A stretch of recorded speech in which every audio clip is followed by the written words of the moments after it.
praise for buying Trances. The genius of Joe Vitale has never shone brighter. This thoroughly documented and easy to read tome on buying Trances is the RST of its kind. Vitale gives you the keys to their minds. All you have to do is turn the keys. They said yes to you long before you said a word, and were begging to buy from you shortly after you uttered your RST sentences. Buying Trances is an exciting ride to the edge of the mind. It's Joe's best work to date. Kevin Hogan, author of The Psychology of Persuasion and Covert Persuasion. I absolutely refuse to endorse this book at all because of the chapter on the all-time best trance inducer. I feel it is dangerous and irresponsible to expose this information. Joe, what were you thinking? If I were going to endorse this book, I might say something like, this book maps marketing's now frontier the customer's mind and exposes their buying trance. Frankly, this may be the smartest marketing book ever written, yet that chapter makes it the most dangerous book on the planet in the wrong hands. Proceed with caution. Dave Lacarney, author of Persuasion, The Art of Getting What You Want. As with all of Joe's books, there are magical secrets dealt out like a mad Vegas poker dealer on every page. Not only will you learn to put people into buying trances with this book, the act of reading it will put you in one and force you to master it.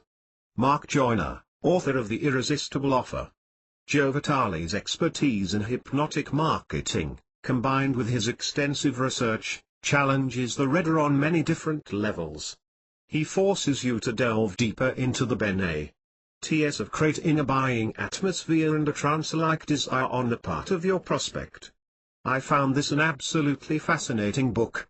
Joseph Sugarman, President, Blue Blocker Corporation. Buying Trances is not your run-of-the-mill marketing book.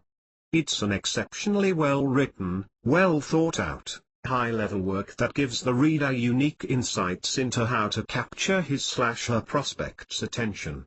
Cutting-edge stuff that is a must for every serious marketer to absorb and implement. Robert Ringer, author of To Be or Not to Be Intimidated. Once again Joe Vitale has written another masterpiece, but this surely must be his next work. Joe's understanding of how and why people think and act like they do is remarkable. By unscrambling complex ideas and explaining them in simple language, he reveals how to fashion messages that will turn people into compulsive buyers of our products and services. Now we can take control and create the buying trance. It's a totally refreshing and very effective approach to hugely profitable sales and marketing. Winston Marsh, veteran Australian marketer. Dr. Joe Vitale has written a very informative, entertaining, and dangerous book.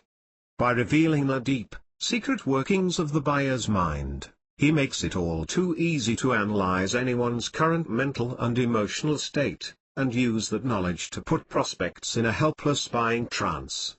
Whether you're selling or buying, buy this book for your own protection. Pat O'Brien, Director, Milagro Research Institute, www.patobrien.com. Buying Trances isn't about controlling or manipulating customers. It's about how to get your sales message heard by the people most likely to act on it. When your offer matches your market's desires, you will get their attention. However, you'll quickly see that Joe Vitale believes most people in sales and marketing are stuck in a selling trance. Without a change in focus, you'll alienate your customers and the competition will eat you alive. The concepts presented in this book, once applied, will make it easier for you to truly reach your customers and make the sale. I highly recommend this book to anyone in sales or marketing. Not only is this a well-written, intelligent book, it's a fun read, too. Bill Hibler, www.ecommerceconfidential.com. If you want to understand how to match what your customer is thinking about and lead them to want to buy from you, this is a must-have book. I couldn't put it down. Whether I'm writing a sales letter, an email to my list, or a blog post, This book has given me quick and easy ways to make sure I'm reaching my prospects in their trance and bringing them into mine. As advertising overload saturates your customers' attention, tapping into the power of buying trances not only will be sharp marketing, but it may well become essential for your business's survival. Craig Perrine, www.maverickmarketer.com. Buying trances. Buying trances. A New Psychology of Sales and Marketing. Joe Vitale. John Wiley & Sons, Incorporated. Troy Gunn and Milton Erickson. Nothing more directly challenges status quo marketing research than the emerging scientific consensus that almost all mental activity isn't fully conscious. Dan Hill, Body of Truth, Leveraging What Consumers Can't or Won't Say, 2003. Ideas which have the greatest suggestive power are those presented to us by the actions of other persons. The second most effective class is probably the ideas suggested by the words of our companions. Advertisements that are seen frequently are difficult to distinguish in their force from ideas which are secured from the words of our friends. Advertising thus becomes a great social illusion. Walter Dill Scott, The Psychology of Advertising, 1908. Foreword. Buying trances. 3 for $1,000. Some trances are absolutely amazing. They can take you deep inside the most passionate of places or move you to the peaks of peaceful calm. Still others can bring you the power and perseverance you might want to be the best at what you do. Trances. 3 for $1,000 could be a bargain. Trances fascinate. The moments before you fall into slumber are called the hypnagogic state. The moments you are waking up, unsure of whether you are walking around or still in bed, only to be assured you are still in bed, are the hypnopompic state. Every day you and I experience these two states. In an avenue-edge person's day there is no time that we are more susceptible to suggestion, which is why I stopped listening to the radio in bed 2 decades ago. Joe Vitale calls himself a hypnotic marketer, an appropriate title for what he does. Hypnotic writing? Joe coined that phrase and I love it. Sounds absurd when you hear it, doesn't it? Isn't hypnosis where you stare at a watch and go to sleep? XV. And hold your arm out for an hour while someone gives you suggestions, after which you remember nothing? Certainly that could be one kind of trance or one trance-like state, not a great state for buying products and services, though. Hypnotic writing. Lewis Carroll wrote perhaps the single most powerful piece of hypnotic writing in history, Alice's Adventures in Wonderland. Have you read that recently? May I suggest what the power of the mind can do? And the power of a trance? Please grab a copy off your bookshelf and simply read the RST 15 pages or so. Alice sees a rabbit. He carries a watch. He goes into a hole. She follows.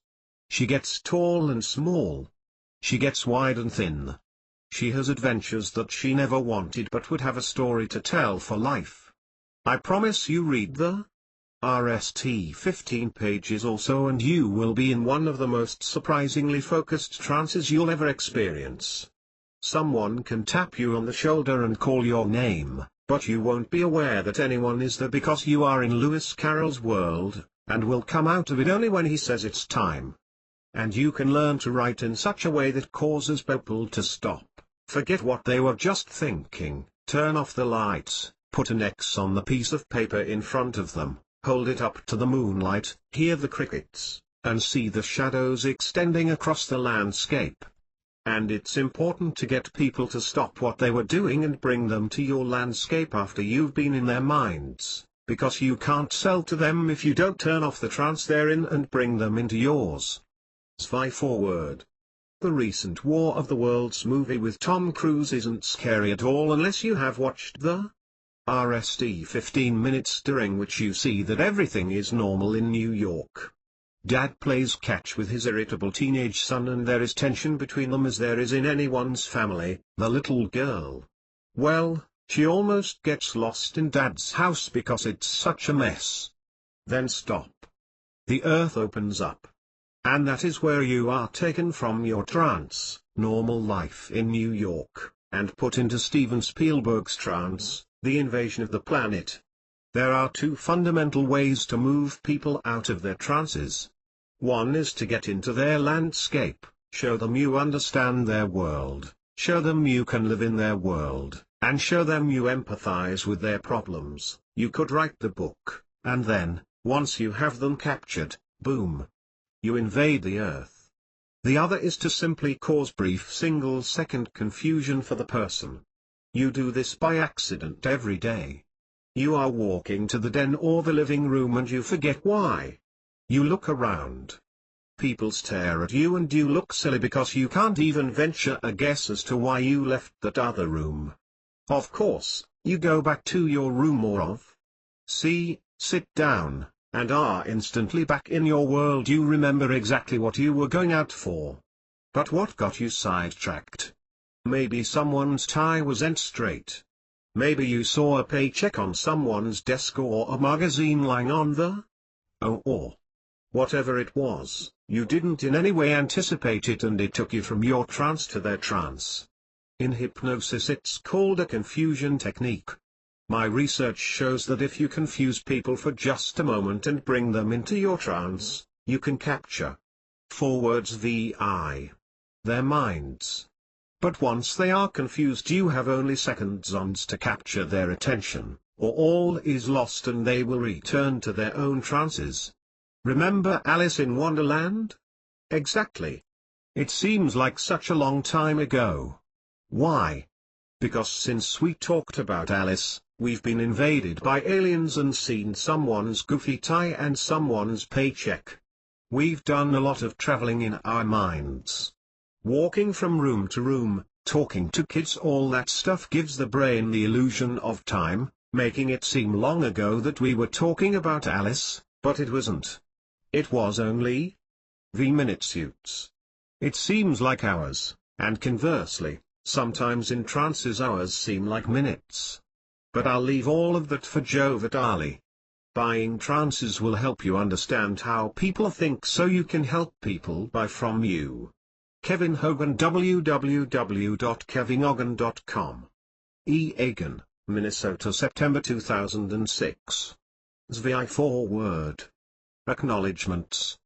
An author writes a book alone but is heavily influenced by family, friends, peers, strangers, and other authors. I want to thank everyone involved in creating this book. Nerissa, my love, is my main support person, domestic partner, and best friend. Matt Holt and my friends at John Wiley & Sons are Terry C. people to know and work with. Blair Warren and David Deutsch are best friends and lovers of books. Suzanne Burns is my key assistant and publicist, and a positive influence in my life. Kevin Hogan helped me become a better hypnotist. David Garr, Cole, Mark Joyner, and everyone in my mastermind group, including Gillian Coleman Wheeler, Cindy Cashman, Craig Perrine, Pat O'Brien, Bill Hibbler, and Nerissa Oden, supported me in this project. Thank you, one and all. Zix. Author's strange introduction. Last night, friends came over for dinner. Victoria, a writer who publishes a local newspaper, asked what I was working on these days. I've got several books I'm writing or promoting at any one time, I replied. There's also my nurse program, my membership program, the nutritional supplement formulas I've invested in and am promoting, my travels, my clients, and lots more. What's the book you're writing currently? She asked. It's called Buying Trances, I answered. It's about a new psychology of sales and marketing. Her eyes lit up with interest. Her husband, sitting beside her, didn't say anything. Victoria, looking captivated, asked the obvious next question, what's a buying trance? I paused to collect my thoughts and then said, everyone is already in a trance. People are thinking about their problems and their dreams. They aren't thinking about you and what you want to sell to them.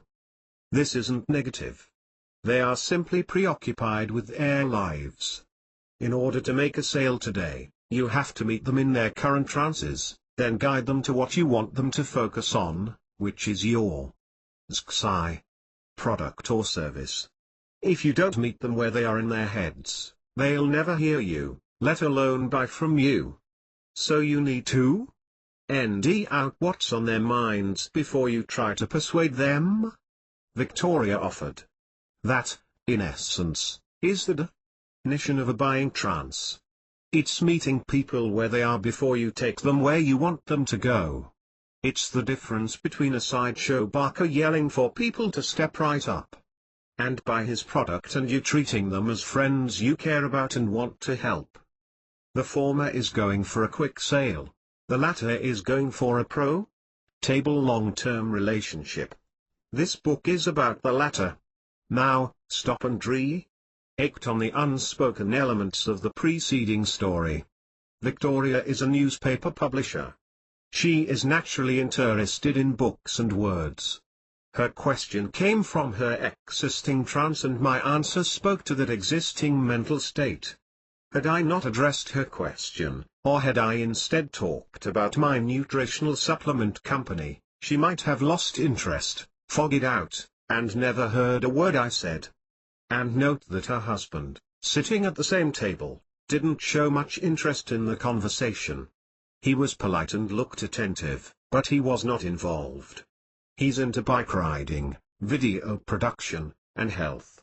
Had I talked about any of those subjects, he would have leaned forward and asked a lot of questions.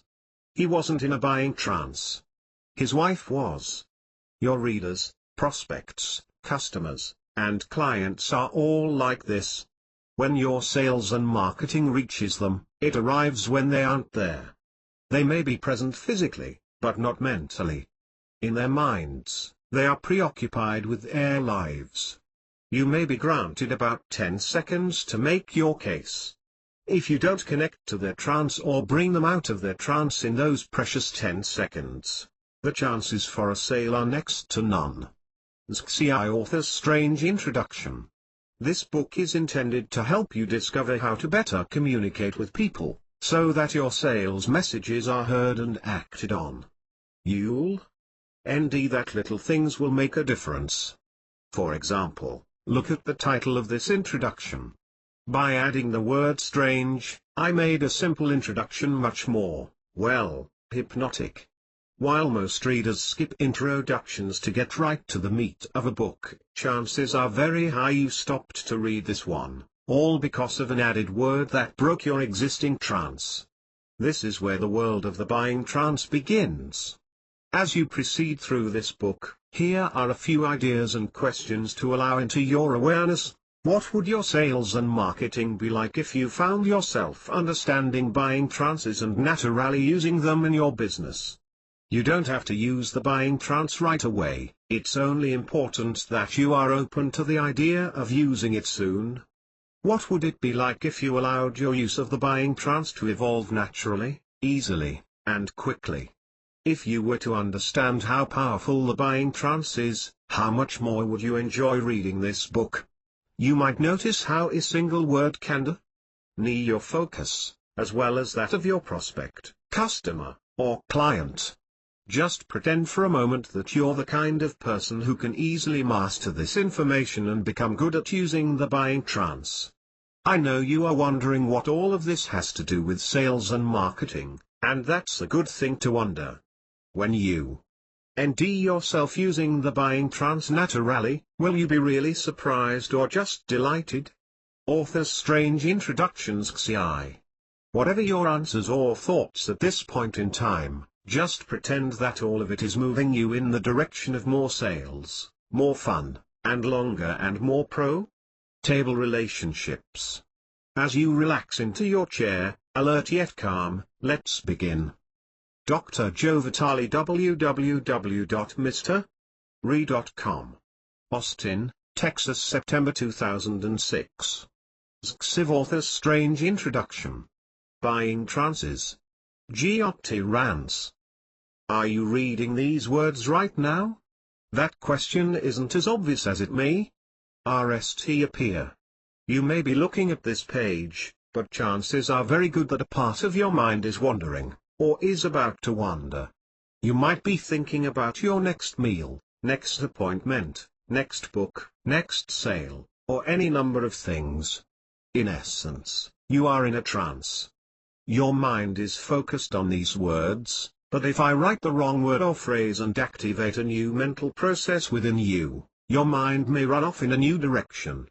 You may put this book down and not complete this page, let alone this chapter. It all depends on what I trigger within you. Now, stop and consider, as you read the preceding paragraphs, did your mind in fact wander off? When I mentioned your next meal, did your stomach begin to grumble? When I mentioned your next appointment, did you glance at your watch?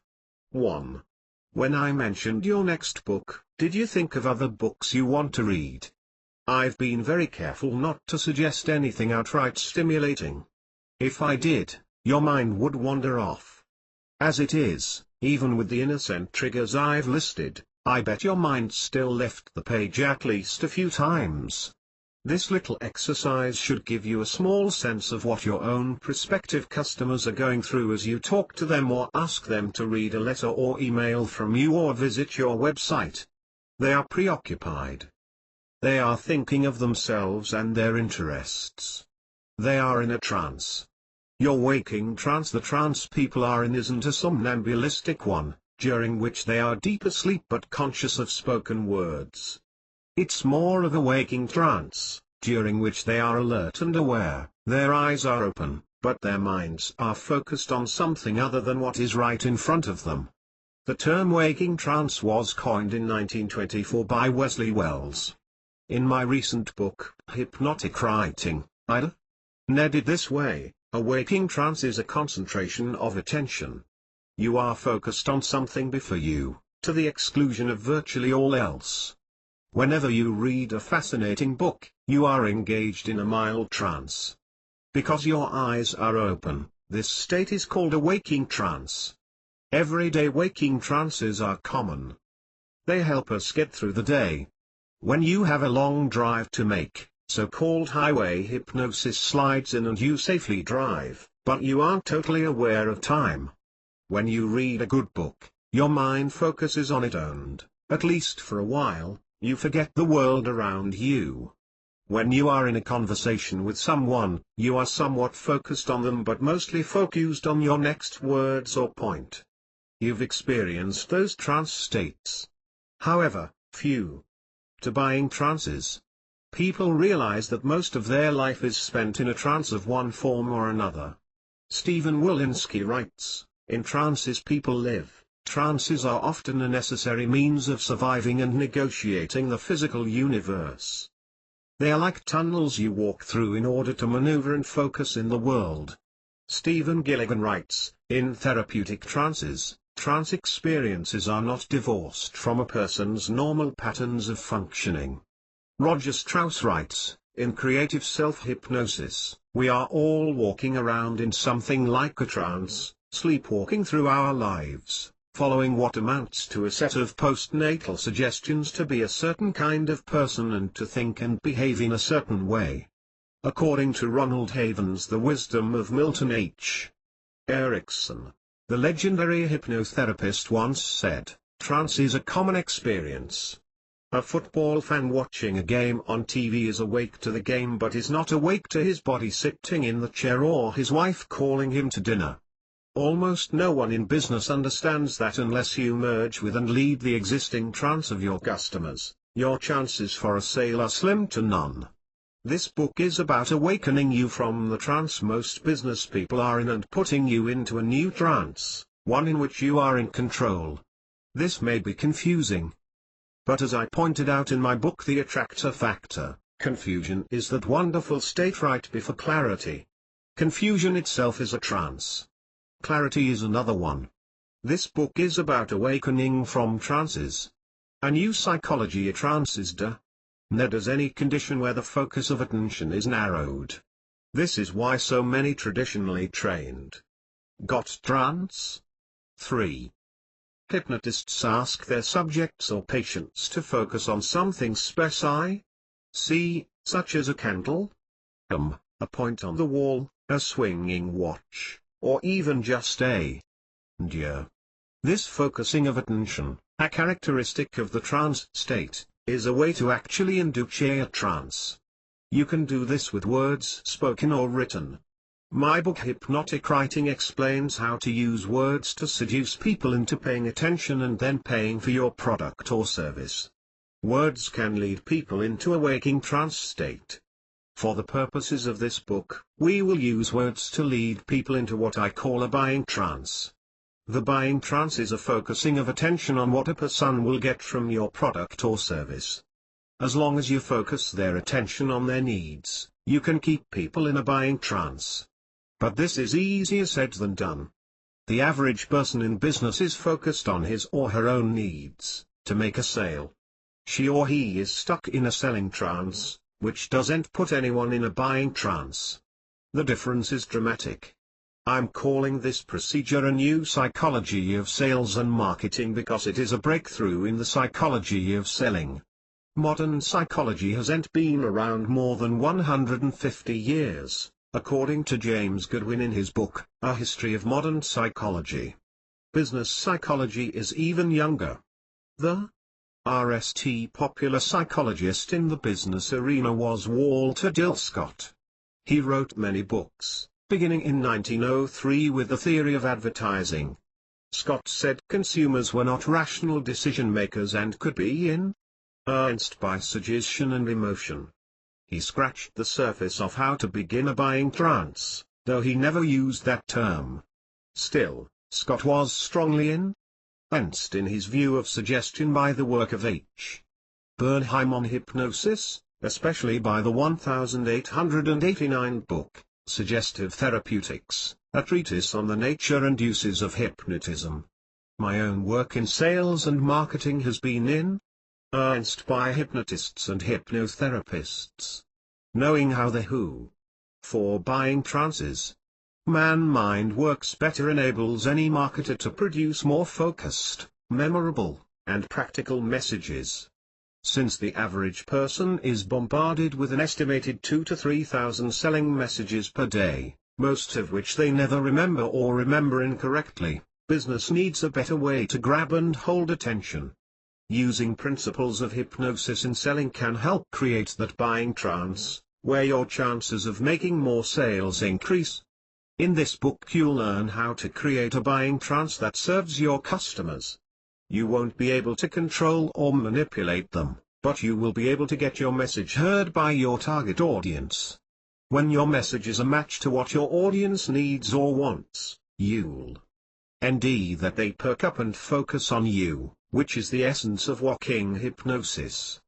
Keep an open mind.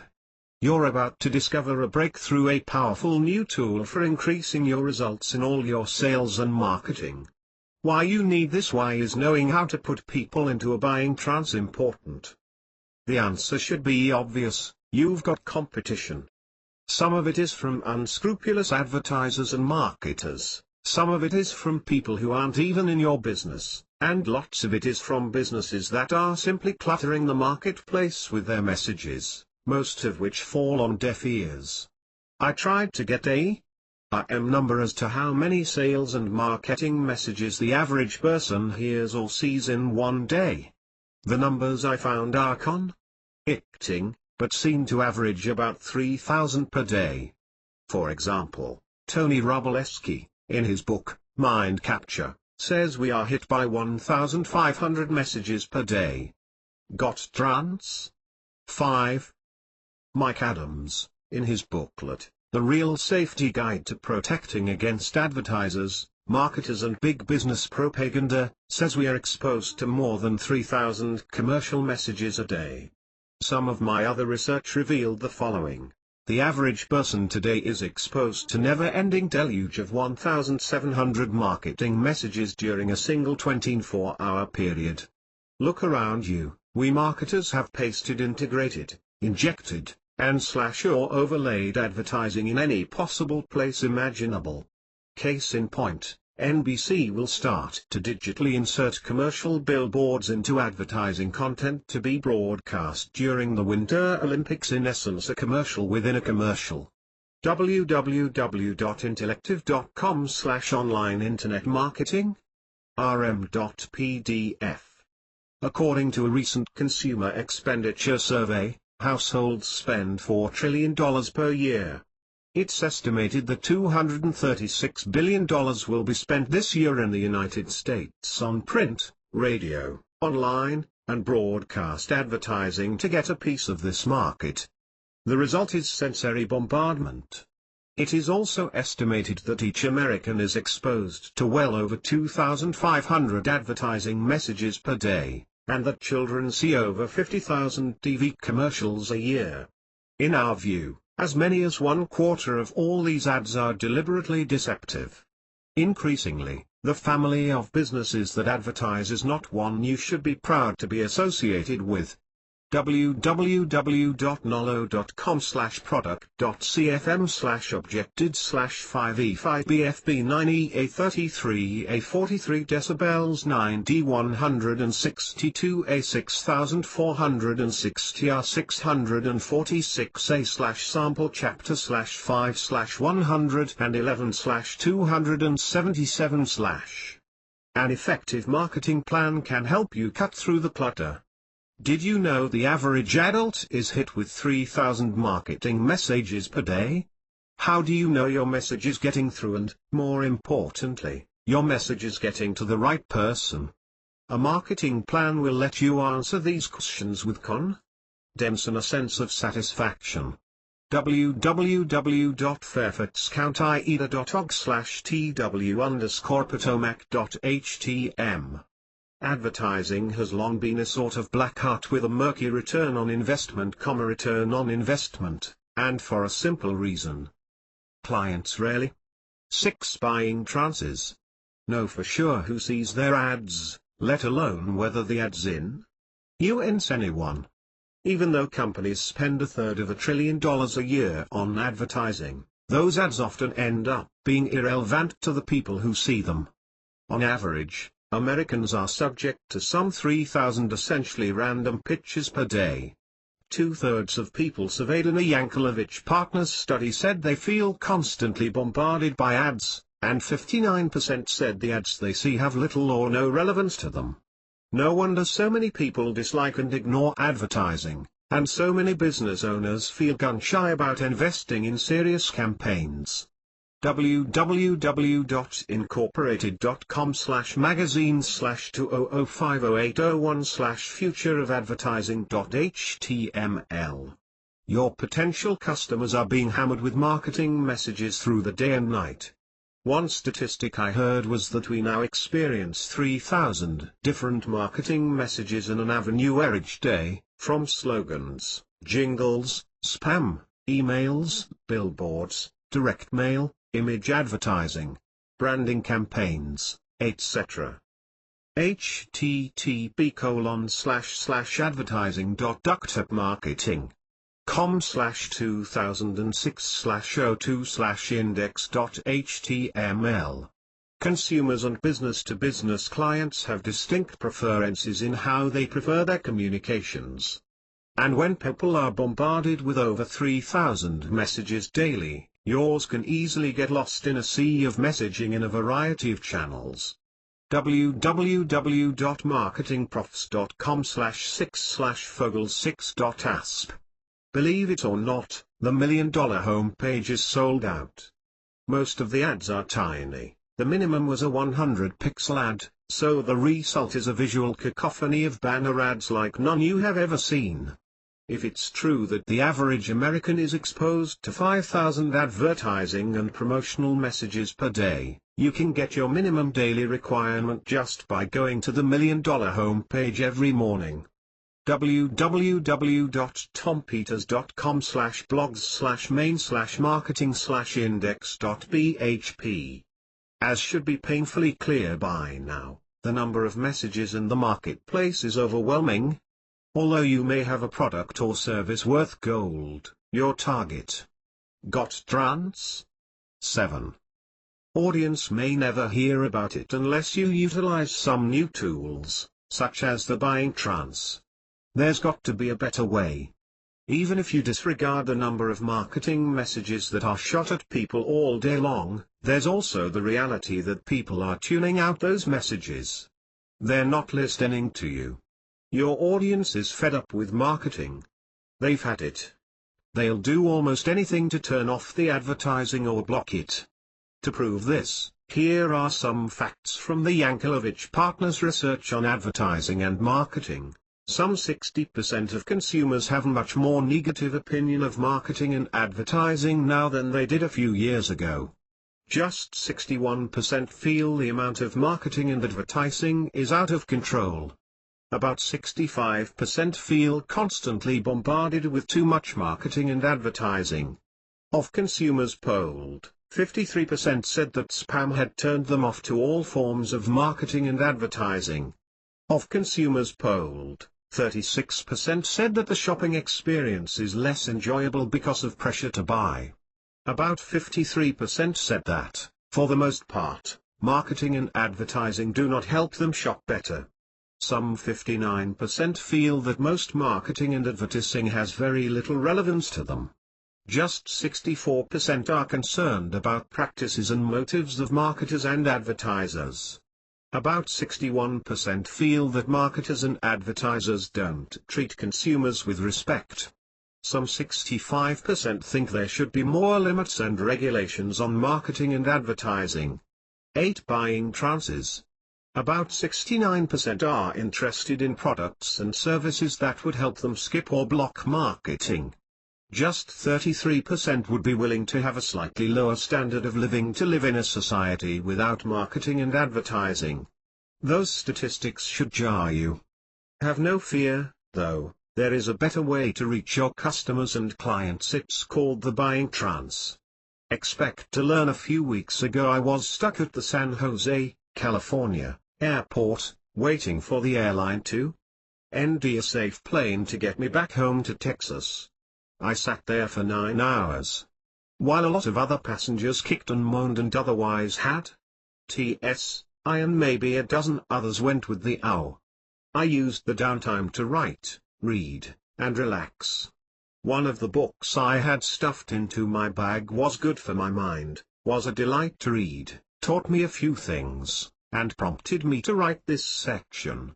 According to Richard Reestack, in The New Brain, How the Modern Age is Rewiring Your Mind, your brain is plastic.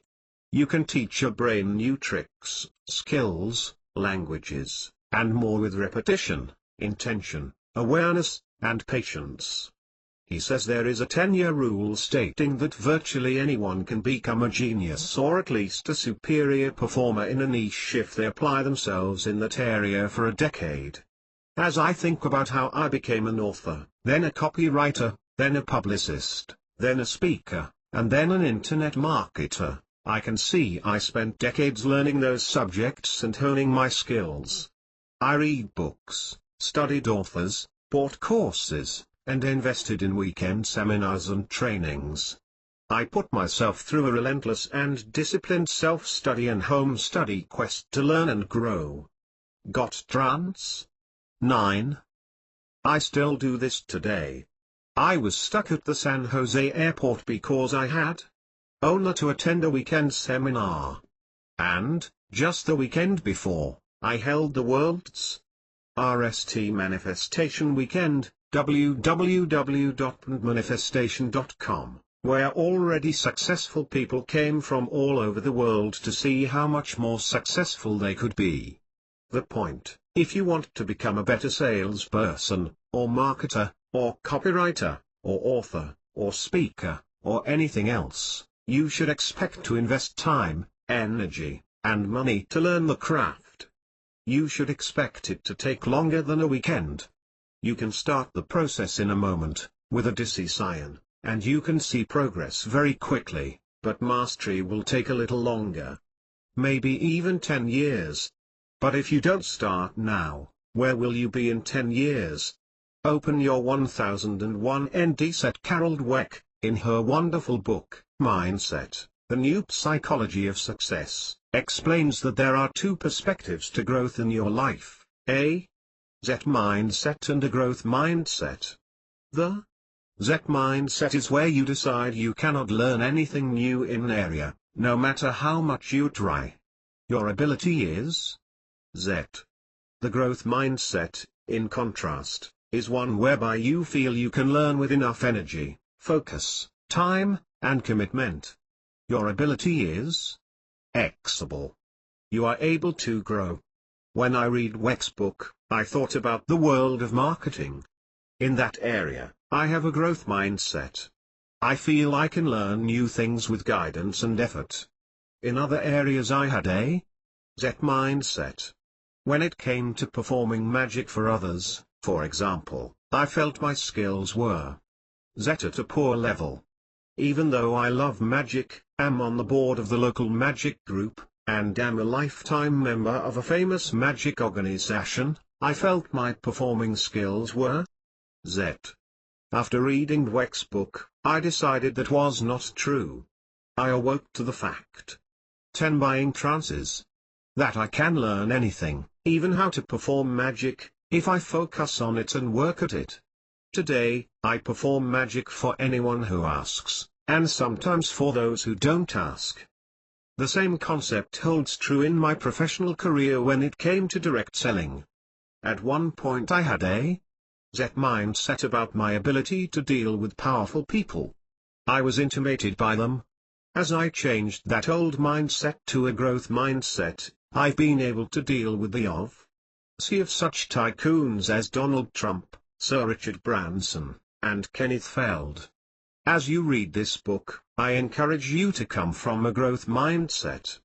Although some of the concepts may be new to you, that doesn't mean you can't implement them. It simply means they are new to you. Nothing more. When I started to learn how to play the harmonica, I thought it was impossible to get air through a single tiny hole. Anyone can blow air through all those holes, but narrowing the air out to a single controlled note seemed impossible. I almost gave up numerous times. I felt my skills were Z. I was not a harmonica player. It was not in the cards. But I persisted. Over time, I gained the ability to control my air and direct my breathing. Today I can play virtually anything on the harmonica, from blues to classical music. Today it seems natural. In the beginning, however, it seemed impossible. When I began to learn new languages, such as Italian and Hawaiian, I found the new words to be staggeringly difficult. I felt I would never retrain my mind.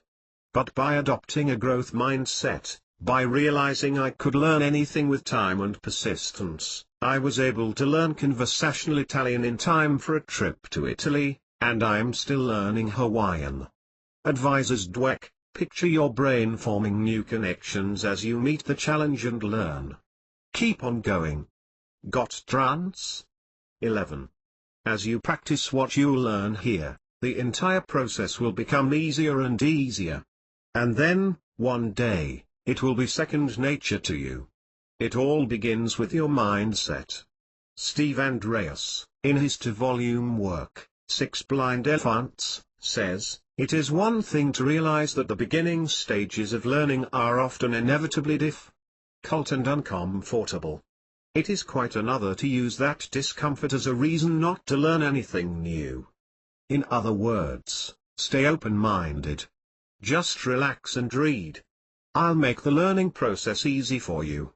In this book I will use hypnotic techniques to help you absorb this information at an accelerated rate. You may or may not notice these methods at work. If you're familiar with my earlier works, you may be on to my hidden methods. But know that this book is designed to speed up your learning so you can cut the 10-year training rule down to an almost instant improvement. And now, when you're ready, let's go into our RST trance. 12 buying trances. TEW ALD apostrophe SL largest P rivet C olection of H gnosis B ux. Only day I checked my email and found a brief note from someone called stage hypnotist Simone. I had never heard of him before. His email was only 2 or 3 lines with a link. His message said, "Hi Joe. I'm selling my entire private collection of hypnosis books. About a half a ton worth that I paid $30,000 to build. Go look at my eBay listing and tell your hypnotist friends to go look, too." I instantly was curious. I went to the site, read over the brief description, and looked at the photo of the wall of books, magazines, and gadgets. The Buy It Now button on eBay was set for $8,000. I could bid a lower amount for the collection and I might win it, or I could click on the Buy It Now button and get it for $8,000. Even though 13. There was no inventory listed for the collection, and the picture didn't give enough detail for me to even guess what I would be buying, I quickly emailed the seller and asked if we could talk. He almost instantly replied back. Within seconds after that, we were on the phone. "I'm a big fan of yours," he told me. "I have all of your books. I've followed your career online. I know you're a hybrid of marketing and hypnosis." I immediately liked the guy. "I know your co-author, Bill Hybler, too," he went on to say. "Bill and I collaborated on the book Meet and Grow Rich. I've talked to Bill in the past and admire his work, too. We discussed the collection he was selling. He pointed out that much of the material was very old and no doubt now in the public domain. Some of the books sold on auction sites such as eBay sell for $300 a copy. He also had old magazines, signed books and letters from famed hypnotists, and much more. We had a friendly conversation about hypnosis and magic that lasted only a few minutes before I decided to cut to the chase. I probed to find out what he would accept for his collection. I still didn't know with any accuracy what was in the half-ton of old books, but by now I was sold on them. I'm a collector, I'm a hypnotist, and this enormous collection would surely hold some gems for me. So I offered $5,000. Stage hypnotist Simone, which is indeed his real name, asked for $6,000. I agreed. Now stop and consider what happened here. I got an email from a complete stranger and less than 30 minutes later was agreeing to send him $6,000 for a collection of books I hadn't even seen an inventory of. How did that happen? The short answer is this: I went into a buying trance. 14 buying trances. Let's examine how that happened. 1. I received an email about hypnosis books. That got my attention, an important RST step in creating a trance, because I'm obviously interested in the subject. 2. The actual email was addressed to me personally, and not to dear friend. Deepening rapport is a guaranteed way to induce a trance. A person's own name is very commanding and attention-getting. 3. The eBay listing, while skimpy on details, spoke to my key interests: books, magic, hypnosis, hypnotherapy. If you were to do a Google search of my brain, those would be the key words to light up my neurons. 4. When we spoke on the phone, my trance state stayed deep because stage hypnotist Simone stroked my ego and again stayed focused on me and my desires. 5. He also mentioned such facts as some of the material being out of print and in the public domain, which would interest me because of my entrepreneurial activity of publishing old books and courses online. In short, the entire experience, brief as it was, clearly demonstrated a buying trance at work.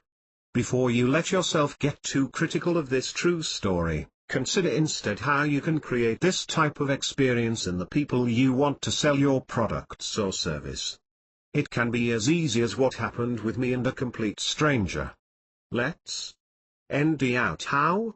The world's largest private collection of hypnosis books. 15. THMN with the G. Olden H. helmet.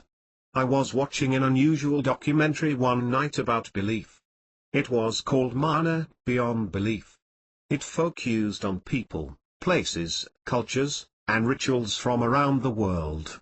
It showed followers of Elvis, believers in the Shroud of Turin, cherry blossom festivals in Japan, unnerving rituals in Africa, a man in India installing a new computer by blessing it, and much more. Pretty fascinating. At one point the movie revealed the behind-the-scenes story of a famous painting, thought to be by Rembrandt, called The Man with the Golden Helmet. According to the LM, the painting was so popular people would crowd the gallery room, 3 rows deep, straining to get just a peek at it. Advertisers used the image to sell products. The masterpiece became famous worldwide. But then a group of researchers painstakingly analyzed their 17 painting. They nearly concluded the work was not by Rembrandt at all, and could not have been. Suddenly the crowds dwindled. No one cared about the man with the golden helmet. While the painting still hangs in a gallery in Germany, few pay any attention to it. It's still the same piece of art.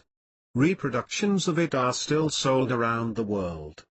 But now the original doesn't draw a crowd. Why? The book. Years ago a friend of mine who produces a nationally syndicated television show walked into his boss's office and dropped a book on the desk. He wanted to make a point. But he didn't say a word. He just stood there. "What's this?" his boss asked. "A book." "I can see that," his boss replied. "What about it? Do you want to read it?"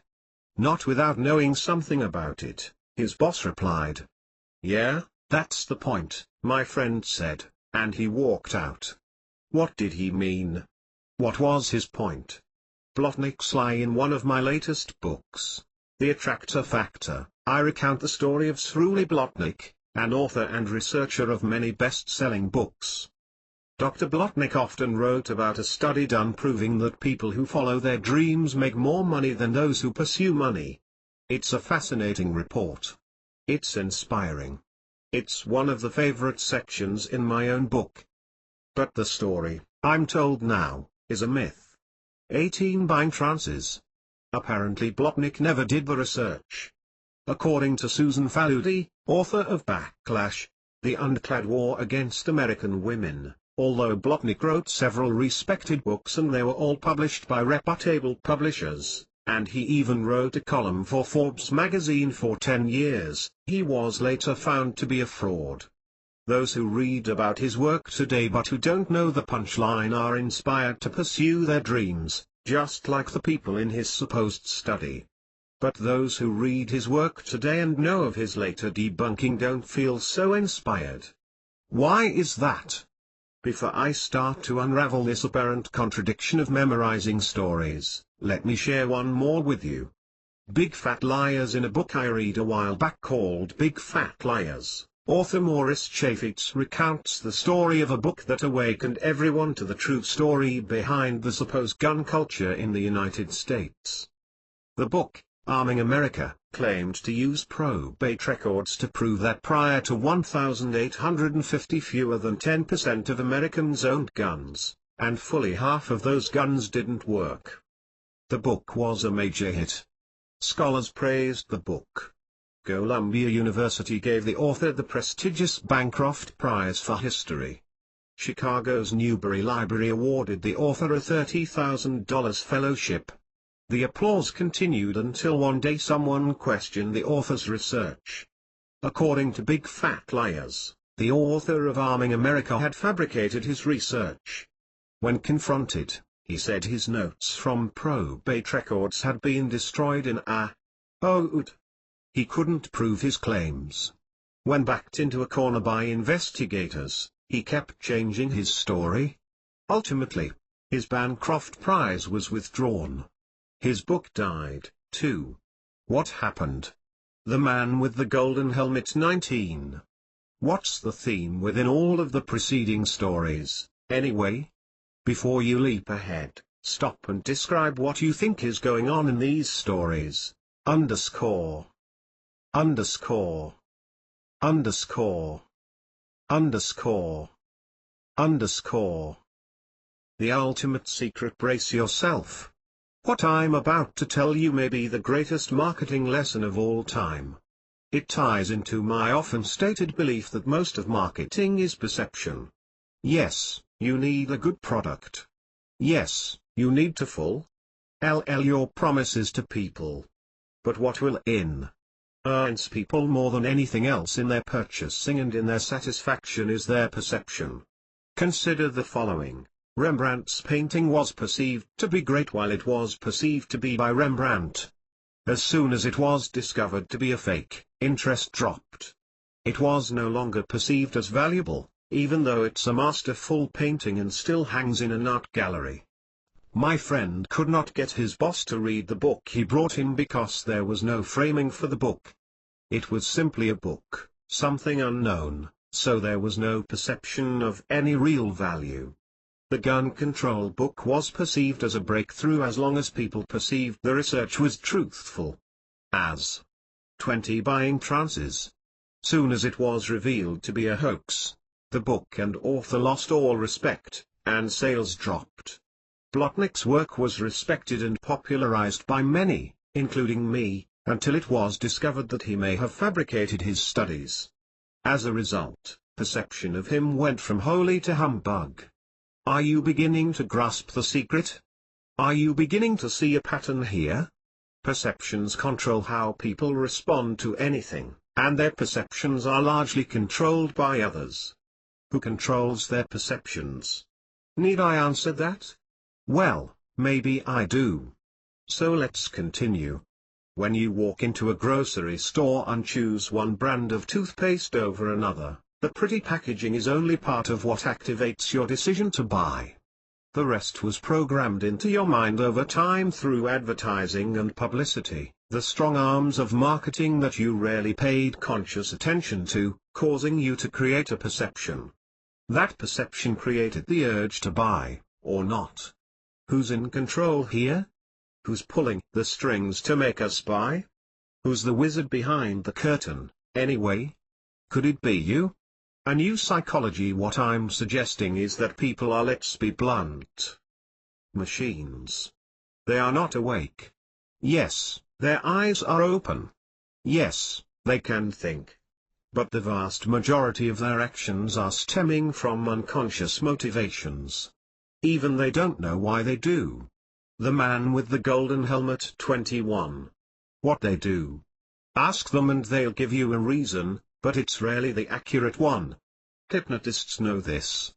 Put someone into a trance and plant the suggestion to open the window when the phone rings. Tell them to forget that the suggestion was installed but to act on it. When the phone rings, they'll do as you suggested. Ask them why they did it, and they'll rationalize their behavior, saying something such as, I suddenly felt warm. The real reason they acted will be hidden from even them. I don't mean this to sound negative. I mean it to be realistic. Clotaire Raphael gives another example in his book, The Culture Code. He says the 19th century scientist Jean-Martin Charcot hypnotized a person, handed her an umbrella, and asked her to open it. He then awakened her. She was surprised to see the object in her hand. Charcot asked why she had an open umbrella indoors. The woman was baffled. But all she could think to say was, it was raining. The woman was not stupid. She simply had to justify what she did in some way. Raphael writes, even the most self-examining of us are rarely in close contact with our subconscious. We have little interaction with this powerful force that drives so many of our actions. Therefore, we give answers to questions that sound logical and are even what the questioner expected, but which don't reveal the unconscious forces that preconditioned our feelings. The branch of psychology that deals with cognitive behavior states that people act because of their thinking processes, which of course involves their perceptions. My argument is that someone other than the person thinking is creating most of those perceptions. In a real way, marketing is the hypnotist and the consumers are the subjects. This is why we need to understand public relations, marketing, and advertising. These L's are used not just to influence perception, but to actually create it. 20 to buying trances. This chapter is simply an introduction to the concept of mind control through intentional marketing. This is all about putting people into what I call a buying trance. That's what you'll learn about in this book, the RST ever written on this new psychology of sales and marketing. Before I end this chapter and dive into the meat of this book, let me be sure you understand what I'm saying here. Let's cut to the chase. The bottom line here's a working theory to get started. How you frame, position, or explain your product or service will determine how people perceive it. How they perceive it will determine what they do. Let me repeat that. How you frame, position, or explain your product or service will determine how people perceive it. How they perceive it will determine what they do. Your marketing creates a type of buying trance that people fall into, as long as they trust you, and will stay in until something shakes them awake. Please don't think this is obvious. I've been involved in marketing almost 30 years. I've taken part in everything from infomercials to radio spots to direct mail campaigns to internet breakthroughs.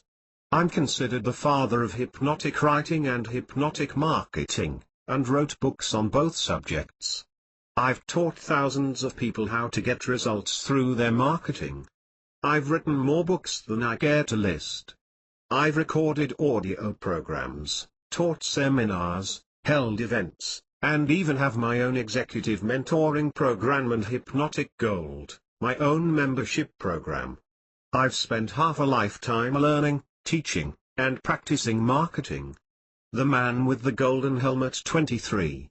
Yet I'm constantly surprised when people overlook such basic and obvious things as having a business card or putting their contact information on a sales letter. Just the other day someone sent me an 11-page letter and ended it by asking me to call them. But they left off their phone number. So don't think any of this is obvious. Instead, look for ways to use these insights today to build your own empire. After all, aren't you awake while everyone else is asleep? Positive expectancy. Let me give you one. Now example. When I was ready to turn in one of my earlier books, Life's Missing Instruction Manual, the guidebook you should have been given at birth, to my publisher, I wanted to put the editors into a buying trance. Most publishers are typically conservative and short-sighted. They can't guess what the public will want and are fearful about taking risks. Rather than turning in a cold manuscript, much like my friend and the book he dropped on his boss's desk, I decided to turn in a manuscript with a dozen endorsements in front of it. So I wrote to some people, asked them to look at the manuscript, and collected their testimonials. Why? Obviously, those early positive reviews will put the editors into a type of positive expectancy, a trance where they are more likely to look at the pile of pages I hand them as maybe being actually good. Yes, the book was and is good. But I wanted the perception that the book is good to be there. RST. Following that, the book may even be considered great. I did something similar with this very work you're reading. Can you guess what it was?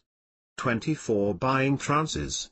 Write your answer here, underscore, underscore, underscore, underscore. What did I do to enhance your perception about this chapter? Look back to the opening pages of this book. You'll see testimonials. That is designed to set the stage for your perception. It's there to lead your mind in the direction I want it to go, to begin thinking of this book as being a breakthrough in powerful marketing. Do you see how this works? What I've shared with you here may be the greatest sales and marketing secret of all time. It goes beyond current expectations of sales and right into the psychology of myth-making. Unless you create a story, a framing, a positioning, you will not gain entrance to, let alone a lasting place in, the mind of your consumer. I shouldn't have to add that your positioning must be honest. If you fabricate stories or data to get attention, sooner or later someone will blow the whistle on you. When they do, you'll feel the sting. And it may last a long, long time. Instead, come from your heart, appeal to the emotions, and always stay true. And now let me challenge you with something important.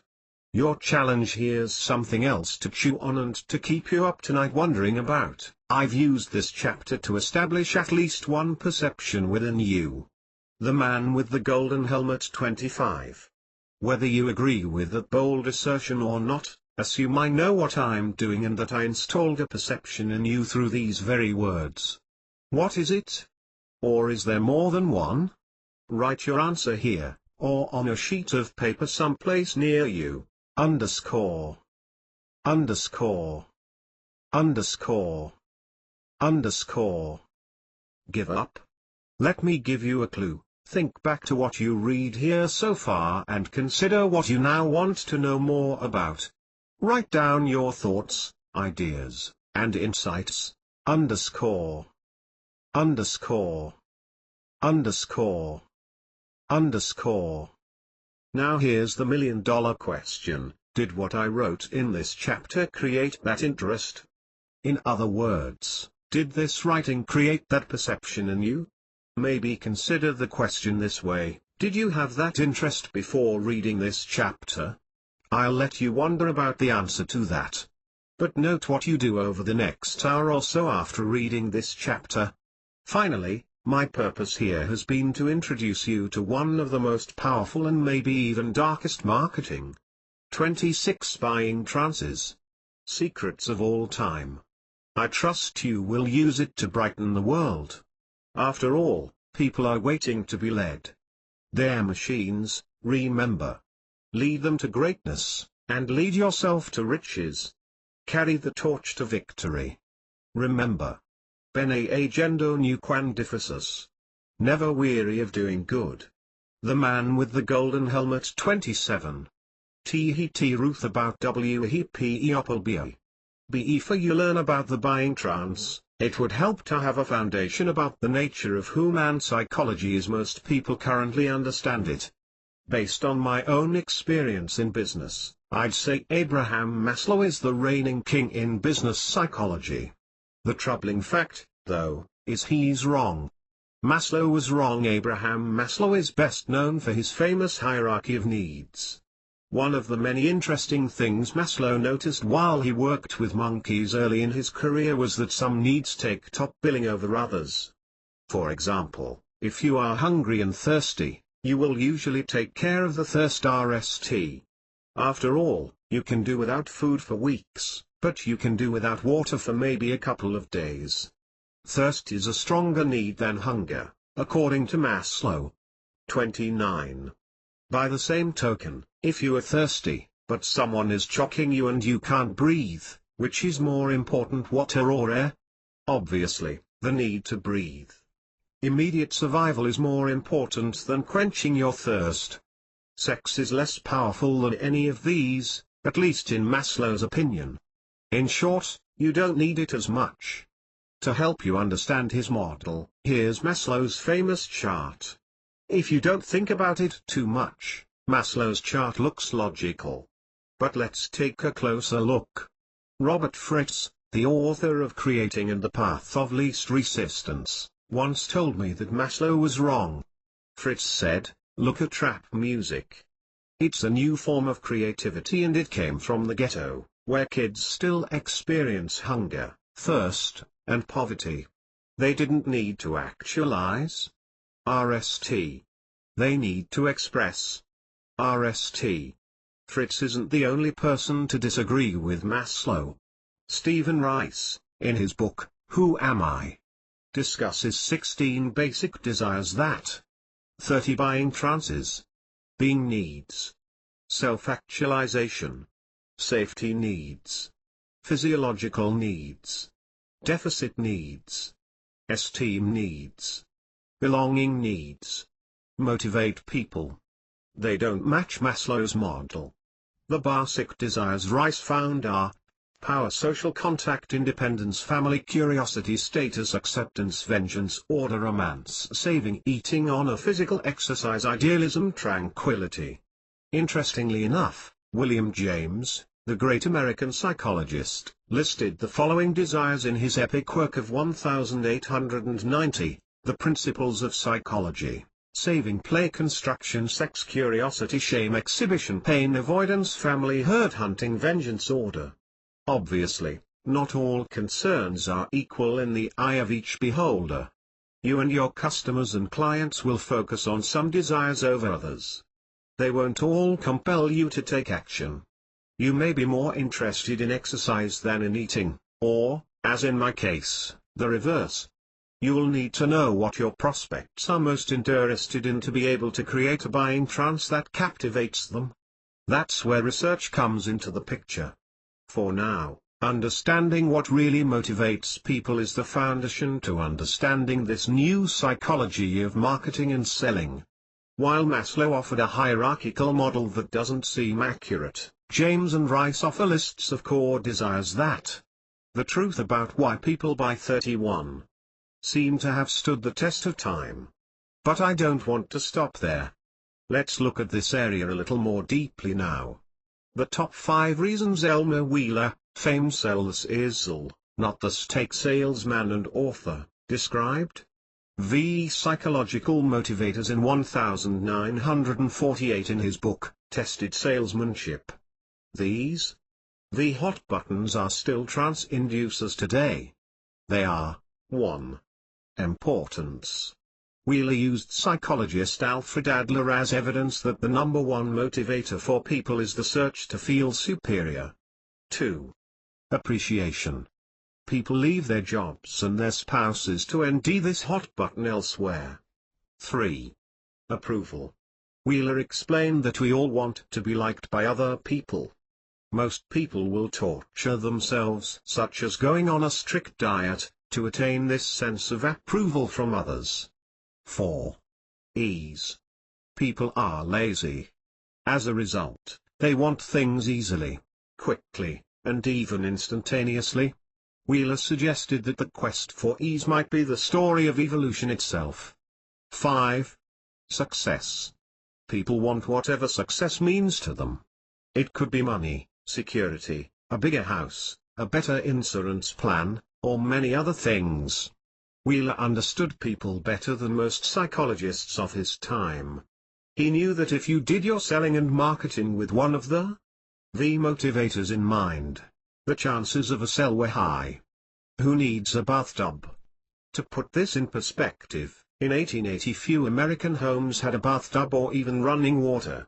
A few manufacturers began to advertise bathtubs, but people did not want them. Some 30 to buying trances. States even placed a tax on them. One state passed a law making it illegal to have a bathtub. Over time, persistent advertising changed people's minds. Today it's rare for an American home not to have a bathtub. The point is this: when you attempt to market anything to anyone, unless you address them at their current trance level, you will not be accepted by them. Those early advertisers of bathtubs were speaking to people in a trance. Bathtubs are bad, and not connecting to their trance.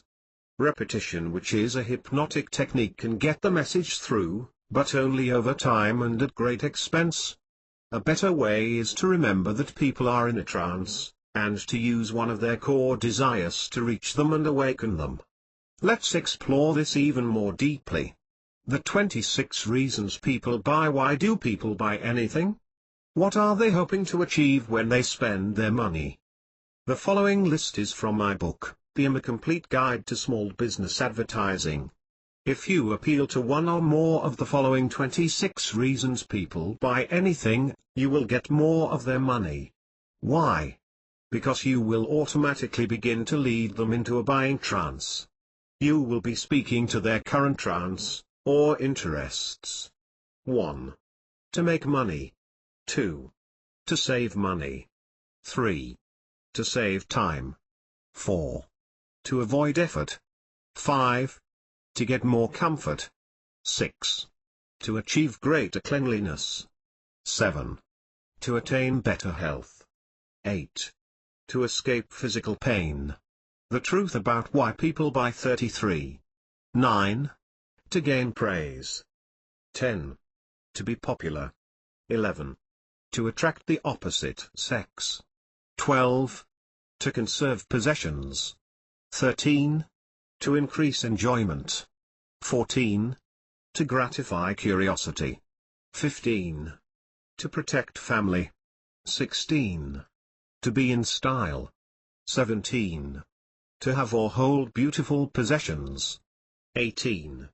To satisfy appetite. 19. To emulate others. 20. To avoid trouble. 21. To avoid criticism. 22. To be individual. 23. To protect reputation. 24. To take advantage of opportunities. 25. To have safety. 26. To make work easier. Of course, just having this list doesn't help you create or complete a buying trance. What it does is help you begin one. Before you learn how to create a buying trance, review the list of reasons. See if what you are currently selling ties into one or more of the 26 reasons people buy anything. Being aware of their motivation and the connection to your busyness is a key RST step in understanding the buying trance. But it's only the RST step. Keep reading to learn more. 34 Buying Trances. TNUW is art of money making appeal. Roy Gahn was a genius. You may never have heard of him until now. Yet he's been one of the most influential thinkers in my business when it comes to the psychology of the buying trance. It was Roy Gahn who taught me that everyone, even you, is preoccupied. The genius of Gahn was that he spelled out exactly what you are preoccupied with. He said there were 4 things that could be on your mind at any one time. Can you guess what they are? Before I explain them to you, let me tell you a little about Gahn and his work. 35. The Magic of Roy Gahn. Roy Gahn wrote the book The Magic Power of Emotional Appeal in 1960. It went through 10 printings by 1964. It was released in hardcover and paperback, and became a book club selection.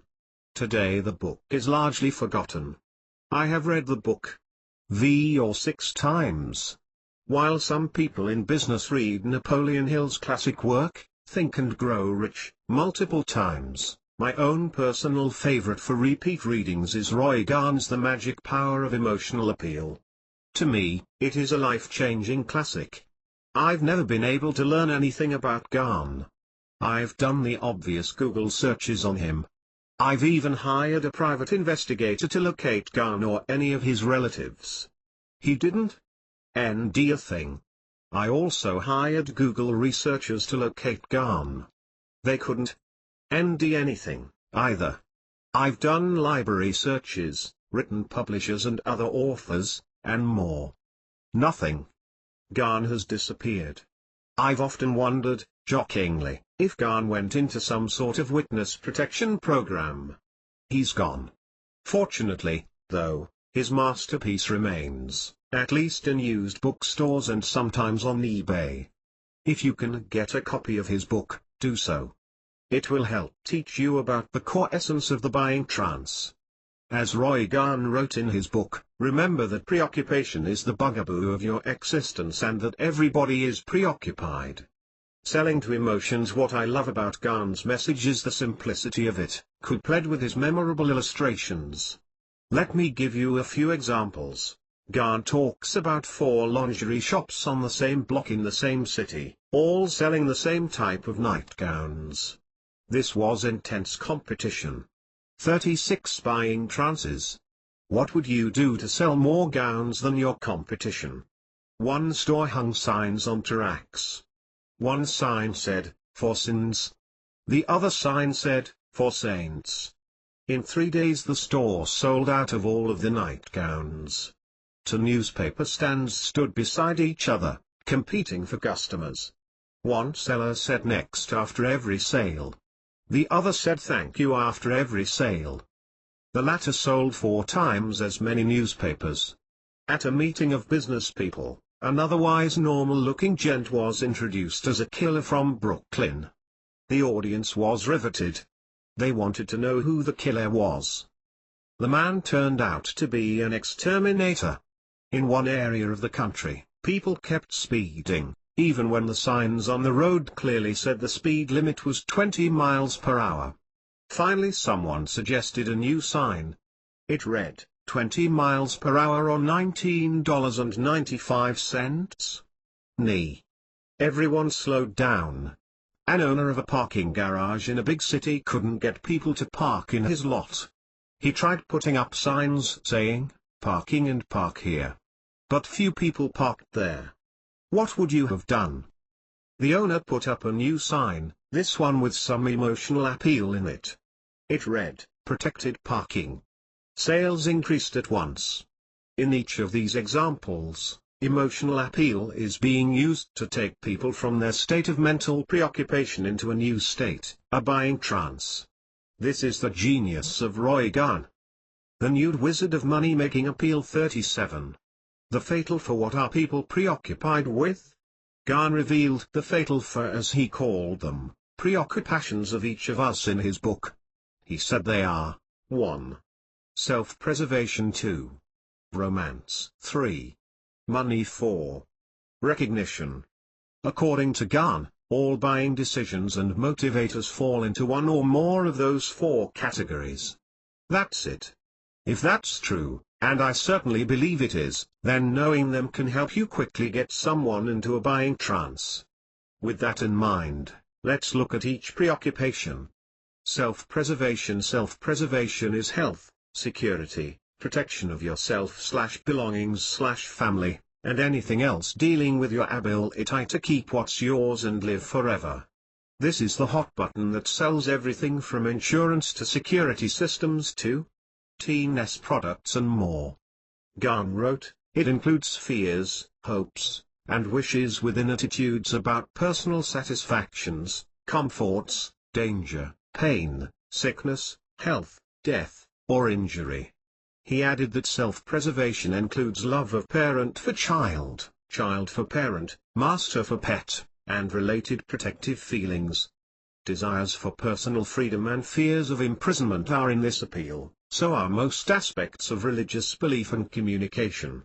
Romance. Romance, as you might easily imagine, involves sex. But Gunn was clear when he pointed out that sex itself falls under the category of self-preservation while sexual desire and attraction fall under romance. 38 Buying trances. Gunn explained that this one fatal or could overrule all others when done right. In his book he cited the following example about a newspaper. A 4-column story screams, President submits new budget. A 2-column story reads, 2 parades on Sunday. 1 column is headed, Fighter fights for life. Half column is topped by, Strike talks on. A smaller 2-inch story carries the headline, Nude redhead found alive. Gunn then asks, which story will most readers read? RST and remember best? Obviously, sex gets attention. It breaks the preoccupation people are in because it ties into their pre-existing desires. Either to feel the attraction of sex, romance, or to feel the completion of sex, self-preservation. But romance didn't end there for Gunn. He said this emotional appeal also involved the future promise and the desire for new experiences. Gunn wrote, whether in love, health, money, appearance, satisfaction, or recognition, we all strive towards some form of perfection. Those whose words and actions help us move mentally in the direction of our personal preferences offer us more of the happiness we seek. Gunn explained that when you paint a picture of a future people want to experience, you are tapping into romance. The same is true when you offer a new experience that people feel a desire to have. You are, in essence, romancing them. Money should not surprise you as a motivator. It's not the only one, and it's not always the most powerful one, but it certainly goes on the list as one of the top 4 movers and shakers in the Eld of Persuasion. The Nude Wizard of Money-Making Appeal 39. Gunn tells the following story to illustrate the power of the money appeal. An organization was formed in Stuttgart, called the League of the Long. It consisted of men 62 and over, and women 511 and taller. Members estimated that it cost 15% more to feel a big man and 10% more for a big woman, as compared to people of their age, stature and appetite. The League appealed to the government for tax reduction because they ate more than other people. Anything having to do with making or saving money gets attention. If tied in with romance, self-preservation, or recognition, it becomes all the more powerful and even irresistible. Garn wrote, "The deep wish, want and desire is to have money. The fear, hate or uncertainty is to be without money or to part with it unexpectedly.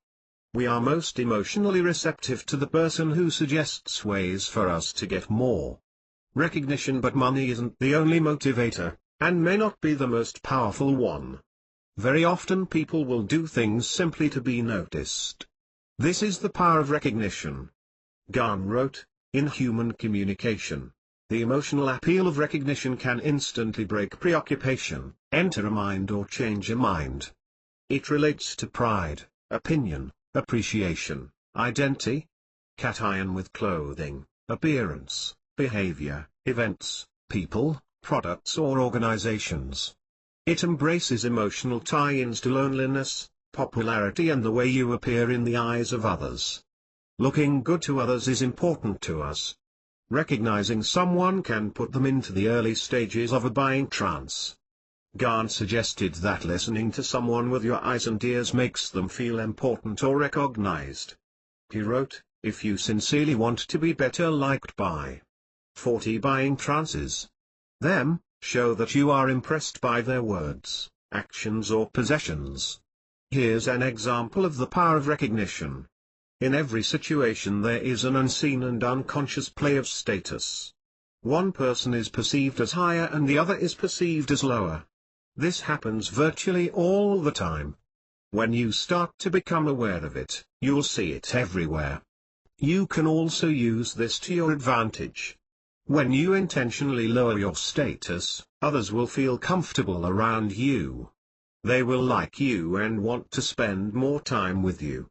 They feel safe. They feel important. They feel respected. They feel recognized. In early 2006 I got to meet superstar actor James Caan. I love Caan as an actor. He's been in such classic movies as Rollerball and of course The Godfather.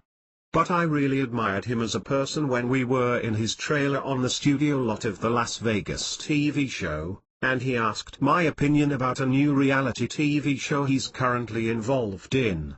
He asked. And he listened.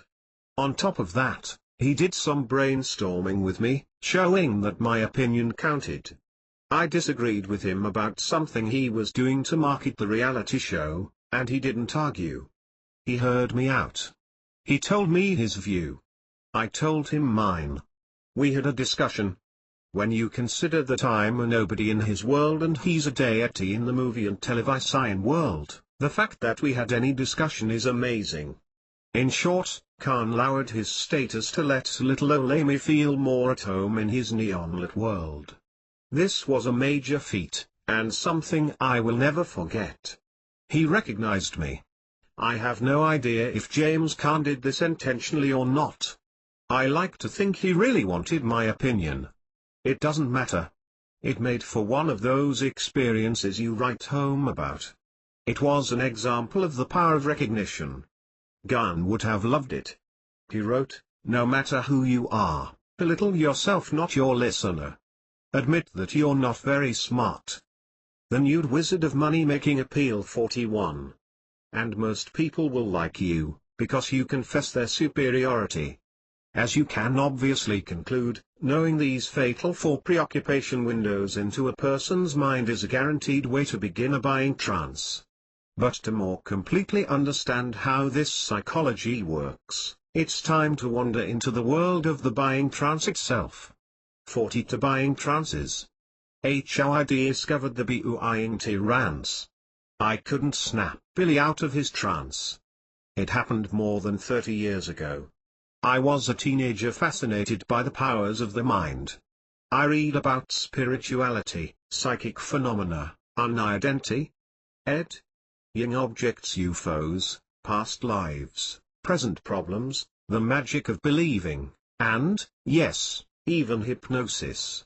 And that helps explain why I had my best friend, Billy, in a deep trance in the basement of my parents' home in Ohio. I had regressed him from the age of 16 back to the age of 4 or 5. I had no business doing it. But I was curious and Billy was game. It was a remarkable morning until something truly terrifying happened. I snapped my as the prearranged command to wake Billy up, but he stayed in the chair, smiling, eyes closed, and laughing loud and hard. 43. How old are you? I asked, wanting to check his age level. 72. How old are you? He replied, laughing like a wild, untamed, truly obnoxious child. You can't imagine my fear. When I slap my hands together, you will awaken, I commanded. Billy laughed long and loud. I slapped my hands together. Billy laughed louder and longer. I was panicking now. I was barely 16 years old. I had my best friend in a hypnotic trance, regressed to a young age, and I couldn't bring him out of it. I could see my parents' rage. I could see Billy's parents' rage. I could see myself locked up, still a teenager, all because I had practiced hypnosis while other kids played baseball or Monopoly. I waited. I held my breath.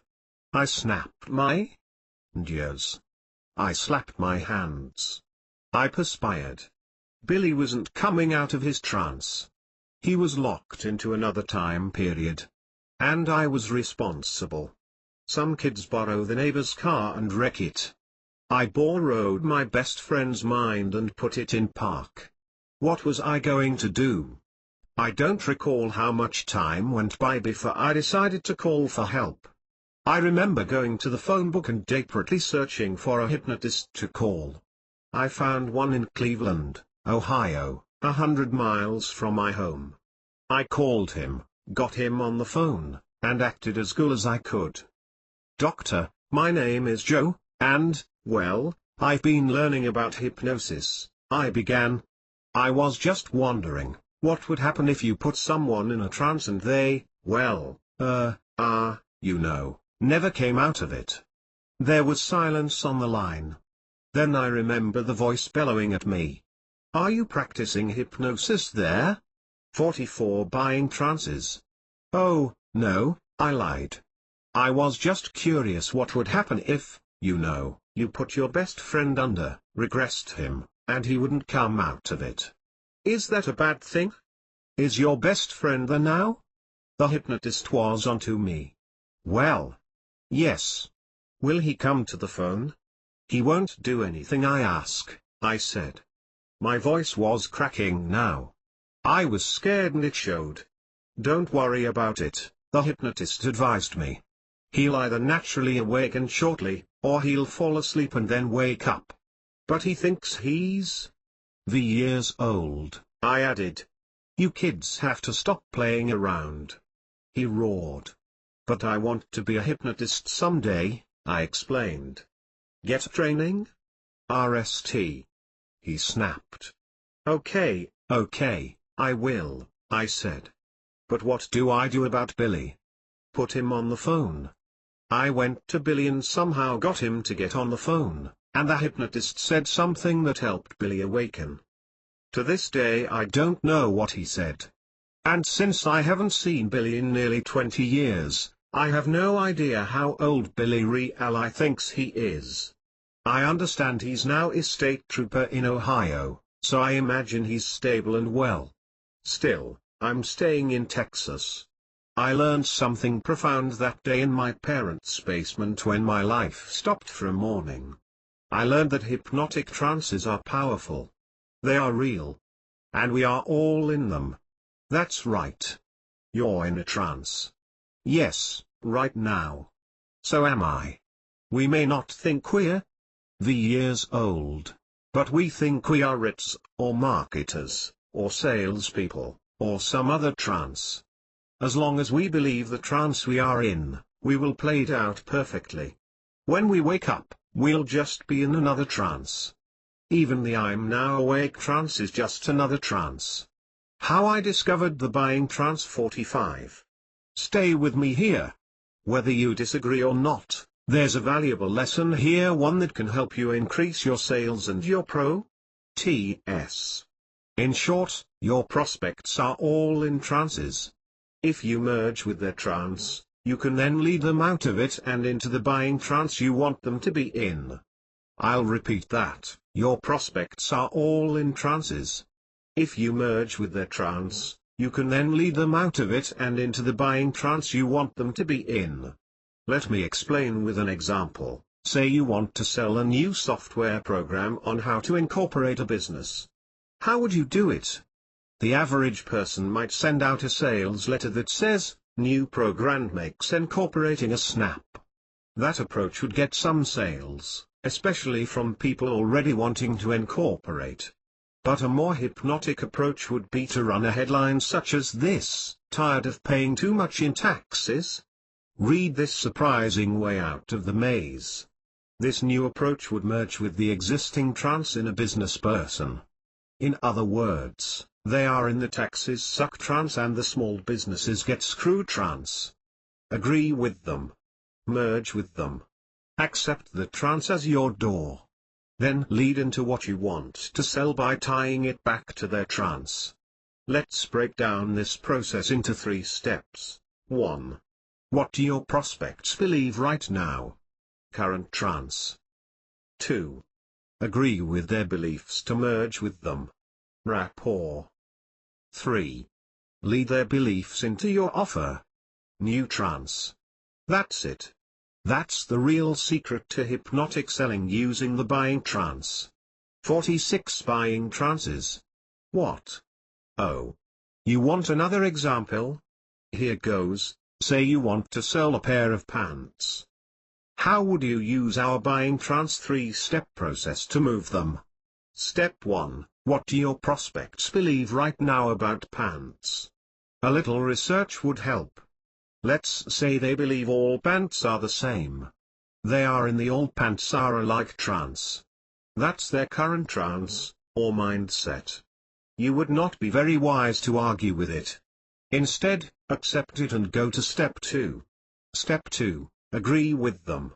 In person, on the phone, or in your headlines, say something that lets your prospects know you are in the same trance. Use statements such as, "I thought all pants were alike," to "or no pants are different, so why even look at this pair?" This creates rapport. You can't sell anyone without creating rapport. So, step 2 is a way to meet people where they are. Consciously join their unconscious trance. Then go to the next step. Step 3, now lead them into your offer. You might say something like, "Why are people saying these pants are different?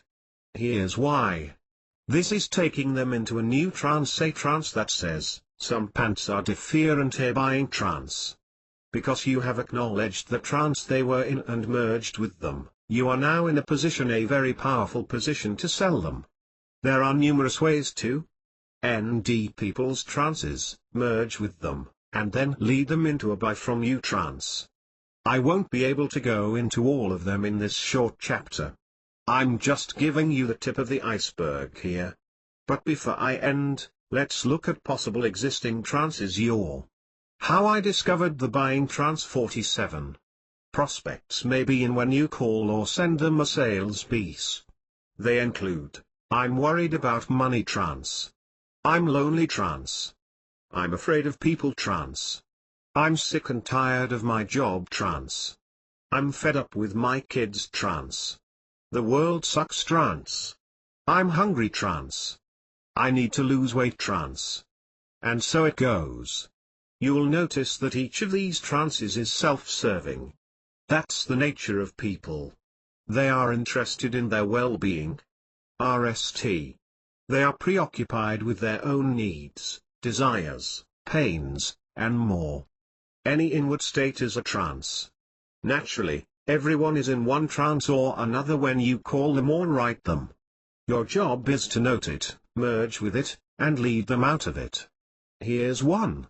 Now example to make this process clearer for you. Let's say you want to sell a music recording. We'll make it a classical CD. Step 1. What trance are people already in? You can imagine they come home from work, end your sales letter in their mail, and are not in the mood for it. Your headline might say, "Just got home from work." Step 2. Create rapport by acknowledging their trance. You might write, "Since you just got home from work, you are probably tired and ready to toss this mail in the trash." But wait 1 second before you do it. Step 3. Now introduce your new trance. Maybe write, "Imagine putting a CD on that." LLS your mind with soothing, relaxing, healing music, the kind of 48 buying trances. Heavenly sounds that help you drift far, far away from your day. To end this chapter, let me remind you of what Billy taught me when I was a kid: everyone is in a trance and everyone can be brought out of it.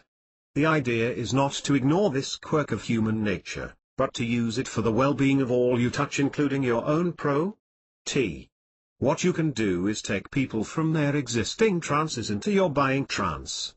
The rest of this book will show you exactly how to do that. Just don't age regress any of your prospects. How I discovered the buying trance 49. How to uncover rance. You should be wondering at this point how to determine the current trance someone is in. After all, if the preceding chapter proved that you create a buying trance by merging with an existing trance, how do you uncover someone's existing trance? Good question. To help arrive at an answer you can take to the bank, I went to some experts in the field of selling, marketing, persuasion, and hypnosis. Here are their answers. 51. Craig Perrine, of www.maverickmarketer.com, a well-known internet marketer, said, "Not only are people in a preoccupied state, but they are telling themselves stories about what is going on in their lives. For example, this happened to me the other day. I was hopelessly stuck trying to dream up a headline for a very important product launch. I stared at my laptop screen until my eyes throbbed and my hands fell asleep. The phone was ringing constantly and several client-related projects were also weighing on my mind, so I continued to draw a blank. Out of desperation I took the phone off the hook, and then I remembered a secret weapon I had in my arsenal, a special CD developed by an audio genius friend of mine that synchronizes the brainwaves for maximum creativity and focus. I popped on my headphones, and presto, within minutes my mind was like a laser-guided copywriting machine coming up with one great line after another. Sure enough, I wrote a headline that worked like gangbusters. And it was effortless. And in that story I just told you I used my favorite trance matching technique. See, you're reading this book because you are interested in marketing. Knowing that, I bet you are also frustrated at times with the challenge of coming up with winning promotions. Knowing that, I told you a story about a problem I bet you related to. As a marketer, my goal was to tell you about the CD product, but if I had started talking about the CD before I had drawn you into my trance, the odds are much higher that you'd ignore my message. So, if you just read that story and with my writer's block predicament and wanted to get your hands on that audio CD I used to bang out the winning headline, then you just entered the trance I intended. 52 buying trances. I did that so you could experience my favorite technique. Hand. Telling a personal story about overcoming a problem you and your target customer share is a powerful technique for drawing someone into your desired trance and leading them to a buying decision.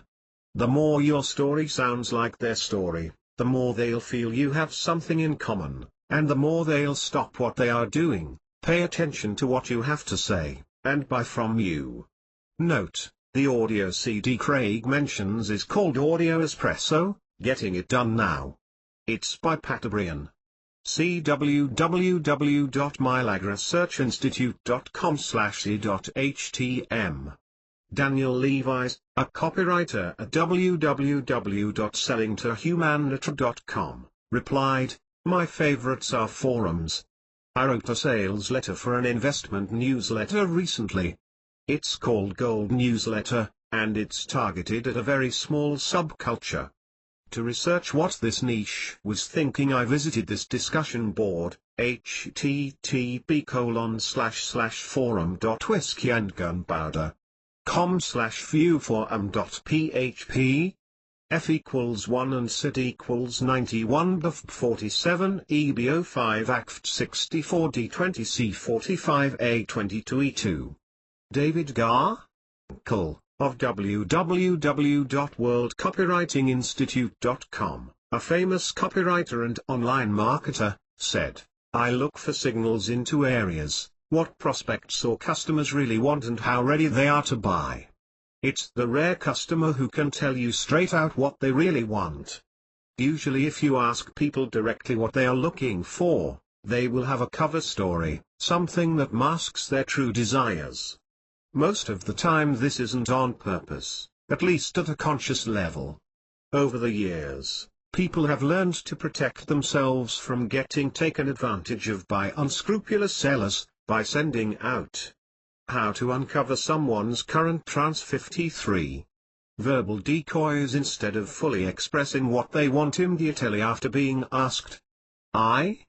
It's a long question and answer process to get to the heart of the matter this way. Sometimes that's worth it, but often it's impractical. What I have learned to do instead is rely on indirect signals that help me zero in on the true desires, stories people tell. If I ask someone to tell me a story about their situation or their experiences in the past, they will often reveal what they want and what they're willing to buy. People disclose a lot of valuable information in their stories that they hold back in straight answers. Complaints they make. People rarely censor themselves when they air their complaints.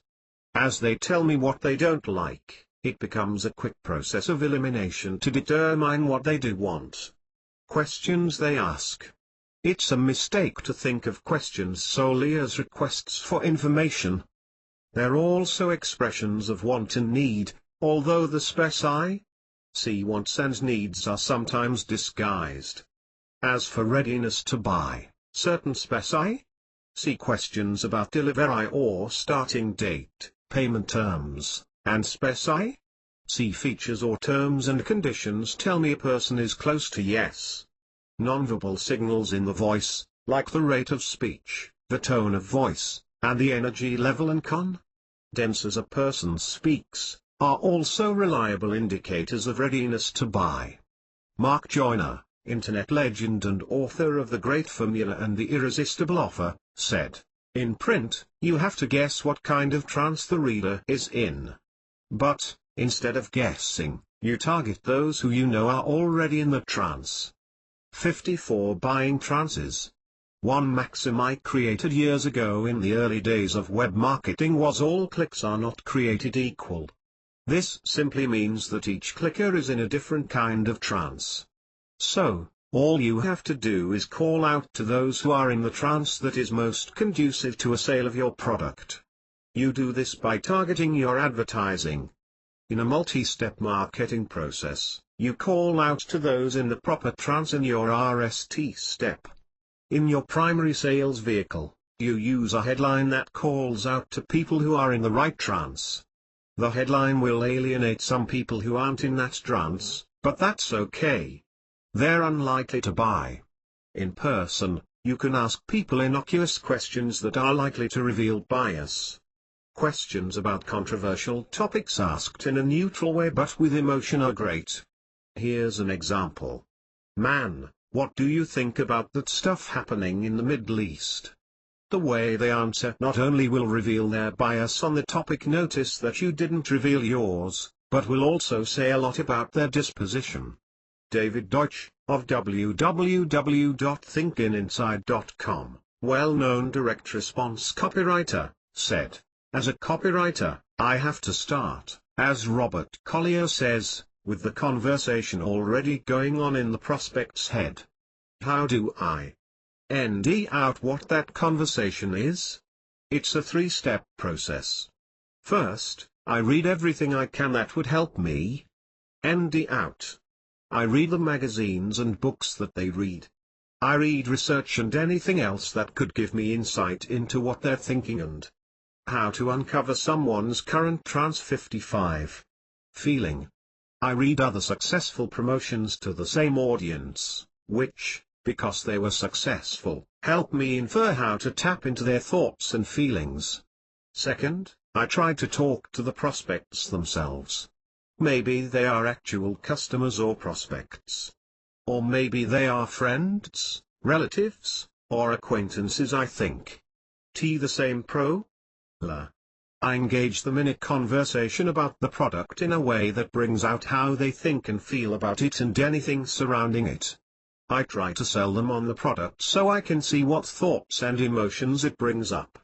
The third and final step is to try to become the prospect.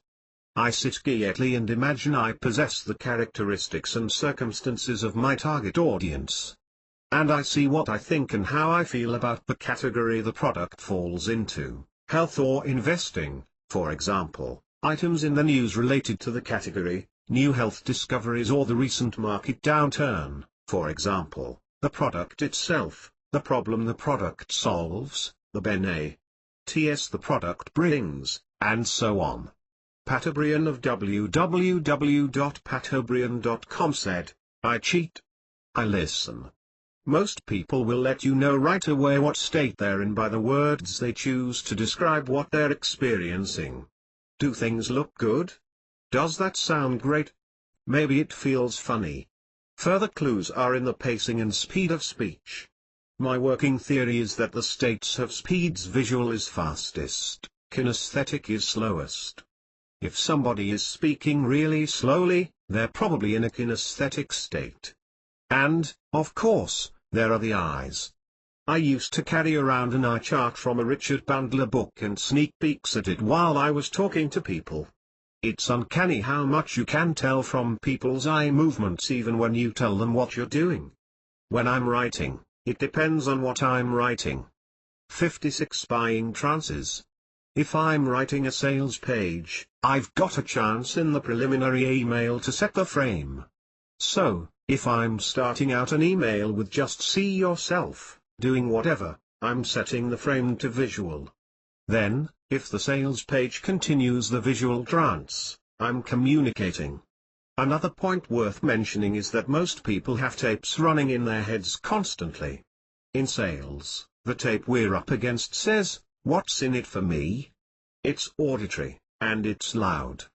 There are other tapes that you can postulate, but that's the one that's loudest.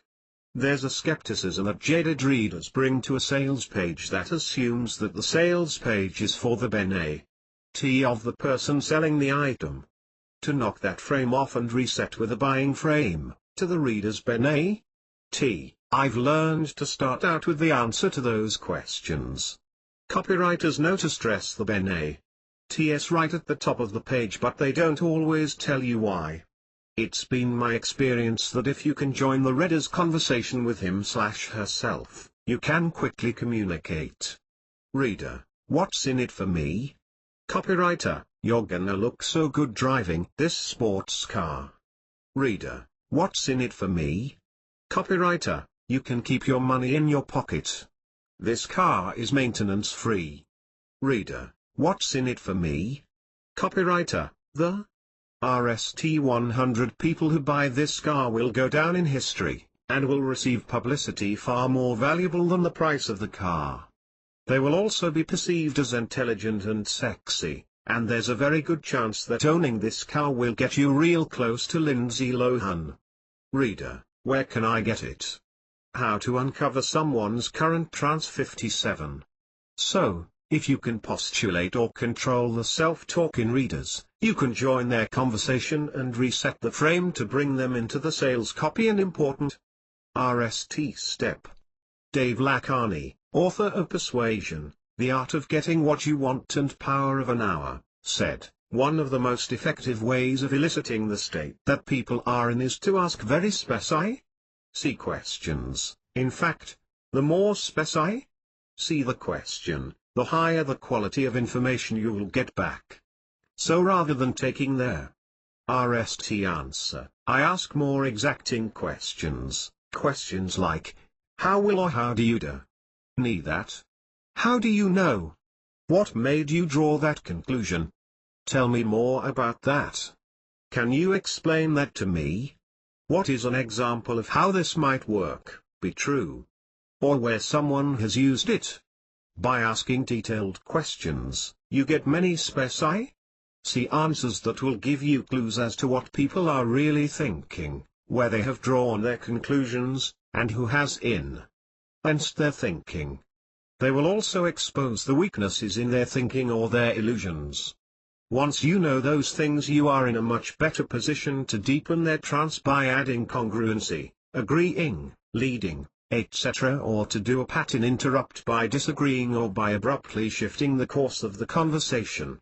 A way of knowing what people are thinking is to draw them out. Fake psychics who practice cold reading do this all the time. They present generalities as observations of fact, allow the person to respond to them, and then mold their conversation around them. Some good examples of that are statements like these, which work too. 58 Buying trances. Pull people out in virtually any situation and make you appear to be very insightful. You appear to me to be a person who is an independent thinker and doesn't accept others' opinions without strong evidence of truth. At the end of the day, it seems like you have a great deal of unused capacity that is going to be channeled into something even more meaningful and creative.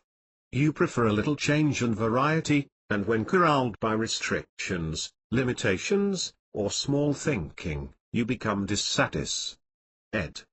By making observations about people that feel comfortable, you enter their reality of themselves and become a part of their reality.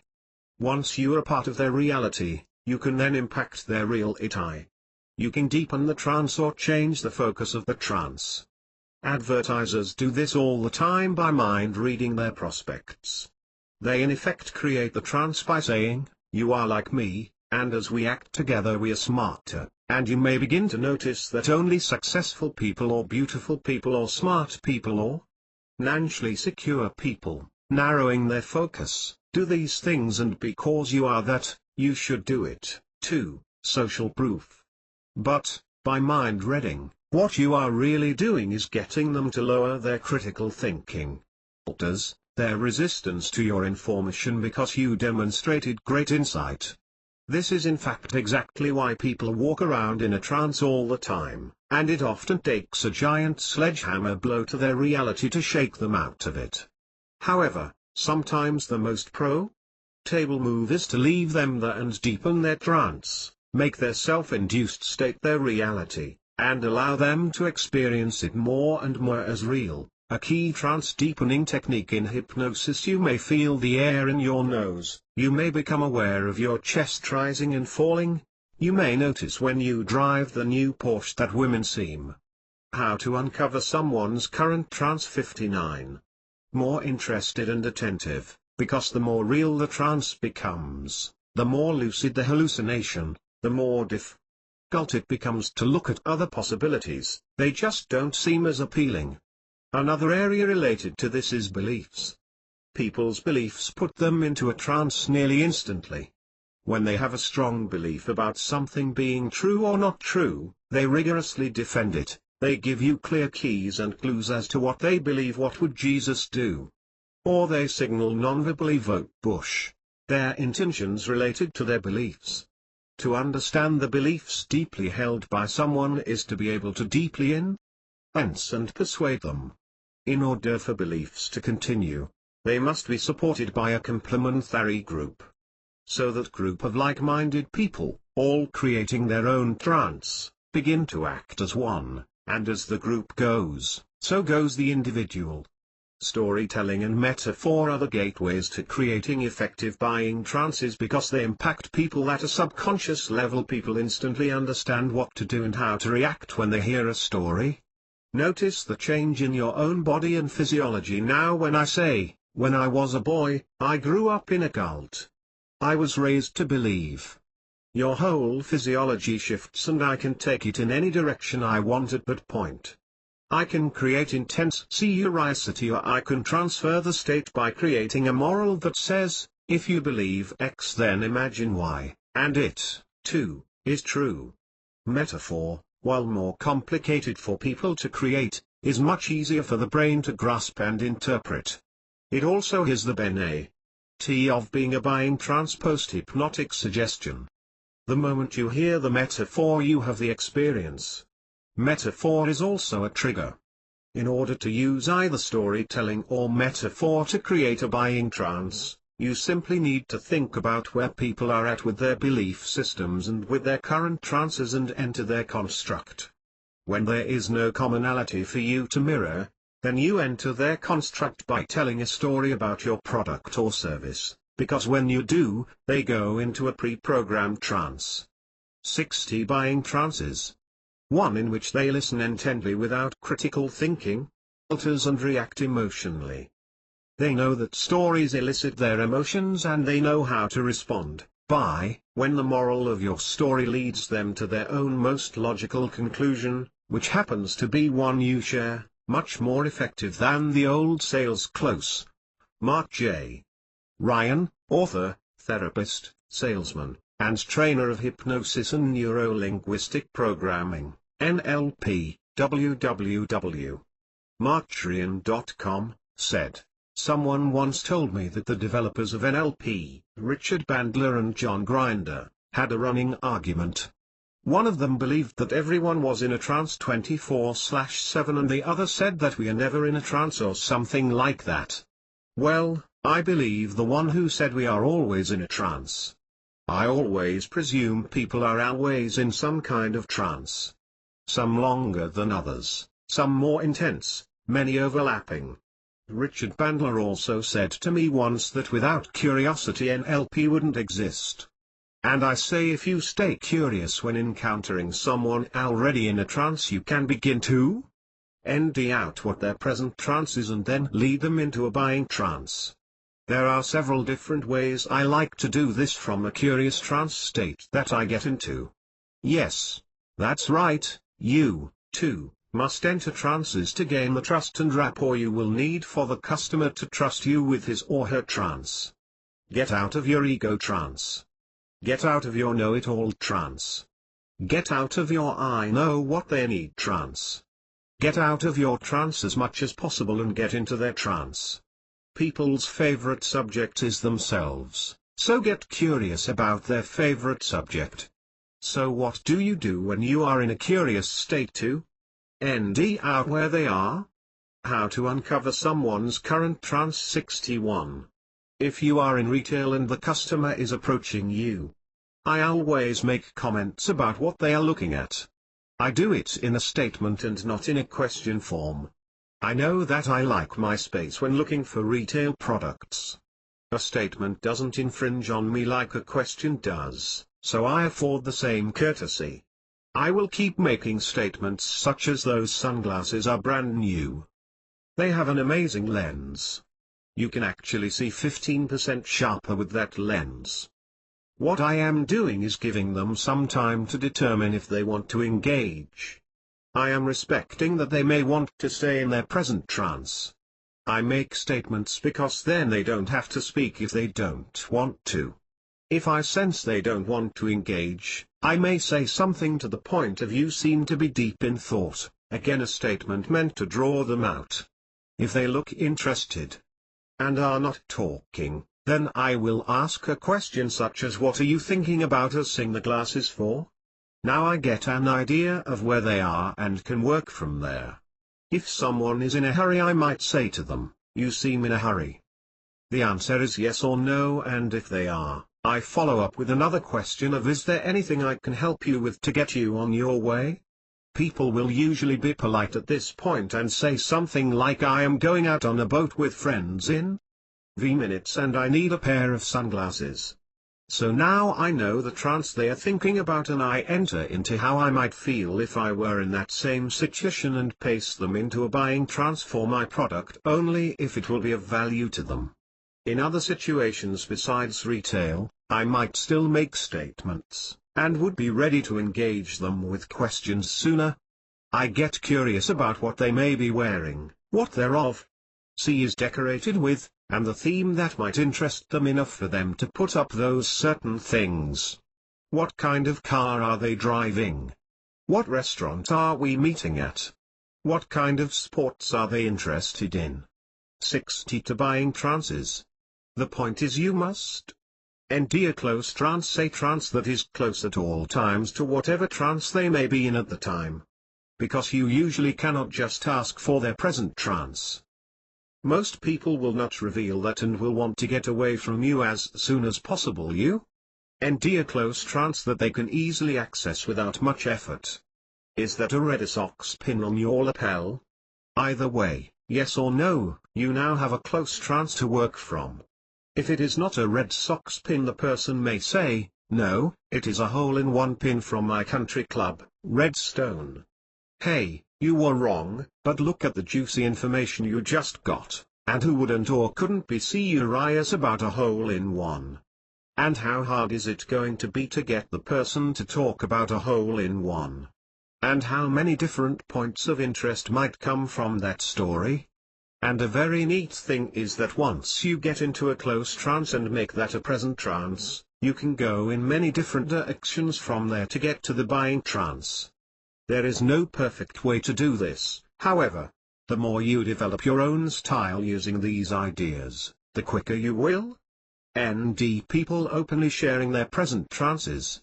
People seem to sense that you are genuinely curious and interested in them, sometimes without saying a word to them. I don't know how many times people have said to me, I cannot believe I am telling you this, I don't even know you. I smile and they continue on. People like to buy from people they like. People like people who show interest in them. Get curious. But not too curious. John Burton, www.dragonburton.com, therapist and author of Hypnotic Language, said, how do I get an inkling of what another person is feeling or thinking or experiencing in their inner world?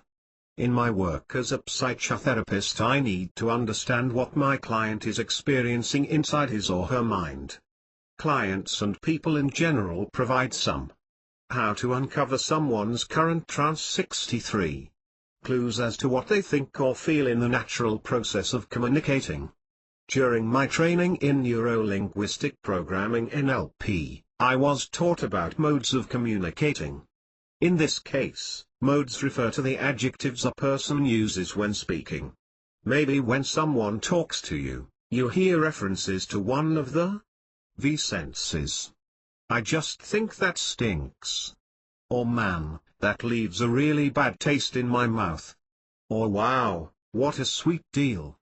Other examples on the positive side might be, that has a good ring to it, or I can see how that will work well. People often utilize one of their senses when selecting words to convey particular meaning.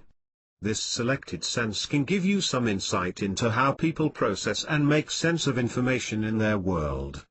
NLP shows that by speaking back to people in the same sense they used in speaking to you, a better and more effective connection occurs. But here, I want to speak of another way of knowing using a different set of pathways. In the course of communicating with another person, the sender will often utilize one or more senses in sending information. Some people use their hands when they speak, and some people just move their body more in general when speaking or when listening. Other people make vigorous facial expressions when communicating. Still others are nearly poker-faced while talking or listening. These modes of communicating provide ports of entry into the other person's world. This port of entry can lead to what might be termed trance sharing. We each live a high percentage of our lives in a trance, experiencing some narrow focus that excludes alternative items or views.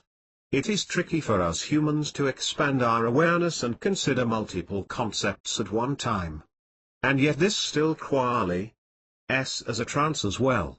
So in some sense we spend most of our time in a trance. Zing our awareness on something. Communicating, in some ways, simply involves a person describing to another person or persons the trance he or she is experiencing. Wow! What about that movie you saw last weekend, sharing your trance experience with others as you describe the movie to them?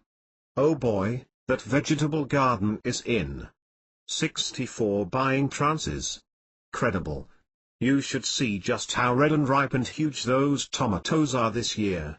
When you see your neighbor's tomatoes in your head, you are trance sharing. Maybe they need a little water in there? And so now to answer the question posed by Joe. How do I see my neighbor's red, ripe tomatoes in my head before they tell me? How do I know what they think or feel about those tomatoes? Each person tends to favor an avenue of communicating, whether it is body movement, facial expressions, or just words and tone of voice.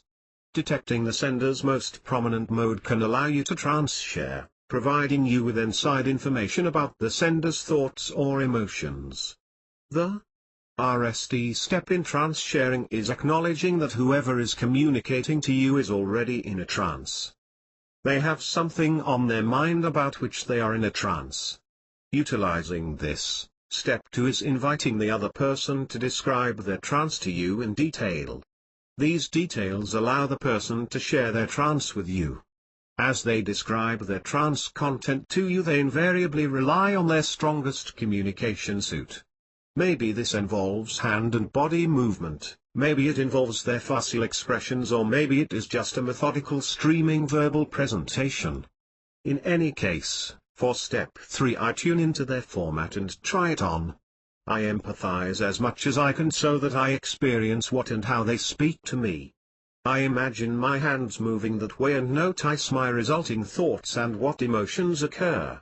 I imagine experiencing their facial expression and just feel what I feel and observe any thoughts coming to mind. If the person present's in a sort of strictly verbal mode, then I listen carefully and try on the words and the tone and the pace, allowing thoughts and feelings to occur. Step 4 involves the beginning of a more fully shared trance. I may see pictures of their descriptions. I may just hear words that they then use. When I see or hear their details as they do, or just in advance of their sharing out loud, then I know I'm in with them. How to uncover someone's current trance. 65. The FTH step becomes where therapy happens. Here I look around their world and see alternative points of view and influencing factors in the present situation. I can then reverse the order of trance sharing. I share my alternative trance with the client, providing alternative perceptions, thoughts, emotions, and behaviors. A new, yet more effective and resourceful, trance begins for the client out of their choice from the additional alternatives noticed. Finally, an interesting approach to determine what people are thinking is from copywriter Sam Rosen of www.verticallytogroup.com. He said, I look primarily to Ken Wilber's model, based on his integral theory, to understand buying trances. With all quadrants, all levels, as well as all lines, all states, and all types, we learn that every experience contains 4 dimensions: the interior individual, the exterior individual, the interior collective, and the exterior collective. In other words, when I'm thinking about a prospect, I run through a checklist in my mind. 1. What aspects of the prospect's worldviews, psychological composition, and inner experiences of consciousness, interior individual, need their reasons for looking at this product? 2. What behavioral and physical issues does the prospect care about, exterior individual? 3. What values systems make up the prospect's cultural environment and social milieu, interior collective? 4. What kind of business is the prospect in, how is it structured, and what role does the prospect see the company playing in society at large and humanity's ongoing development, exterior collective? The previous 4 questions represent each quadrant. But within each quadrant, there are levels, lines, states, and types. 66 buying trances.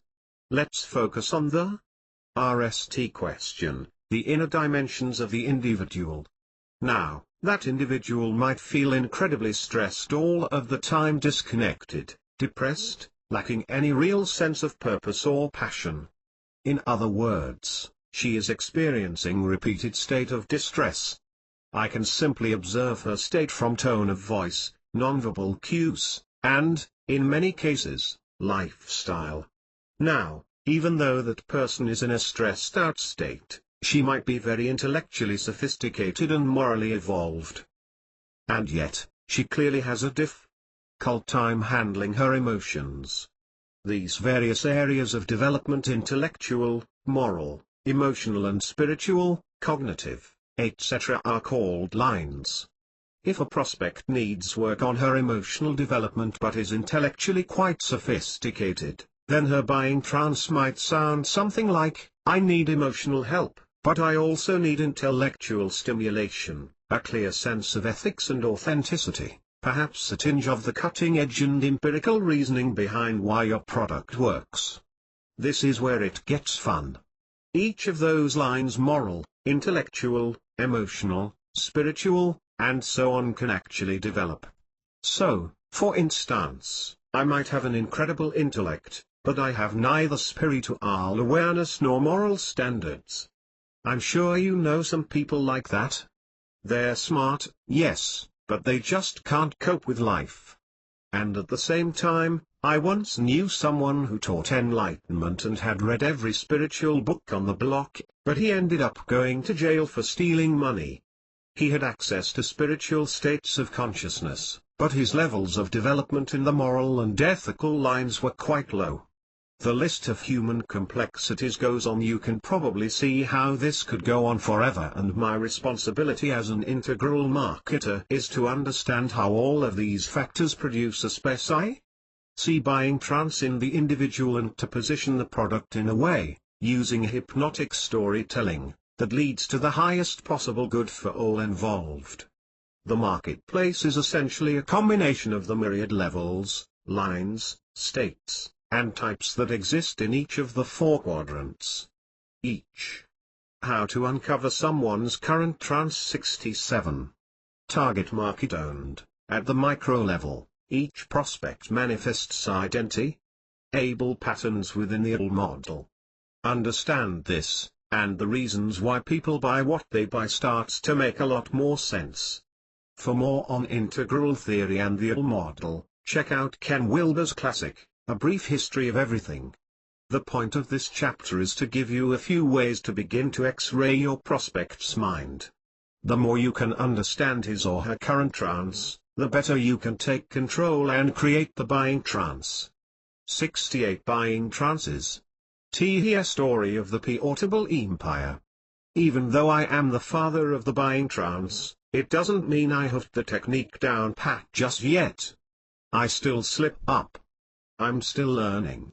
I'm still reminding myself that I put people into a buying trance only when I focus on them, not on me or what I want to sell. I also know that how I direct them to do something will determine what they actually do. My words create the beginning of their mindset, which leads to the action they take. With that in mind, let me confess the following story, which will also teach you more about the inner workings of the buying trance. My goof in 2006. Brian, one of my business partners and a dear friend, released his long-awaited CD and DVD set called Your Portable Empire. I was excited about it. I wanted to drive traffic to his website and see the sales roll in. Because I loved his 69 site, and particularly the graphic at the top of the site, I wrote the following email and sent it to my list. Subject: What may be the greatest website of all time? Brian just sent me a link to look at his new website. I wasn't interested. I was tired, just on a teleseminar, and didn't want to go look. But it was for Pat, so I did. And it fried me. The graphic at the very top not only made me smile, but the words on it have to be the greatest summary of an irresistible offer I've ever seen online. I don't care if you're busy, or tired, or what. You simply have to go look. It won't take but a second. It's at http://snipel.com/answerminna or www.marketersource.com/app/question CLK = 1507703. Go see. Joe PS. If you want to create your own portable empire, which is what Pate is known for, then get your rear to http://snipel.com/answerminna. I sent the email and waited. And waited. Sales receipts did not burst into my email box. Although my email created traffic to Pat's site, there were no sales. I found this very perplexing. As it happened, famous internet marketer Mark Joyner sent me an email to say hi. Mark is the author of The Great Formula and The Irresistible Offer. He's a genius at online marketing and the key person who helped me promote myself online with my RST ebooks almost 10 years ago. I told Mark about my email and the lack of results. He 70 buying trances surprised me by pointing out that my framing was all wrong.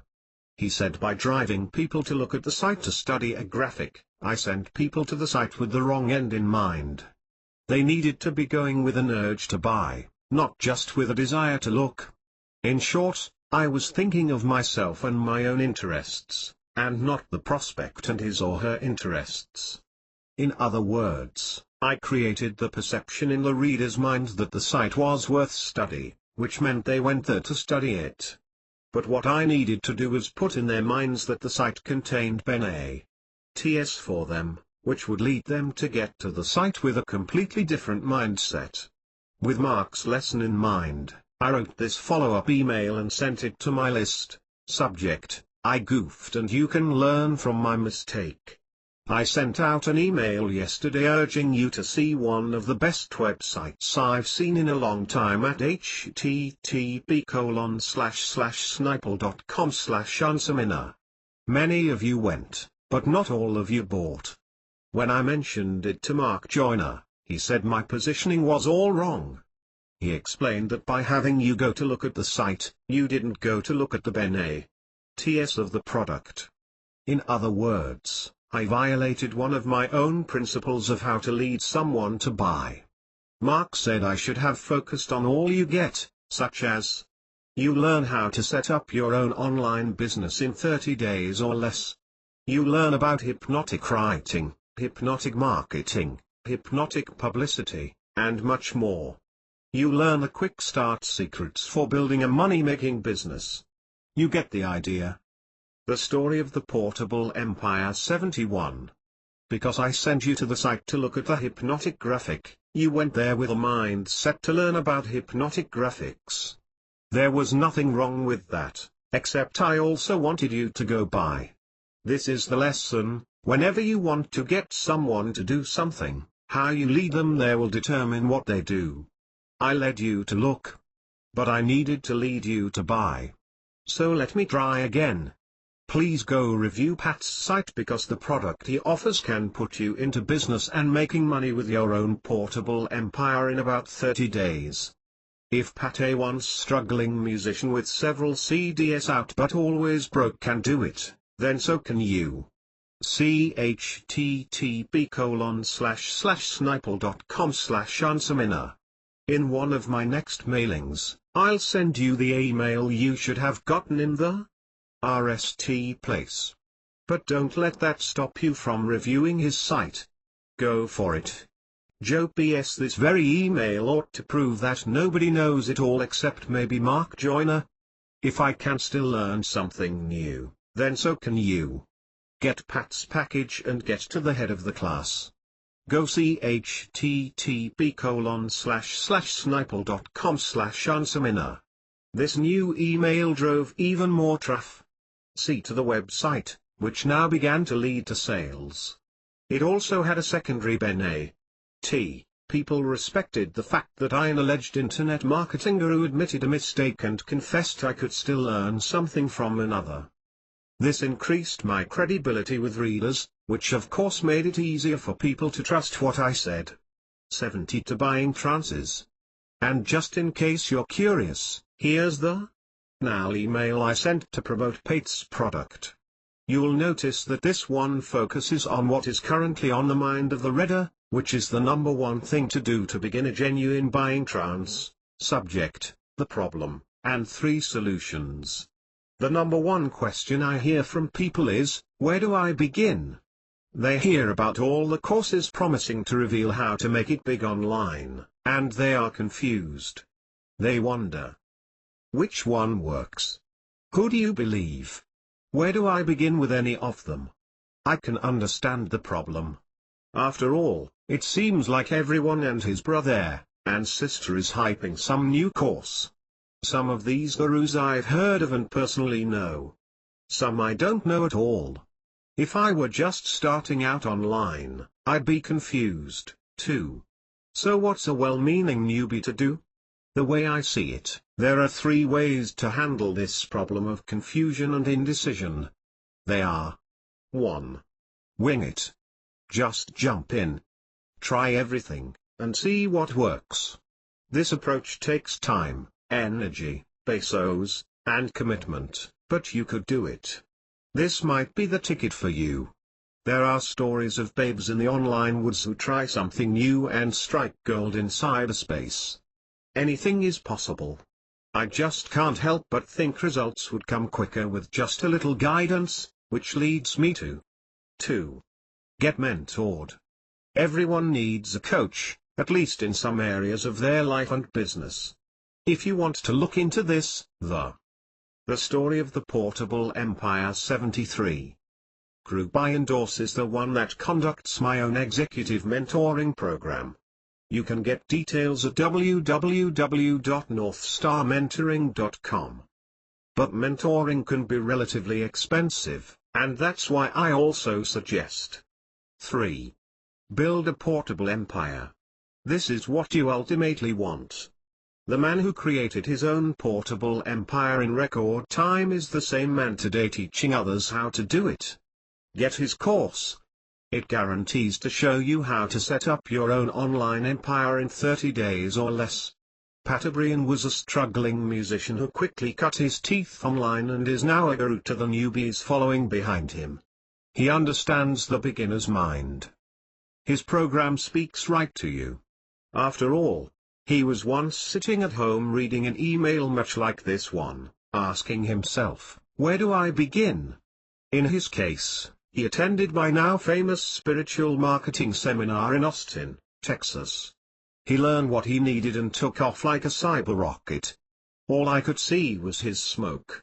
A while back Pat held his own seminar to help people who wanted to do well online but didn't have a clue where to start or what to do. He recorded it all, and describes it all at http://sniple.com/unseminar. His huge package of CDs and DVDs is a complete, paint-by-the-numbers approach to making it online. He and his speakers, I was one of them, take you by the hand and guide you in building your own online business from scratch.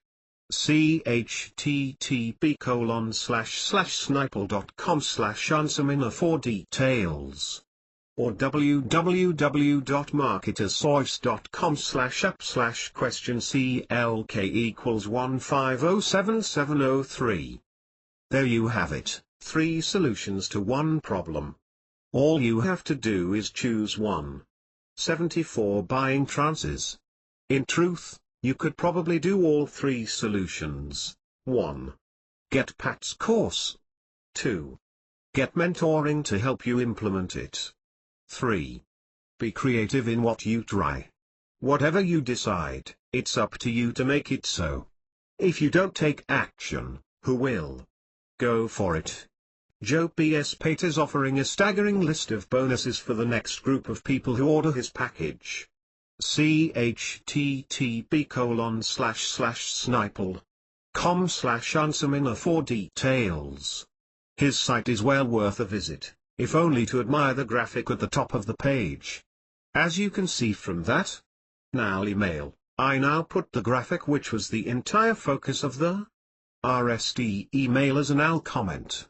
This caused people to go to the site with a completely different perception, to learn how to make money online, which tied into their interests, as well as to one of Roy Gant's fatal for emotional appeals. This story illustrates a point made by Tom Stafford and Mike Webb in their book, Mind Hacks. Attention acts like a kind of filter, directing all resources to certain tasks and away from others. How you lead someone to anything frames the attention they will give to do the task. In my RST email for Pat's package, I created an awareness to pay attention to a graphic. Well, that attention doesn't allow for a buying trance.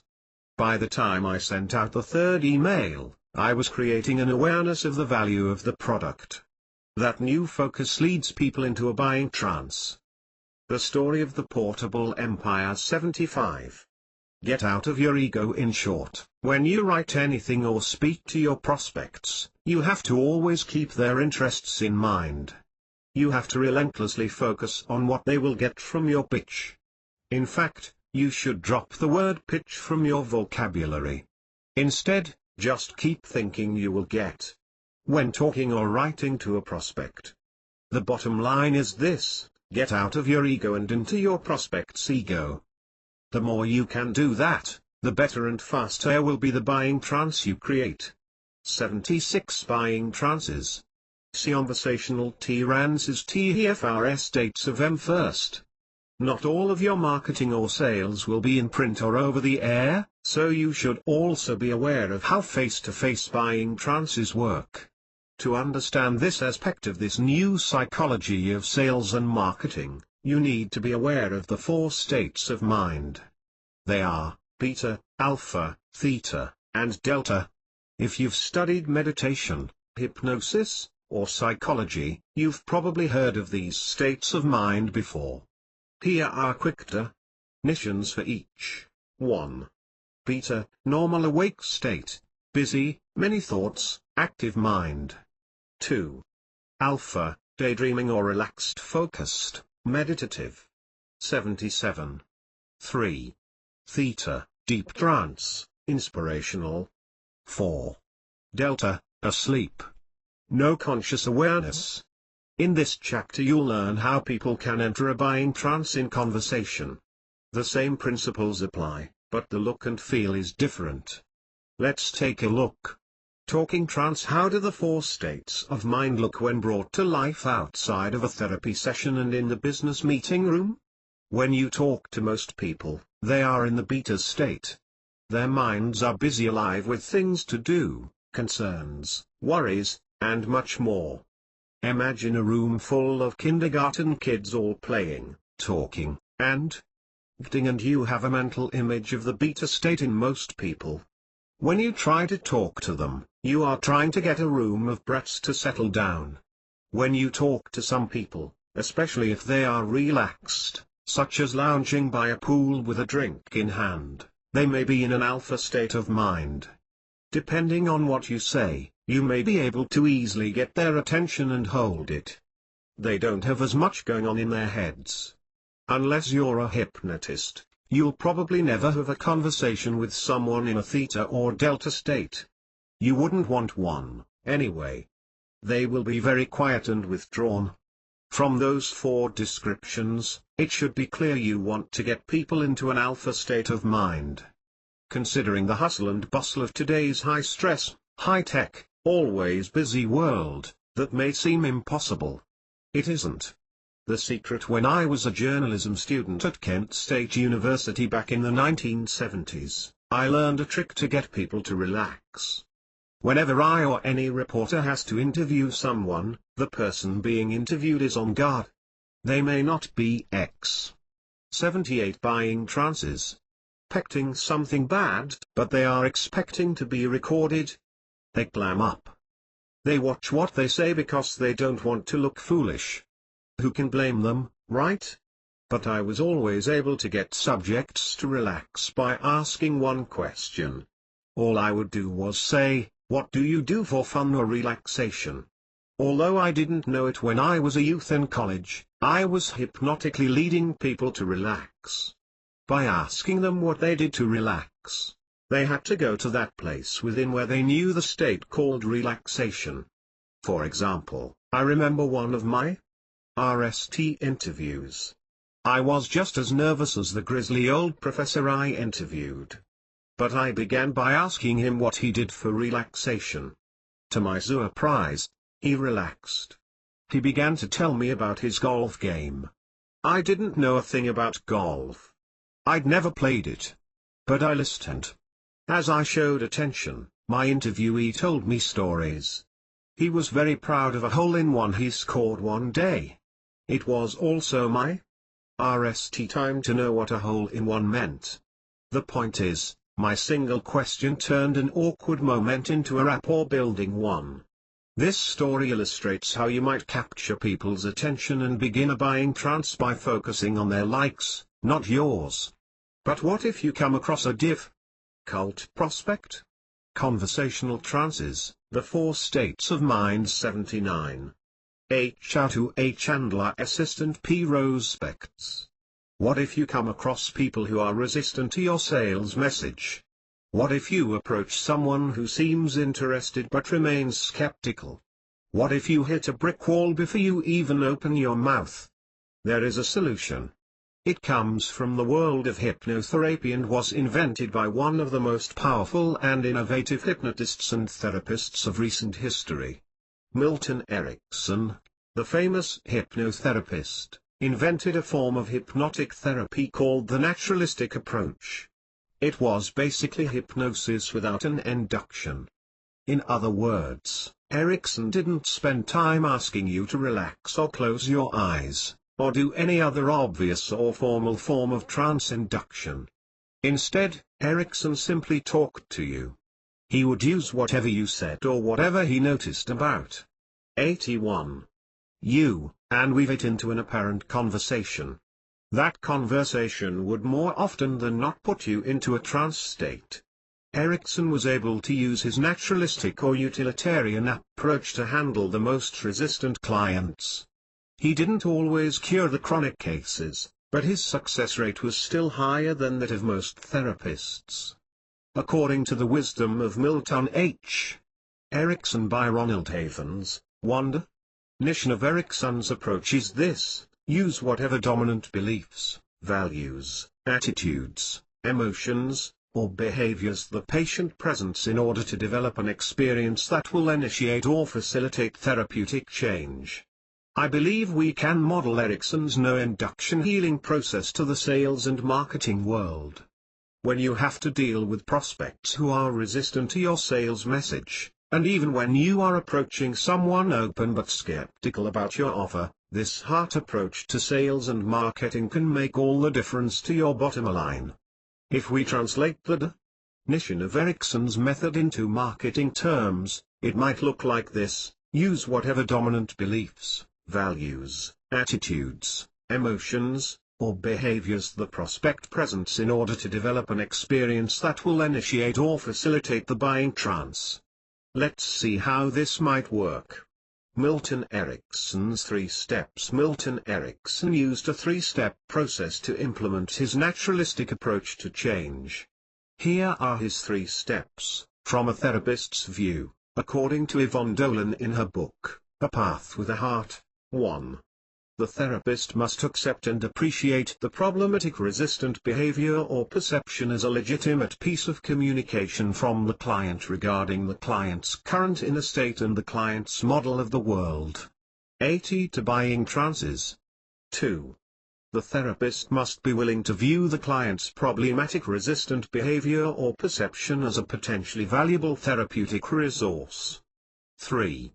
The therapist must communicate this acceptance and appreciation to the client in an undeniable way. I'll translate the 3 steps into sales and marketing terms. 1. No matter what your prospects say or do, it is a valid expression from their point of view. 2. You must accept their point of view as a potential sales tool. 3. You must agree with their point of view sincerely. Once you discover the simple power in these 3 steps, you are well on the way to knowing how to create powerful and instant buying trances to handle resistant prospects. Here's a quick story to illustrate how this might work. Meeting resistance. Imagine this. One day you call on a potential client. He or she sounds out of breath. Instead of trying to dive into your sales pitch, you ask what's wrong. The prospect begins to tell you about their day. They are not about to listen to you talk about your widget. They are stressed and distracted. You could excuse yourself and call back later. Or you could try the following. Whatever they say, acknowledge it and even agree with it. Don't talk them out of it. Don't argue with them. Accept their view of their current reality as true. After all, it is true, based on their thoughts in this moment. If you could switch places with them and be in their shoes in this moment, you'd probably feel as they do. As you listen, you have the quiet knowing that where this prospect is in their mind is a useful tool to make a later sale. How to handle resistant prospects. 83. So you genuinely accept it, not trying to change them at all. You continue listening, maybe asking questions to better understand where the person is coming from. You agree with their point of view. After you've heard their explanation for it, you should agree with it, at least from an intellectual understanding. By agreeing that whatever they are experiencing is valid, you create rapport. It's this state of rapport that creates the beginning of a buying trance. It's this rapport that melts resistance. People don't like to feel alone. They want someone on their side. A friend is easier to buy from than a salesperson or marketer. Be a friend. The process doesn't stop there, of course. Even Milton Erickson would build on what he heard after rapport was established to lead the client out of his or her current trance. But you can't take someone into a new trance without merging or breaking their existing one. Erickson was a master at merging with a trance before leading into a new one. When it comes to working with resistant prospects, agreeing with them is a wiser strategy than arguing with them. Agreement melts resistance. Agreement leads to trance. Agreement leads to sales. 84 Buying trances. T10 second T-Rance induction. If people are already in a preoccupied state of mind when you approach them in person, or on the phone, or with a sales letter or brochure, how do you get them out of their current trance and into your buying trance and in under 10 seconds? The secret is in getting their attention fast. A stage hypnotist can put a person in a trance within minutes, sometimes seconds, sometimes with a handshake or with the right words spoken at the right time. There's a special dynamic going on in that situation, of course. The people at the show are expecting to go into a trance, so the hypnotist has an easier job. Brad Fallon is a search engine optimization, SEO, expert and great guy. I got to know him on the marketing cruise I was on in 2005, when we were both speakers. After our presentations, we hung out together and picked each other's brains. He asked me about my P.T. Barnum book, There's a 85. Customer born every minute, writing in general, and hypnosis, too. Brad wanted to know if it was true that a hypnotist could put someone into a trance just by shaking the person's hand. I told him, yes, of course. Stage hypnotists do it all the time. They have to learn instant inductions in order to make the show happen fast. Milton Erickson was famous for being able to put people into a trance state with a handshake, too. I told Brad I could do it, as well, and I stretched out my hand. He offered his hand to mine, but just as we touched, he quickly realized what could happen and pulled his hand away. We both laughed, but the point was made. The expectation that something as innocent as a handshake could put you into a hypnotic trance is exactly what makes it possible. Here's another example. Harry Carpenter, in his book The Genie Within, writes of a PBS television show where a volunteer was asked to pretend to be hypnotized. The instructor on the program did nothing else to create a trance. No inductions, no guided relaxations, no staring at a swinging watch. Yet the volunteer went into an apparent trance. To test the mind of the volunteer, the instructor handed him a Spanish onion but told him it was an apple. The volunteer ate the onion, thinking and acting as if it were an apple. Yet the entire instant trance was done by suggesting the subject pretend he was in a trance. Obviously, trance states, even instant ones, are real, and very powerful. A hypnotic e-stunt. To give you another example of how instant hypnosis works, I once hypnotized Mark Joyner while thousands of people listened to it happen. Mark is the author of several books, including The Great Formula and The Irresistible Offer.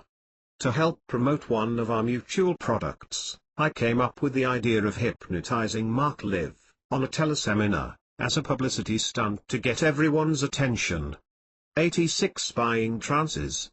The hypnosis was very real. I spoke to Mark on the phone, before the actual live event, to prep him for the experience. Since Mark has known me for many years, and is in fact the man who released my RST ebook, Hypnotic Writing, many years ago, he is well aware of my hypnotic abilities. I further enforced his understanding that I knew hypnosis by reminding him that I speak at the yearly convention for hypnotists, the National Guild of Hypnotists. I also sent out emails promoting the live event by saying, I can hypnotize anyone who is willing in under 3 minutes. Of course, Mark got to see those emails. They helped reinforce my ability to put anyone, even Mark, into a trance. When the time came to hypnotize him, it was easy. He was prepped for it. He expected it. He went into a trance and stayed there until I brought him out of it. We had a record-breaking turnout for our teleseminar. We also made history, as I was the RST person in internet history to hypnotize someone live in cyberspace. In case you are wondering, the hypnosis session was innocent. I asked him questions about his life, how he RST got started online, and more. I wasn't conducting a stage hypnosis show where I asked a participant to do something silly for the entertainment of the crowd. I instead focused on using hypnosis to get a famous internet marketer to tell the truth about his life and work.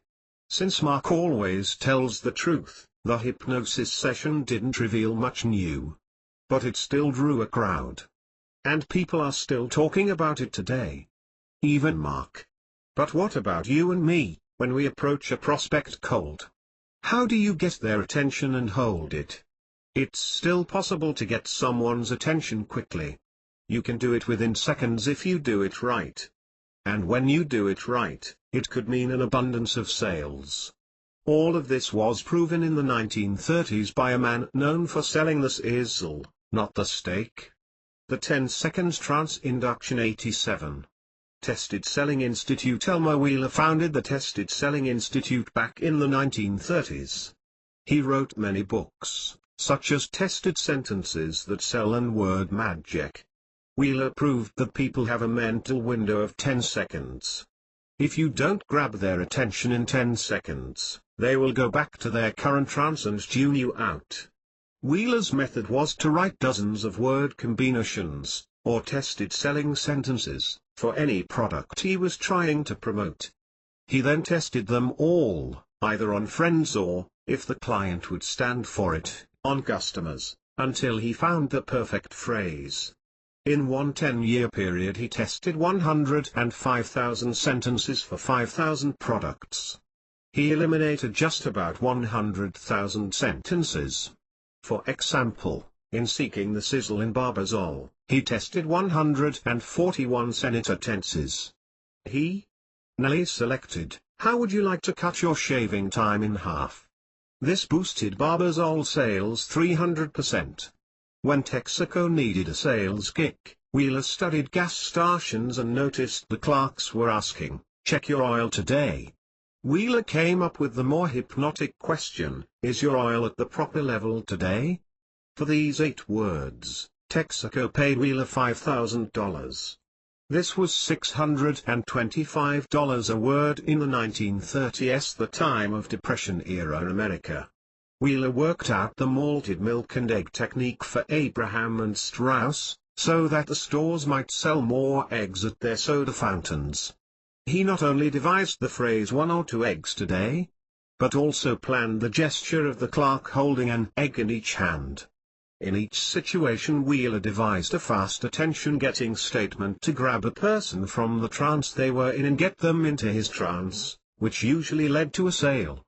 As Wheeler pointed out in his famous talk, Magic Words That Make People Buy, you have only 10 short seconds in which to catch the etting interest of the other person, and if in those short 10 seconds you 88 buying trances. Don't say something mighty important. That prospect is going to leave you mentally if he has not already left you physically. When you approach anyone in any way, you have a bare 10 seconds to get them out of their trance state. One way to approach them is what I described in the preceding chapter: you join them by agreeing with them. But another approach is to jolt them, pleasantly, out of their trance long enough for you to get them focused on your message. Here's how to do it. Pitch and grow rich. Step right up. That's the call of the carnival barker and the subtle con man of the infomercial host. It works virtually every time, too.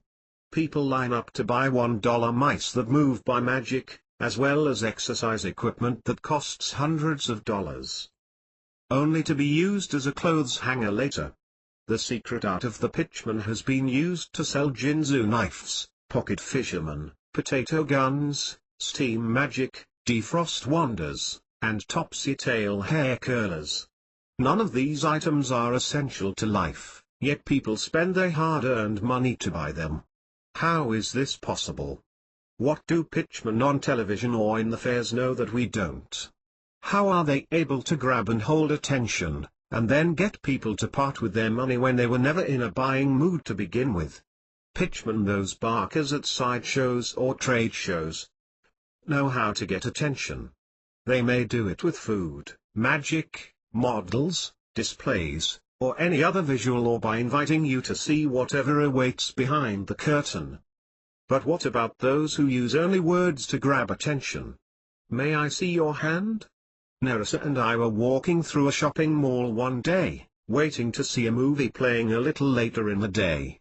As we, the 10 seconds trance induction 89, strolled along, a young man at a center kiosk looked at Nerissa and asked, "May I see your hand for a second?" Nerissa held out her hand. The man held it, said it was beautiful and soft, and from the Nerissa was putty in his hands. She listened as he energetically described his line of skin lotions, powders, nail protectors, and so on. I didn't understand most of it, but I was mesmerized by how this complete stranger stopped us with just 8 words, delivered in under 10 seconds. By the time we left his booth, we had bought $300 worth of products, including a sea salt bath and complete full-body mud pack for me. How did this happen? While the other clerks at the other kiosks sat and waited for customers to walk up to them and say something, this enterprising young man took matters into his own hands. He invited us into his buying trance by doing one thing, asking a question. What statements work? If Elmer Wheeler tested 105,000 sentences on 5,000 products, you can easily imagine that finding the right question or the right statement for your audience will take some research. But here are some pointers. Ask open-ended questions. If you ask any question that can be answered with a yes or a no, chances are high the prospect will answer with a no and break the trance. Although the fellow selling skin products asked Nerissa a question that she could have said no to, it worked. He might still polish his induction with something like, "How soft is your hand?" Ask which, not what. This was a tip from Elmer Wheeler. He strongly advised salespeople to give customers a choice between 2 items being offered. Do you want to meet on Wednesday or Friday? 90 buying trances is stronger than do you want to meet on Friday? Asking do you want large or extra large presupposes someone wants a substantial order, and leads them to choose between two things you wouldn't mind selling anyway. Ask inward-oriented questions when you ask someone to imagine something or to remember something. You send them into an internal trance state. What would happen if you could imagine the last time you told a story and people were riveted by your message? Leads the person into a memory or trance. Imagine closing more sales when you begin to master the buying trance. Make an unusual claim when my book, The 7 Lost Secrets of Success, RST, came out in 1992, I wanted to say something that would grab people's attention. My publisher, Jim Chandler, and I came up with the idea of this bold guarantee: use the principles in this book for 6 months. If you don't see a 50% increase in your business, we'll refund your money. I went on one radio show, stated the guarantee, and a group of 6 salespeople who were listening as they drove out of town stopped, turned around, and went to the local bookstore to buy 6 copies of the book. My unusual claim got their attention. When you consider that these men were leaving town and made new plans based on my hypnotic statement, you get a sense of the power of these methods. Dr. Mark Gittel and I did the same thing when we announced his cholesterol-lowering natural supplement formula. We put up a website at www.cardiosecret.com and said, lower your cholesterol in 30 days or your money back. This simple statement was an unusual claim, because most medical products don't come with guarantees. As a result, we grabbed people from their trance and brought them into ours. The 10 seconds trance induction 91. Ask a question they can't answer. I often engage my audience by telling them, I know 3 words that will cause you to give me all of your money. Everyone stops. They stare. They run through their minds, wondering what the 3 words are. This is the same power of a trivia question. No one really cares about the answer, but the not knowing is something that shakes people from their current trances. In my talks, I rarely tell audiences what the 3 words are until the event is over, and sometimes I forget to tell them. State something impossible to believe. One of my favorite tricks is to write a headline that is so preposterous that you have to awaken from your current preoccupation and take a look at the message. I used this headline on one of my blog postings: "The internet was destroyed last night." Obviously the internet was not destroyed, but the wild statement got attention. This is the same technique used by tabloids, which pull people into their stories with outrageous headlines, such as "Baby gives birth to Elvis" or "Cow discovered to be royalty." I'm not suggesting that you write the ridiculous, but that you instead focus on the fact that your audience is preoccupied. Give them a strong headline or statement to grab their attention, and then make the statement connect to your message. For example, my blog post went on to make a very logical and stimulating point. Here it is: "The internet was destroyed last night. I just heard that the internet was destroyed last night. I'm shocked, too. I'll tell you about it in a moment, but RST 90 to buying trances. I'm reading a Terry C. new book called Idealized Design. It's by Russell L. Akoff, Jason Magidson, and Herbert Addison, and published by Wharton School Publishing, which has been publishing some works of genius such as the earlier masterpiece, The Power of Impossible Thinking by Jerry Wind and Colin Crook, www.whartonsp.com. This is another work of genius. It's basically about how to create the future for your business, or your personal life, by focusing on what you desire and not on what you already have. The book reminds me of the Attractor Factor, www.attractfactor.com, but with a much more corporate focus. In fact, the book's cover carries the phrase "creating an organization's future." But the principles in the book are pure Attractor Factor and The Secret, www.whatithesecret.tv. For example, one of their guidelines is focus on what you would like to have if you could have whatever you want ideally, not on what you do not want. My favorite part of the whole book So far, is where you pretend that the business you want to improve was destroyed last night. It's gone. Burnt to the ground. Obliterated. Now you are in a wonderful place where you can envision how you wish the business would have been in an ideal world. From your vision, you can work backward to go out the steps needed to create it. The 10 seconds trance induction 93. This re-engineering type of concept is brought to life in the most riveting way by Russell L. Ackoff, when he opens the book by telling the story of how a CEO of Bell Laboratories walked in one day and announced, "Gentlemen, the telephone system of the United States was destroyed last night." As a result of that announcement, which of course wasn't true, the audience was able to free their minds to go on and create what we now take for granted, such as touch-tone dialing, caller ID, speakerphones, and so on. So if the internet did in fact collapse last night, how would you rebuild it? What would your vision look like? Our Acua, Joe www.mr.re.com.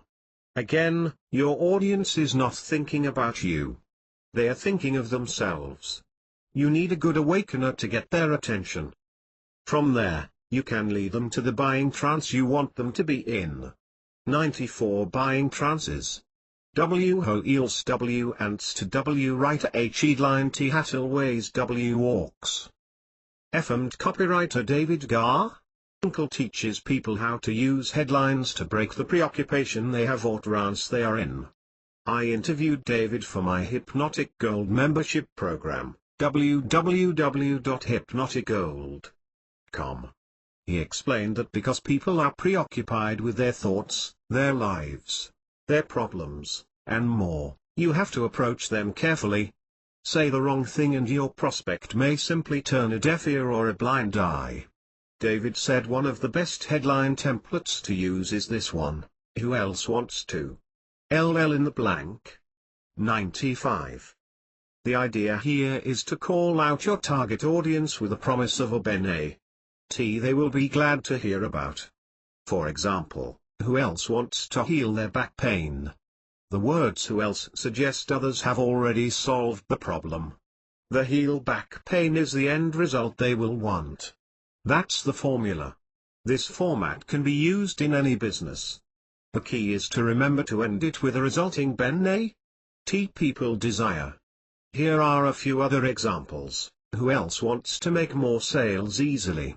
Who else wants to lower their cholesterol with www.cardiosecret.com? Who else wants to have younger looking skin? In one of my previous books, Hypnotic Writing, I list 30 ways to write headlines or improve existing headlines to get attention. These are tested ways to grab people's attention when they are preoccupied, and direct them to your sales presentation. Here are 3 of those proven ways, to help you think about awakening people by taking them from their trance into yours. 1. Use the word wanted in your headline. Everyone stops and looks to see what is wanted. It intrigues them. It stirs their curiosity. It can begin the process of a buying trance, which is the job of any hypnotic headline. 2. Use the word warning in your headline. Like the word wanted, the word warning also halts people. They want to know what they are being warned about. Again, it plays on their curiosity. 3. Use the word why in your headline. The word why begins the process of opening up a son's mind. Everyone wants to know the reason behind things, even if those things seem trivial. 96 Buying Trances. Before we leave this chapter, let me give you a powerful hypnotic headline that works virtually every time you use it. Give me 5 days and. Robert Collier, author of the Robert Collier Letter book, wrote about a headline template he used back in the 1940s that still works today. Collier was one of the most powerful and successful sales letter writers of his generation. He's considered a legend today. His book is a masterpiece. He said, the give me 5 minutes approach, for instance. You can use it to sell relief for athlete's foot, as in give me 5 days, and I'll give you relief from itching feet. Or a new dance step, give me 15 minutes and I'll give you the secret of dancing to the new slow time music. Or a new car, give me 5 minutes and I'll give you a new sensation in riding comfort. Try it for yourself. Pick something you want to write a sales letter about. Let's say it's an insurance service. Your headline might be, "Give me V minutes and I'll show you the best way to save money on your insurance." When I taught a class on how to write your own book, one of my headlines began as follows: "Give me 6 days and I'll show you how to write your very own book." As you can imagine, you can use this one headline as a way to generate headlines of your own. Another famous headline that gets rephrased a lot is this one by the great copywriter John Caples, which ran in 1925. "They laughed when I sat down at the piano, but when I started to play." Who else wants to write a headline that always works? 97. Every month I see some new variation of this one proven headline. In a recent magic magazine I even saw, "They laughed when I said I was going to be a magician until they saw my RST check." Why some writing explodes in your head. The whole idea behind this secret is to learn how to adapt proven headlines and sales concepts to your own sales letters. Looking at tested, proven headlines can inspire you. Here are a few for you to chew on. See if you can determine what makes them work. Check the kind of body you want. Is your home picture poor? How Fool Stunt Made Me a Star Salesman. How I Improved My Memory in One Evening. Why Some Foods Explode in Your Stomach When Doctors Feel Rotten. This is what they do. Girls. Want quick curls? Play guitar in 7 days or your money back. They thought I was crazy to ship live marine lobsters as far as 1,800 miles from the ocean. Answer these questions and work out the date of your own death. You'll notice most successful hypnotic headlines pull people into the sales letter. They generate curiosity, as in the one about why some foods explode in your stomach. Or they ask you a question. Do you make these mistakes in English? Was a headline so intriguing it ran unchanged for 40 years? Or they urge you to answer their questions, as in the headline about working out the date of your own death. 98. Buying trances. The key point is this: a headline has to call out your key audience, such as girls, and at the same time promise them a benefit that intrigues them. Do that and you're well on the way to starting a sales letter that is truly hypnotic. And that's how you begin a buying trance. Where do you go from the headline? Who else wants to write a headline that always works? 99.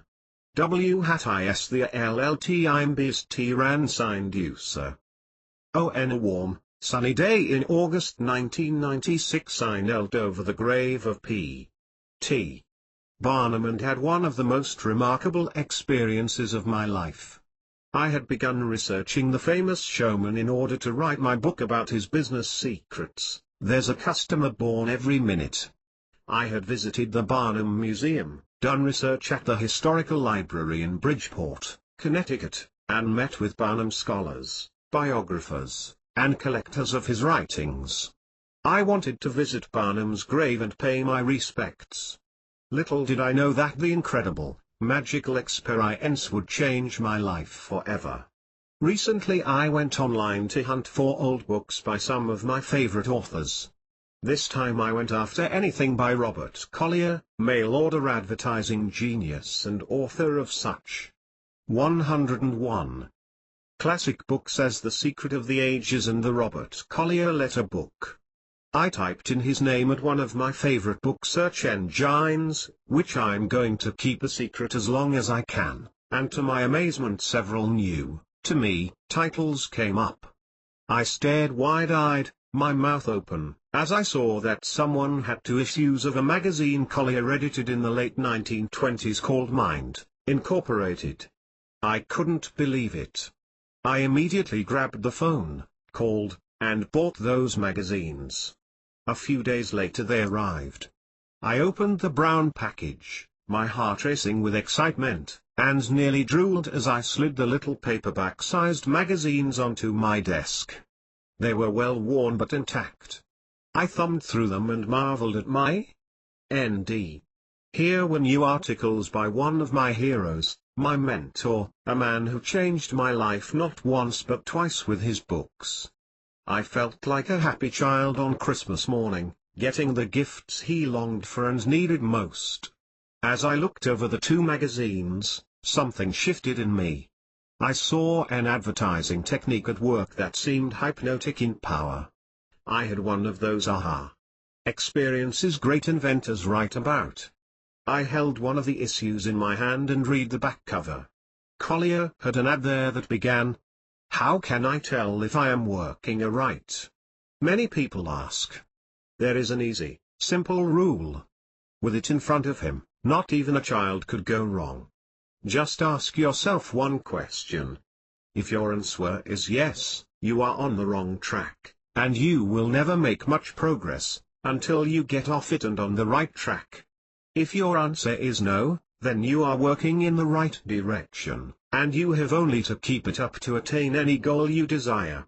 That question is the basis of the lesson in the next issue of Mind, Incorporated. If you are looking for a roadmap to guide you through the mental realm, send for it. 100 and to buying trances. Did you catch what Collier did? Let me give you another example. This one comes from Collier's editorial in the opening pages of the other issue I found. Dear reader, 12 years ago, the three examining physicians at the head of C of the Life Extension Institute made a thorough physical examination of the writer.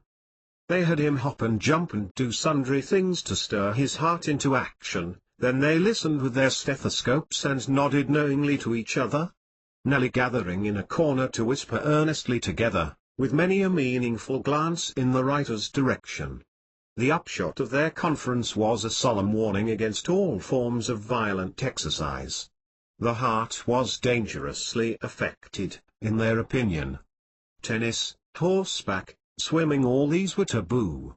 Even running for a streetcar was likely to result disastrously. If the writer wanted excitement, he might walk, as long as he did it sedately, or crawl about or on all fours. That was 12 years ago, remember. A few months back, he had occasion to be examined for life insurance. The examining physician knew of the Life Extension Institute. So he asked the head examiner of his company to check his report. The head examiner came, made the same exhaustive heart tests as the institute and put away his instruments with a chuckle. When you get ready to pass out, he said, they'll have to take out that heart and hit it with a rock to make it stop beating. Work, play, do anything you like in reason. The heart can stand anything you can. What made the difference? Perhaps the following lesson may give you an indication. Collier did it again. Did you catch his method? Collier told you just enough to intrigue you, to get you hooked, to get you interested, and then he stopped. In the RST example, he cleverly trapped you into wanting to know the question he kept referring to. But he never told you. What is the all-time best trance inducer? 103. The question. He snared you and then asked you to send for the next lesson, where the mystery of the question would be revealed.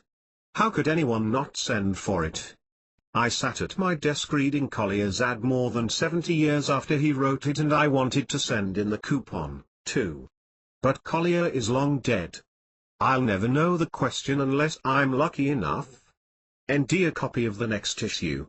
In the second example, Collier cleverly told you an intriguing story, asked the question that every reader would then have on his or her mind, but then didn't answer it.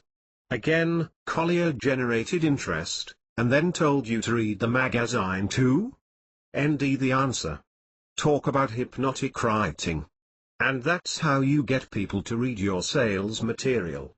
You pull them into it.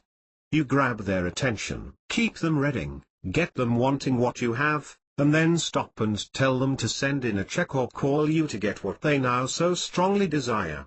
Did you notice how I began this chapter? I used the Robert Collier technique to hypnotize you into reading more. I started by saying I had an experience at Barnum's grave. What was the experience? What happened? All of these are questions in your mind as you read the opening. It's hypnotic.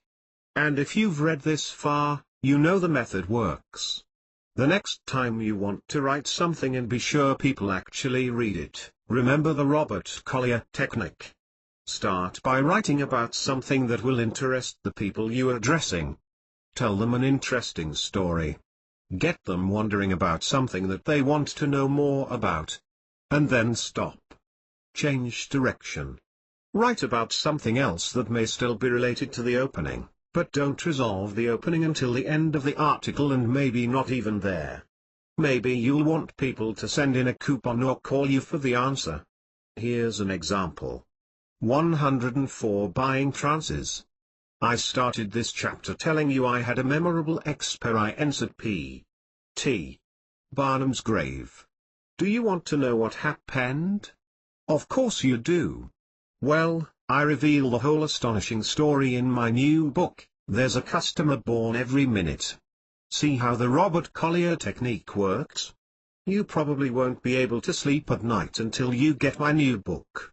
Hey. My ultimate hypnotic writing secret. Here's another example of how I use the power of curiosity to motivate people to go to a website. This is from my blog. My ultimate writing secret, an exclusive confession. I'm going to tell you my ultimate writing secret. I've never revealed it before. I'm willing to bet no other writer alive or dead ever used this method. Shakespeare didn't do it. Hemingway didn't do it. Your favorite novelist or copywriter doesn't do it. But I do. And it's the main reason my books, sales letters, articles, emails, websites, and even blog posts seem to keep people riveted to my words. It's not the words, but what I am doing as I write the words. It's one of the reasons my books become #1 bestsellers and my sales letters melt down the walls of resistance in people and break all known pro-T records. What is the all-time best trance inducer? 105. So here's my ultimate writing secret. As I am writing anything including this very blog entry, I am silently chanting 3 magic phrases in my mind. I am not writing the magic phrases. You won't end them in this post. But I am saying them, silently, in the back of my mind, as I write these words to you. If you'd like to know what the 3 magic phrases are, take a moment and poke your head in the door over at www.mylagrasearchinstitute.com/iloveau.htm. Our Acua, Joe www.mr. Re.com. P.S. I silently chanted the 3 magic phrases as I wrote this post, and I am saying them in my mind right now as I write this P.S. Can you guess what the 3 lines are? If so, or if not, go see www.mylagrasearchinstitute.com/iloveau.htm. After you've read my blog entry, you should be scrambling to get to the website mentioned in the post. You're curious. This should be obvious evidence that curiosity is one of the most powerful tools in your magic bag of tricks to get people into your buying trance. And if you're really curious about how to use buying trances to get people to buy virtually anything, then just turn to the next chapter. 106 Buying Trances. How to get people to buy virtually anything. How do you sell a t-shirt, anyway? I mean, nobody really needs one. Many places give them away as promotional items. And there isn't a shortage of them in the world. They aren't food, water, or shelter. They aren't essential. No one will die without one. So why would anyone buy one of mine? Those were the thoughts I wrestled with after artist Andy Dooley created a beautiful t-shirt designed to celebrate my book, Life's Missing Instruction Manual. Now that I have a shirt, how do I sell it? I rummaged through my brain as well as my library and stumbled across Aristotle. You may remember him. He was an ancient Greek rhetorician who created a 4-point system for persuasion. That system has never been improved on in 107. The last 2000 years. In brief, his logical 4-step arrangement, as Aristotle called it, looks like this. 1. Exordium. A shocking statement or story to get attention. 2. Narratio. You pose the problem the reader/listener is having. 3. Conmatio. You offer a solution to the problem. 4. Peroratio. You state the bene ts of action. This should look a little familiar to you. It's very similar to the classic advertising formula known as AIDA: attention, interest, desire, action. Because of both of those formulas, most of my sales-oriented writing follows along the easy path of answering these questions. 1. Are you getting attention with your opening? 2. Are you stating a problem the reader cares about? 3. Are you offering a solution that really works? 4. Are you asking the reader to take action? Okay. You got that. But how does it help me sell t-shirts? Well, let's see. First, my opening has to grab attention. So what if I said something like, how can you wear a painting that will increase your sex appeal? Food, sex, and money are notorious attention getters. Second, now I have to state a problem. So maybe I can ask, are you tired of wearing ratty t-shirts from the local pub or grill? Wouldn't you like to wear something that makes you feel great, that reminds you as well as the people who are attracted to you to go for your dreams? Third, now I have to explain my solution. Famous artist Andy Dooley, who has designed t-shirts sold at Disney World and around the world, has just created an original work of art. This art is beautiful, colorful, and 108 buying trances. Charged with the feelings that attract prosperity, love, and healing, all the things you loved in my book. The attractor factor. Fourth, to wrap up, I need to now ask for action. You can only get this limited edition, original work of art directly from me. Just go to my website at www.mrre.com and you'll see the t-shirt design. For every 3 shirts you buy, I'll send you 1 free. Sizes are large and X large only. Wow! I did it. I spontaneously created a sales piece by following Aristotle's 400-year-old 4-step plan. You can do this, too. For anything you want to sell, simply ask yourself these questions. 1. Are you getting attention with your opening? 2. Are you stating a problem the reader cares about? 3. Are you offering a solution that really works? 4. Are you asking the reader to take action? Now go and make Aristotle proud. How to get people to buy virtually anything. 109. How to see rea to air magical on. The spot being Rance. I love magic. I'm a lifetime member of the Society of American Magicians, the organization Harry Houdini started back in the early 1900s. I know many magicians and often attend magic conventions and shows. I haunt the dealer room, where magic tricks are sold. I am looking for the tricks that make people gasp in surprise and delight. Unfortunately, most magic is on the level of a prank or kid's joke. That's not for me, so most magic that I see disappoints me. But one day I met a magic dealer at a convention who was very friendly. He took his time with me, listened to my needs, and then responded with some truly hypnotic stories. Here's an example. I went into one of those big discount stores. Mr. Williams, the dealer, began. The woman behind the counter, 111, seemed bored, so I decided to do a little magic to liven up her day. I asked her to pretend I had a deck of cards in my hand. I then let her shuffle. Either make-believe cards, cut them, deal them out, and pick any card she wanted. Remember, all of this was done in her head. Mr. Williams went on, after I let her choose her card, I asked if she wanted to change her selection. She said no. I then announced that her card was the 7 of spades. Mr. Williams paused before telling me what happened next. Well, you could hear this woman scream all throughout the store. But the story doesn't end there, he continued. There was a man and his son who heard the scream and came over to see what had happened.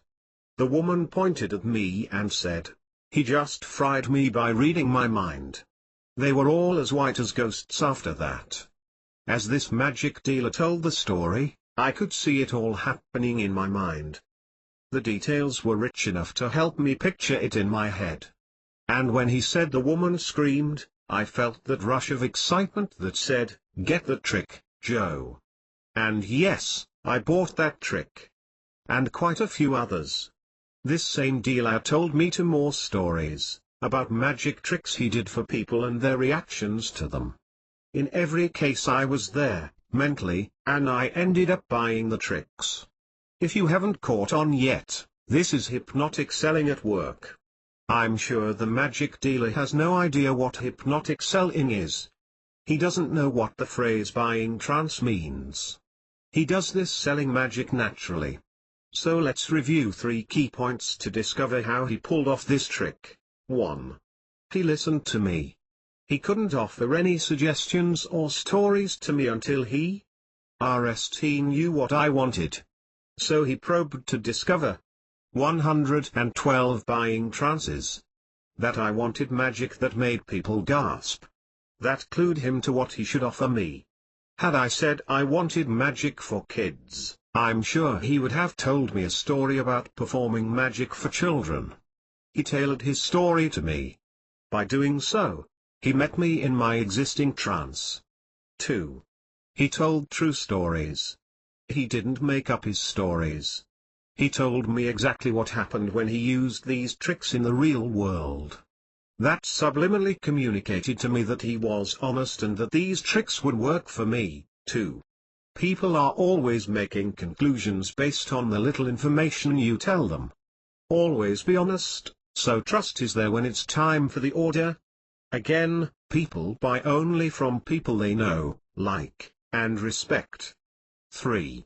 He used lots of details. He told me what store he went to, the name of the woman he performed the trick for. I left them out of this chapter, though, to respect their privacy, and all the details of her reaction. This brought the story to life in my mind and made it easy for me to see myself performing and receiving the applause. People will generally live out in their heads the story you tell them. The more specifics you can offer, the easier it will be for them to relate to your story. You get the idea. The buying trance is all about delivering a message to people that's what they are looking for and that is delivered in a vivid way. Do this and you'll see real magic. People will marvel at your storytelling skills and they'll pay you real money, too. And that's the best trick of all. Note, the magic dealer was Emery Williams Jr. www.williamsmagic.com. How to create a magical on-the-spot buying trance 113. He most important see chapter in his entire book.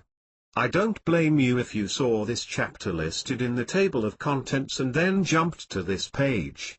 Before you read too far past this sentence, though, stop and ask yourself why you skipped to this chapter. My guess is that the title tickled your curiosity, which you've already learned is a powerful hypnotic trance inducer. I would also guess that the title suggested that all you need to read is this single chapter to understand the entire concept of the buying trance, which means the title appealed to your desire for instant gratification. Whatever your reasons for skipping by everything else to get to this chapter, it's worth reading and learning from. This behavior is exactly what your own clients and prospects are going through. They are preoccupied in their own little 115 worlds, their trances, and they want you to get to the point. Meet them where they are already at, mentally, and you can guide them to where you want them to go. That's how I got you here. Now let me give you a detailed explanation of how I implement this process online, whenever I write sales letters, emails, websites content, or blogs. As you can imagine, the online world is overloaded with millions of websites and the potential for distraction is enormous. Getting people to your website or blog, and keeping them there, is the ultimate challenge. I've found a way to succeed online using the buying trance. I've never revealed this system before, so you're in for a treat. Pull up a chair and let's get started. The system to simplify the explanation of how I put people into a buying trance online, I'll use my blog as an example. If you want to see my blog, go to www.mr.re.com and look for the link to it on the left. Click it and you'll be there. Step 1. Choose your keyword. The RST thing I do when I want to write about something on my blog is make a mental note of the subject. For example, if I want to write about the cholesterol-lowering natural supplement I'm an investor in, see www.cardiosecret.com, I write down the keywords cholesterol-lowering. If I want to write about the fitness program I'm in, I might use the keyword fitness or maybe weight loss as my focal point. If you're about to write about your accounting service, you might use accounting as your keyword. While the keyword is important, it's simply a starting point, so don't fret over it or what you think it needs to be. Take your best educated guess. 116 Buying Trances. Step 2. Do a keyword search. I then go to www.wordtracker.com and do a search for words similar to my selected keyword. This is important. WordTracker is an online service that compiles a gigantic database of words being searched online. You enter some keywords, as in step 1, and WordTracker tells you how of 10 people search for them and, more importantly, offers words you may not have considered that people are searching for that tie into what you want to write about. WordTracker will also tell you how many other sites are using those same keywords, so you are aware of the competition. In short, WordTracker generates a list of optimal keywords that you may want to consider using in your writing to grab more traffic. See from people searching for them. Step 3. Use the new keywords in your blog. I then write my blog post using as many of those new keywords as possible. In this way I am stuff my blog entry with known search terms, all of which are relevant to my blog entry for that day. What this 3-step formula does is help me meet people where they are mentally. Again, to create a buying trance, I have to understand that people are preoccupied and I have to meet them where they already are. WordTracker reveals the terms people are using to search online, which tells me what is on their minds. When I use those very terms, I am meeting people in their existing trances. Let me walk you through an example so you understand this even more clearly. FieryMeltdown.com. As I write this, I just opened a brand new site at www.mr.re.meltdown.com. The goal of it is to sell a membership program where people receive a DVD every month revealing fitness. The most important chapter in this entire book 117. And marketing secrets. I want to get people to the site, so they will subscribe to my DVD program. One way I will tell people about it is with a post on my blog. Here's how I might go about writing a post that ends up putting people into a buying trance. First, I re-up www.wordtracker.com. I go into its keyword universe search function, which allows great flexibility in my detective work for the best keywords to use in my blog. I'll use marketing as my key search phrase because the site I want to promote covers two very popular areas: questionedness and marketing. WordTracker comes back with a long list of 300 related keywords. Here are the RST 100 from the list it generated for me. 1. Fitness marketing. 2. Fitness. 3. Marketing. 4. Martial arts software 5. F processing 6. Jobs 7. Marketing 8. Employment 9. Fitness 10. Nottingham 11. Health clubs 12. Fit 13. Martial arts schools marketing 14. ID cards 15. Third-party collections 16. Direct mail 17. Retention cards 18. Tournament insurance 118. Buying trances 19. Graphic design 20. Third-party credit card processing 21. Lead boxes 22. Third-party billing 23. Retention tools 24. Accident insurance 25. Bodybuilding 26. Martial arts services 27. Credit reporting 28. Job 29. Martial arts school services 30. Membership cards 31. Postcards 32. Business 33. Computer software 34.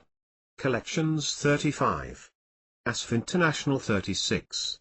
Billing 37. Health 38. Marketing tools 39. Financial services 40. Receivables management 41. Martial arts school management software 42. Electronic funds transfer 43. Credit card processing 44. Karate software 45.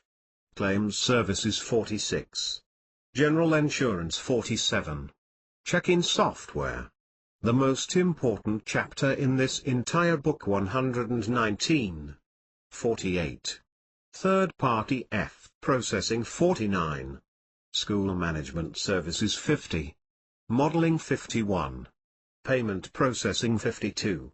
Design 53. Personal trainer 54. Health club 55. Personal trainer marketing 56. In 57. Exercise 58. Marketing plan 59. Recruitment 60. Healthy 61. Personal training 62. Bodybuilders 63. Models 64. Sports 65. Resume 66. Odd jobs 67. Melbourne jobs 68. Dojang software 69. Finance and banking career in Australia 70. Government jobs 71. Fitness business 72. Recruitment agencies 73. Jobs in Melbourne 74. Jobs online 75. Employment agencies 76. Job sites 120. Buying trances 77. Sydney jobs 78. Jobs in Sydney 79. Australian jobs 80. Adelaide jobs 81. Job search Australia 82. Jobs 83. Employment Australia 84. My Career 85. Marketer 86. mycareer.com.au 87. Career.com 88. 189. Business to business 90. Accounting jobs 91. B2B 92. Job search 93. mycareer.com 94. My Career 95. Fitness professionals 96. Jobs in Australia 97. Career 98. www.mycareer.com.au 99. One Career 100. Brochures. Obviously, not every term on the list is relevant.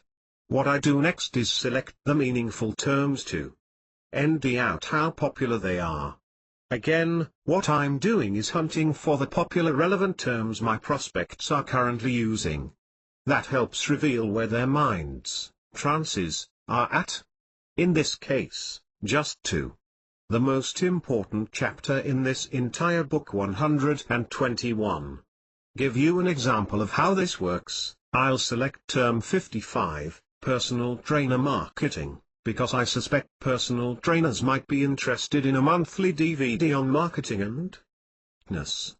Word Tracker quickly comes back with 300 terms I might use.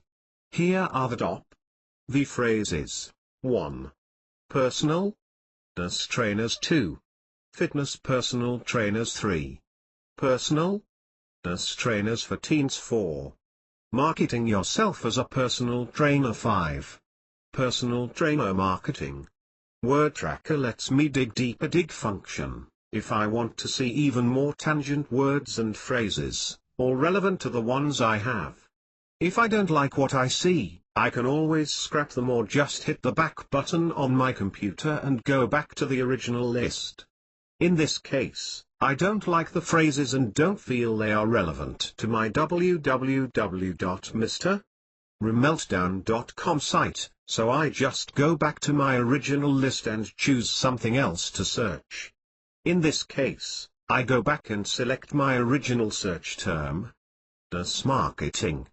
As a result, Word Tracker gives me this new list: partial, martial arts software, EFT processing, health clubs, fit. This list is a little more interesting, and I could work with it. But I want to go deeper. So I'll dig on the top phrase, teens marketing, to see what else surfaces. In this case, nothing else surfaces, so I'm left with my original term, marketing, as well as the others on the RST list. With these keywords in mind, I write my blog, weaving in 120 to buying trances. As many of the keyword search terms as possible. This is the easiest part of the formula. You simply write your blog and insert the phrases Word Tracker told you were relevant and popular. For example, I might write my blog as follows: my new site went live this morning at www.mrmeltdown.com. Anyone interested in marketing should take a look at it. But I believe anyone wanting to know marketing for centers, or wanting a marketing plan for centers, or even people who want marketing software, especially personal trains, would want this new DVD of the month. Obviously, this is not my best hypnotic writing. Nor would I leave it at that. It's my RST draft. I wrote it in 3 seconds to show you how to embed Word Tracker's results into a piece of writing. I would not stop there in this process. I would take the formula to the following step. I then write the blog entry using every hypnotic writing trick in the book. I'd pull out a copy of my book, Hypnotic Writing, and brush up on the writing methods revealed in it. The end result might be something like this: the marketing and fitness secrets of a melting Mr. Fire. Scott York came to my home gym yesterday and lit the torch under my feet. It was day 1 for our monthly DVD described at www.mrmeltdown.com. He taught me his unusual 30-minute fitness routine, the one he used to lose 45 pounds. He also spent time picking my brains about marketing. I surprised him by some of the things I revealed about marketing and publicity. He surprised me by teaching me that I don't have to starve to lose weight quickly and easily. This is gonna be one collectible, unusual, and unforgettable DVD. My new site went live this morning at www.mrmeltdown.com. Anyone interested in marketing should take a look. The most important chapter in this entire book, 123. At it. But I believe anyone wanting to know marketing for centers, or wanting a marketing plan for centers, or even people who want marketing software, especially personal trains, would want this new DVD of the month. I think you can call it marketing with muscle. As you can see, this 3-step formula helps you uncover the current trance people are in, so you are better equipped to write blog posts, or websites, or emails that speak to their current interests. It's a proven way to create a buying trance online. Finally, here's how the blog entry looked when it was Nelly posted. Who else wants to know the marketing and fitness secrets of a melting Mr. Fire? Scott York came to my home gym yesterday, www.gladiatorgym.com, and lit the torch under my butt. It was day one of filming for our monthly DVD described at www.mrremeltdown.com. I was a nervous wreck before we began. I didn't know what to expect. Would Scott be a Navy SEALs take no prisoners trainer? Would he ask me countless marketing questions while I panted for air? I'm relieved to say I survived it. Scott taught me his unusual 30-minute fitness routine. The one he used to lose 45 pounds. He also spent time picking my brains about marketing. 124 buying trances. I surprised him by some of the things I revealed about marketing and publicity. He surprised me by teaching me that I don't have to starve to lose weight quickly and easily. That was good news, as just the day before I was feeling lightheaded from cutting back on my food and carbs. Scott pointed out that you don't need to suffer to lose weight and get tea. And I pointed out that people can succeed with marketing if they do a few things consistently, like model The Great Showman, P.T. Barnum, who knew the value of publicity. I wrote about Barnum in my book, There's a Customer Born Every Minute. This is gonna be one collectible, unusual, and unforgettable DVD. The marketing site went live yesterday morning at www.mrremeltdown.com. Anyone interested in marketing should take a look at it. But I believe anyone wanting to know marketing fitness centers or wanting a marketing plan for centers or even people who want marketing software, especially personal trainers, would want this new DVD of the month. I think you can call it Marketing with Muscle. Our Acua, Joe www.mrre.com. P.S. Scott just emailed me one of the workouts he wants me to do. You'll get to see me do them on the monthly DVD. These are so intense that you may lose weight just watching me work out. The most important chapter in this entire book 125. As you can see, using Word Tracker to help you incorporate the words and phrases people are currently searching for is a little-known way to begin to put people into a buying trance.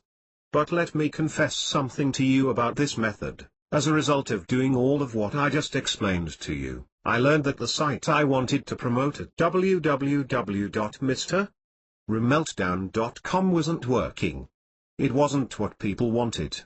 Even though I promoted it using every method I could think of, only one person signed up for the DVD I was trying to sell. What went wrong? I obviously focused on me, and not on my prospects. While it seemed like a good idea at the time, by focusing on my own weight loss, I wasn't focusing on what the viewer would get. In short, I was breaking the buying trance state. As a result, I had to go back to the drawing board. Your Fitness Body, my partner on this project, Scott York, and I talked over the problem, and we decided that people might want a body and business contest. While there are numerous contests available, run by actors such as Sylvester Stallone and companies such as Ease Incorporated, we had never heard of a body and business contest. The idea would have a contest where people worked on their fitness, as well as their business. Whoever showed the most transformation in both areas would win. Scott and I decided to ask the market what they wanted. We didn't want to assume anything. Instead, we wanted to empty out the current trance of people. So we sent out a survey. We asked if they wanted us to hold a contest, a busyness contest, or a combination of both. To our surprise, the vast majority of people wanted a double whammy contest. So that's what we called it. You can see it described at www.yourbusinessbuddy.com. Was this new approach the ticket? Did this merge with the existing trance of people? 126 buying trances. Apparently so. Within hours of our announcing it to a small list, dozens of people downloaded our rules and regulations. A few went and ordered the products we offered on the site, ranging from my recent book, There's a Customer Born Every Minute, to my best-selling Nightingale Content audio program, The Power of Outrageous Marketing, to the monthly DVD we wanted people to subscribe to. The point of this confession is that you may have to test to ND out what people want. Word Tracker and other tools can help you target your market. But you always have to focus on what people want, and not on what you want to sell, in order to create that buying trance.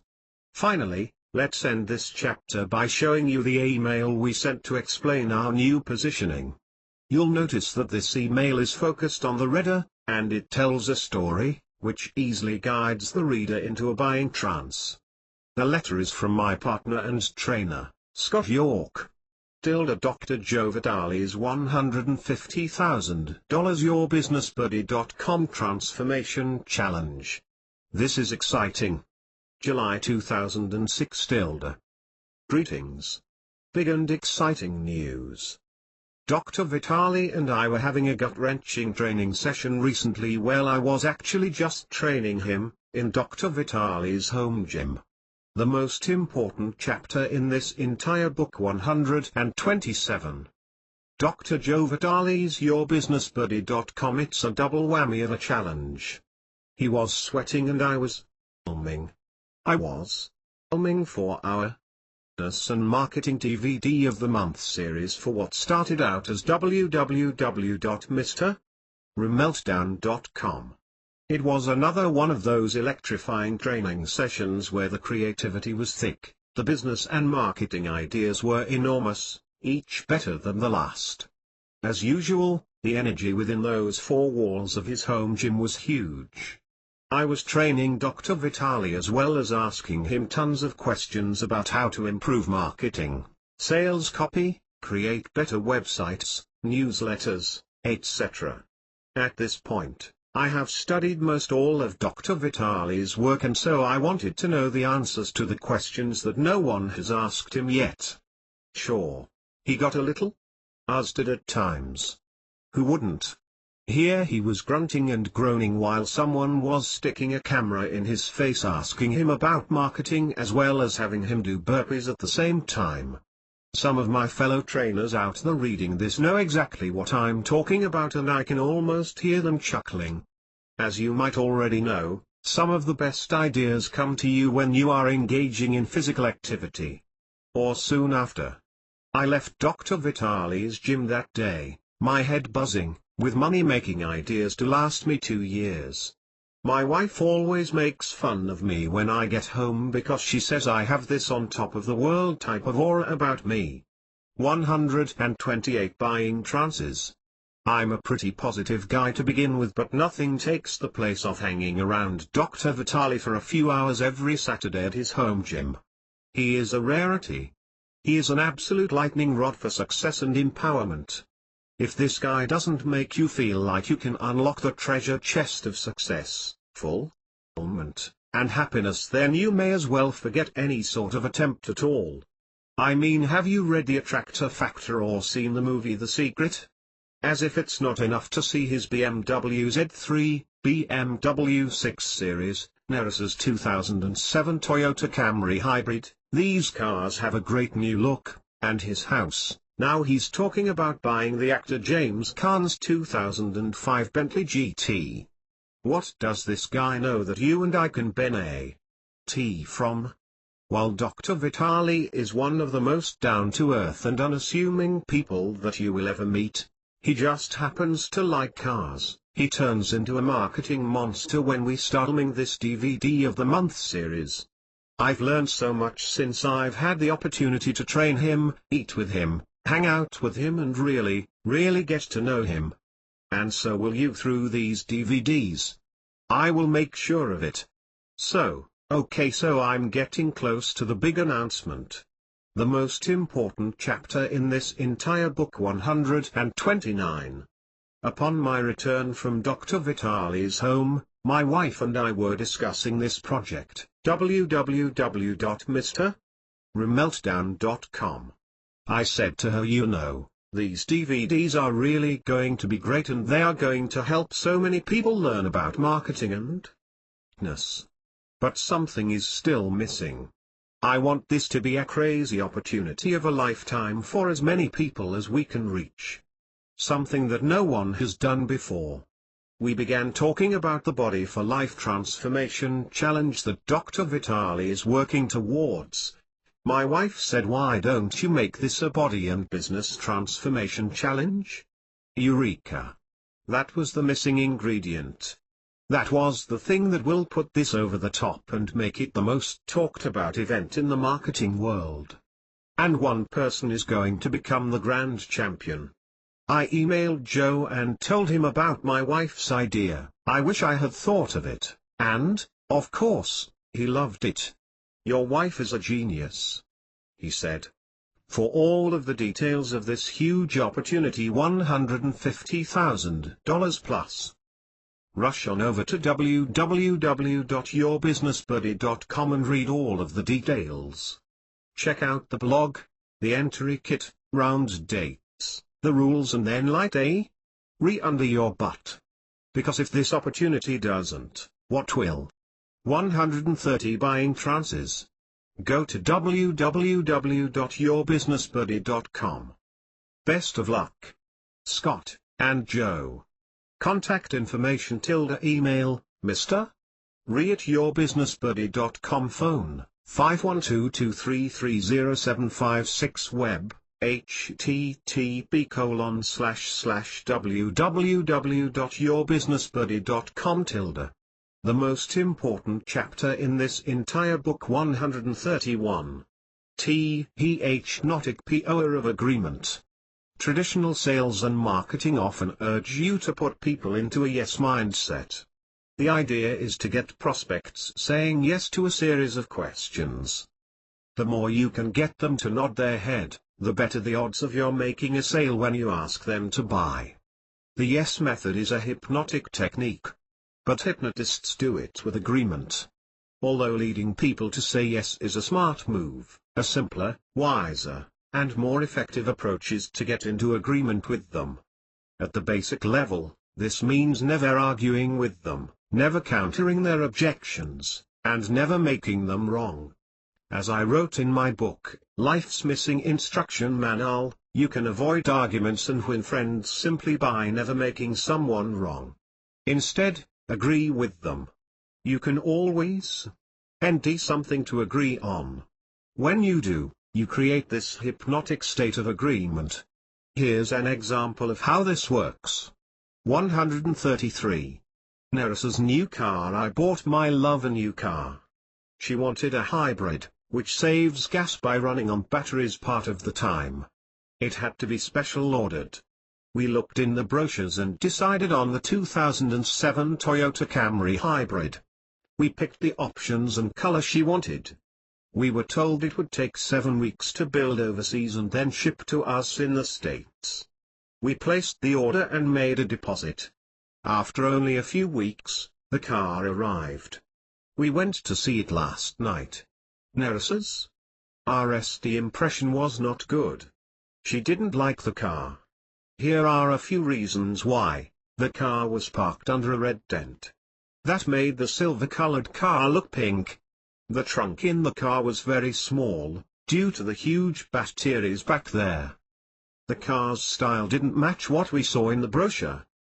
The car seemed smaller on the inside than what we expected. I wasn't about to argue with Nerissa about the car. It's her car. It's her choice to get what she loves. Besides, I didn't have any investment in buying that particular car. I wouldn't make any money buying it. In fact, since I was the one buying it as a gift for her, I would be out a lot of money. So I kept my mouth shut and simply supported Nerissa. But by now, she had tears in her eyes. She was disappointed. I wondered how the salesman would handle this situation. Traditional car salespeople can be pushy. Since this gentleman was going to make a lot of money off of a cash sale, rather than the lesser money he would make off a Nanced sale, I knew he wouldn't like Nerissa's disappointment. He didn't want to lose the sale. 134 buying trances.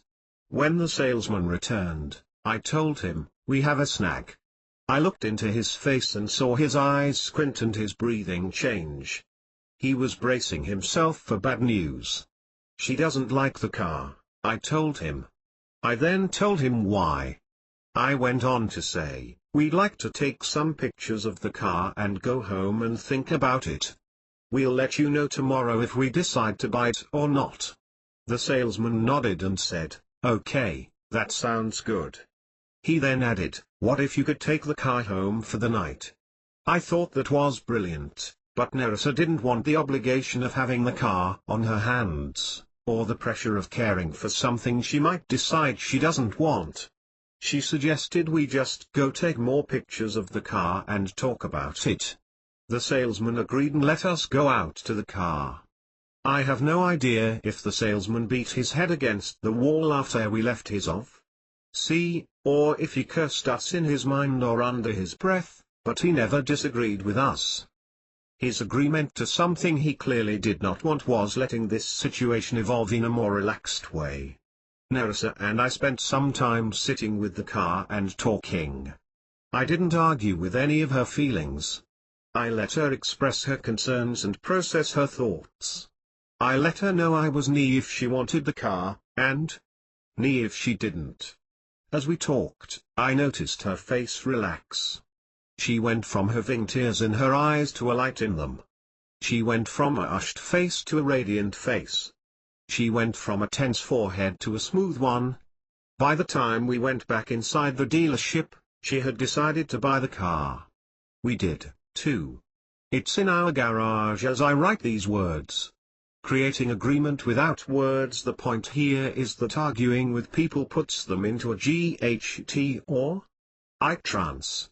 That's not a buying trance.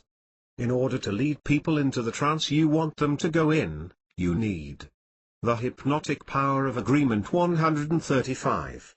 To agree with them no matter where they are when they come to you. One way to create this agreement, without saying a word, is demonstrated in the following story. One night not long ago I watched a documentary on Milton Erickson. I noticed that he smiled a lot. Whenever someone came to him for therapy, he met them with this disarming big smile and beaming, happy eyes. Although I never met Erickson, whenever I think of his smile in that I smile. I instantly like the man. I can imagine how easily he put his clients into trance states because his smile helped them relax. His smile helped them trust him. I remember a client from years ago who said she kept a mirror by her phone. Whenever she made a call or received a call, she looked in the mirror and smiled. She knew that her smile would change her voice. Even when her listener couldn't see her, they could feel the smile. A great way to induce a trance is to smile. Why not smile right now? 136 Buying Trances. D*T*RE add T his C hapter. Many so-called communication experts keep declaring that your mind cannot process a negative command. They say that don't spill the milk means you'll spill the milk. They say your mind doesn't respond to don't and in fact skips over it. As a result, you end up seeing the rest of the statement as a command. You then spill the milk. I disagree. The very RST words most children hear are no and don't. We learn right away not to poop in our pants, or eat the dirt, or swing the cat by the tail, or spill our milk. The only reason we might still spill our milk is sheer awkwardness or clumsiness, not because of a communication issue. This is one of the things wrong with neuro-linguistic programming, NLP, and other communication modalities that claim to know how our brains work. They make wild claims and act as if they are universal truths. Yet the truth is, no one really knows how the brain works. We're still learning. To say. 137. We don't process negative commands is an arrogant statement. It assumes godlike powers. And it's wrong. Look at the title of this chapter. I inserted the word don't. Why?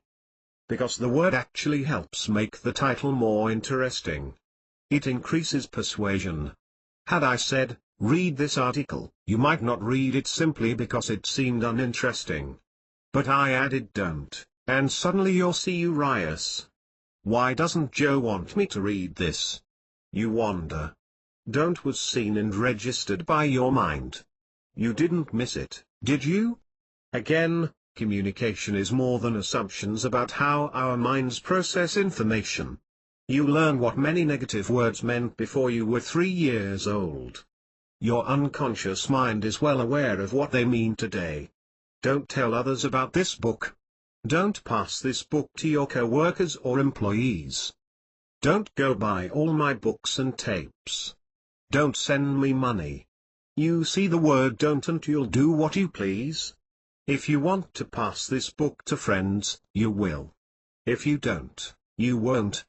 My trying to trick you with a negative command is ridiculous. You're smarter than that, aren't you? Kevin Hogan, the author of The Psychology of Persuasion, says, negative command words in general indicate the person will remember or code in deeper whatever was discussed. This doesn't mean they will act one way or the other. It simply makes the command/idea/request more likely to be remembered. Exactly. My adding don't to the title of this chapter simply made it more memorable. It didn't make you read this section at all. The only time the don't trick works is to get someone to think of something. In other words, if I say, don't think of Sophia Loren, you can't help but think of the famous actress. 138 Buying Trances. But thinking is different from action. Yes, thinking can lead to action. But what we're focusing on here is communication. If I say, don't think of buying my books, you will think of buying them, at least for a second.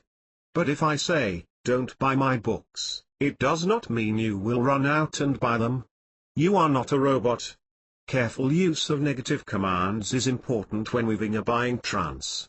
If you tell someone a negative, thinking they will do the opposite of what you say, you may break rapport and awaken the person. For example, if you say, don't buy this new car right now, you may shake the person's trance because of the awkward statement.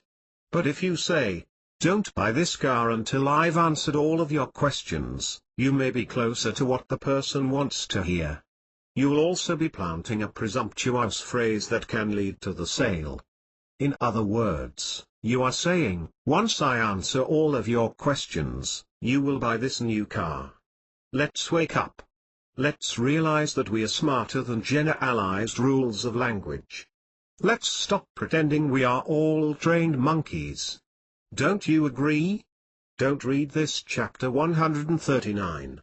Listen to his. How to see reat buying Trances for our radio. About running commercials on radio? How do you write them so they create a buying trance in the people listening?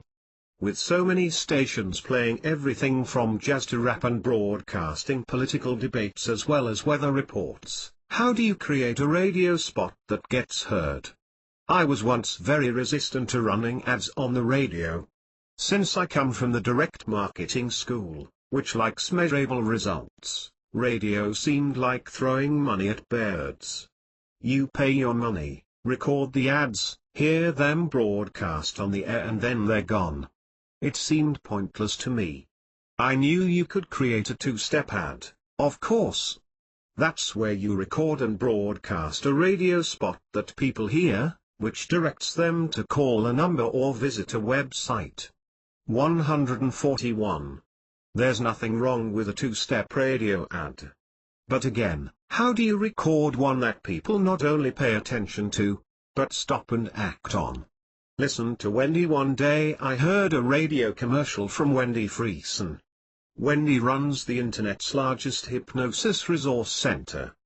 She started her company with nothing, when she was broke and desperate.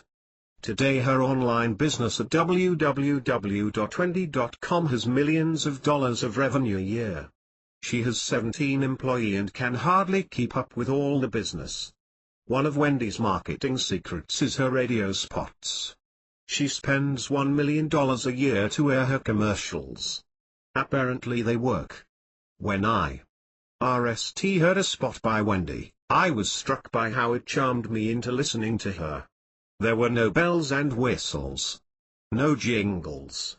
No music, stupid dialogue, jokes, or anything else to distract me from her message. It was Wendy talking directly to me, at least that's how it felt. As a result, I never forgot her voice, or her website. I've been a regular customer of her site ever since. But that's not all that happened. Attracting success as a result of hearing Wendy's hypnotic ads, I decided to run some of my own. When I was preparing my national marketing strategy to promote my recent book, The Attractor Factor, I budgeted a few $1,000s for a week's worth of radio spots on satellite radio. I then went into the recording studio and recorded a few commercials. I modeled what Wendy had done. I spoke right to the listener. In the same way that I write my books or sales letters or websites, I pretended it was just you and me. This personal style created a captivating hypnotic trance. While the words can't convey the power of the audio, here are a couple of the scripts I used. 140 to buying trances. Let me ask you a question: what are you attracting into your life? I've learned that most of the self-help books and tapes out there are missing a secret step that you must have in order to achieve the goals you say you want. If you don't do this missing step, you are not likely to get the result you say you want. You will go on diets and fall off of them and wonder why. You will try to get more money and always fall short.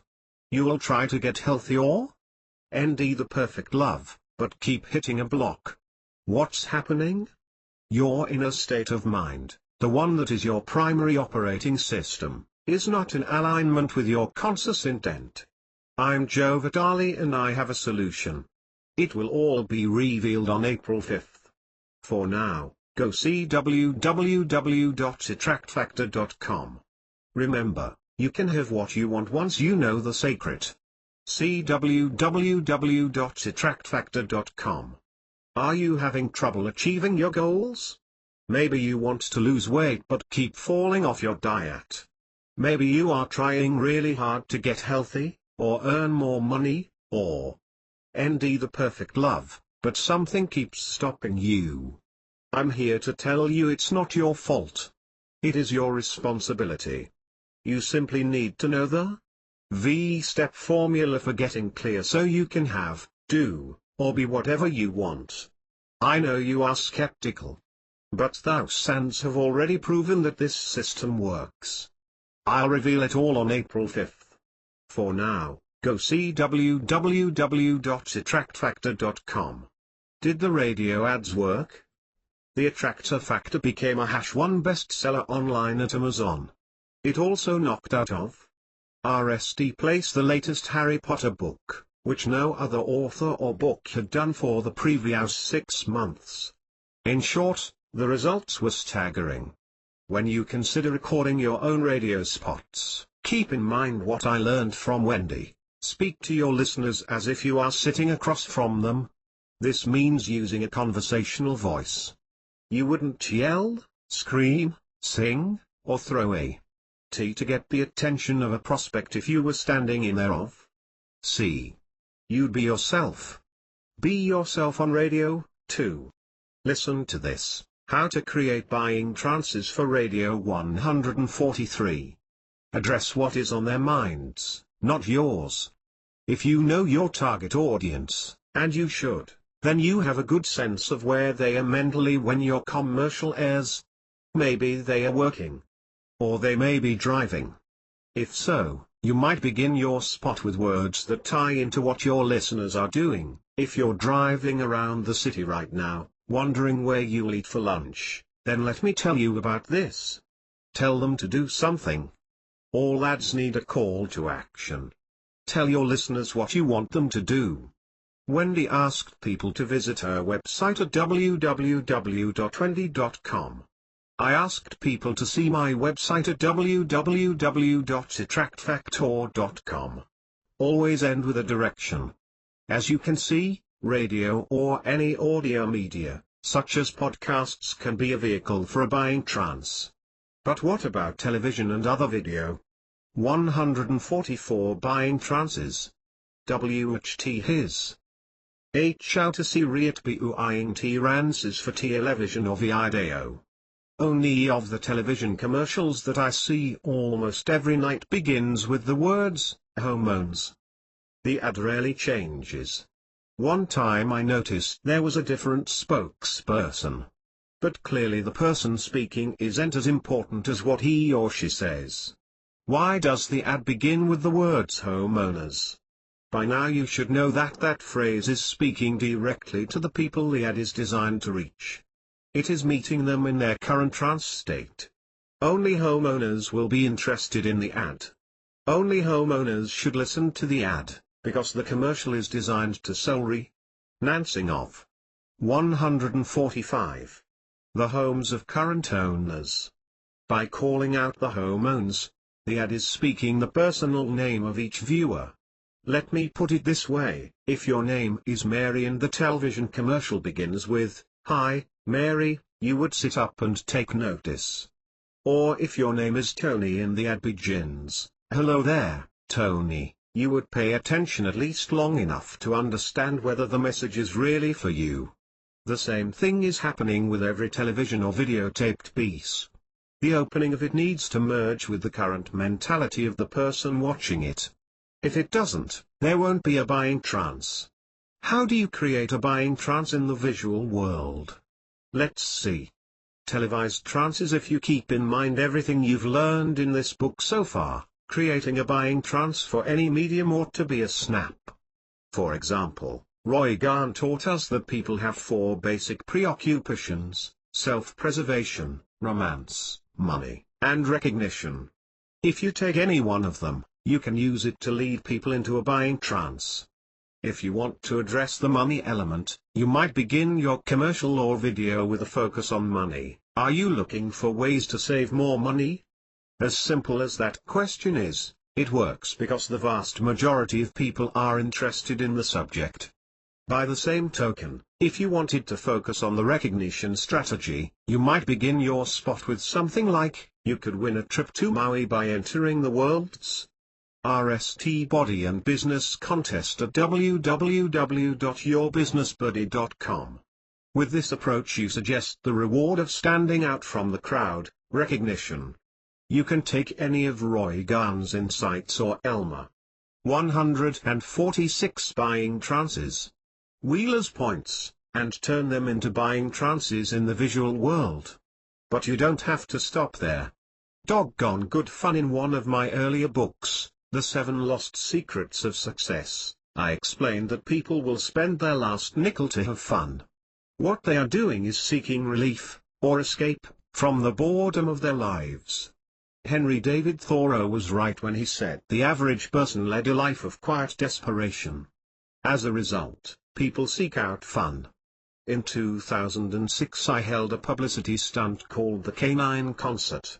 It was an event where a band pretended to play music at a sound level only dogs could hear. The stunt was a hoax to bring attention to my book on P.T. Barnum, titled There's a Customer Born Every Minute. We videotaped the entire event, of course. There were Magi Chance, Kent Cummins and John Maverick, a living mermaid and a fake mermaid, the local Austin, Texas, band called Porter Davis, and more. It was a lively event on a hot day in Texas. You can see clips and pictures at www.caninconst.com. When Nara Soden edited the footage from the event to make a DVD I would sell later, she made sure she added upbeat music, humorous clips from interviews, shots of dogs, and even one shot of a protesting cat. Why?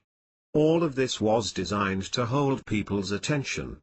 The longer we can hold attention, the longer they stay in the buying trance. What did the DVD sell? Why did we want people to stay focused on what they were watching? Again, the event as well as the DVD was set up to bring attention to my book on P.T. Barnum. What I obviously wanted them to buy was the book. Watch this. How to create buying trances for television or video 147.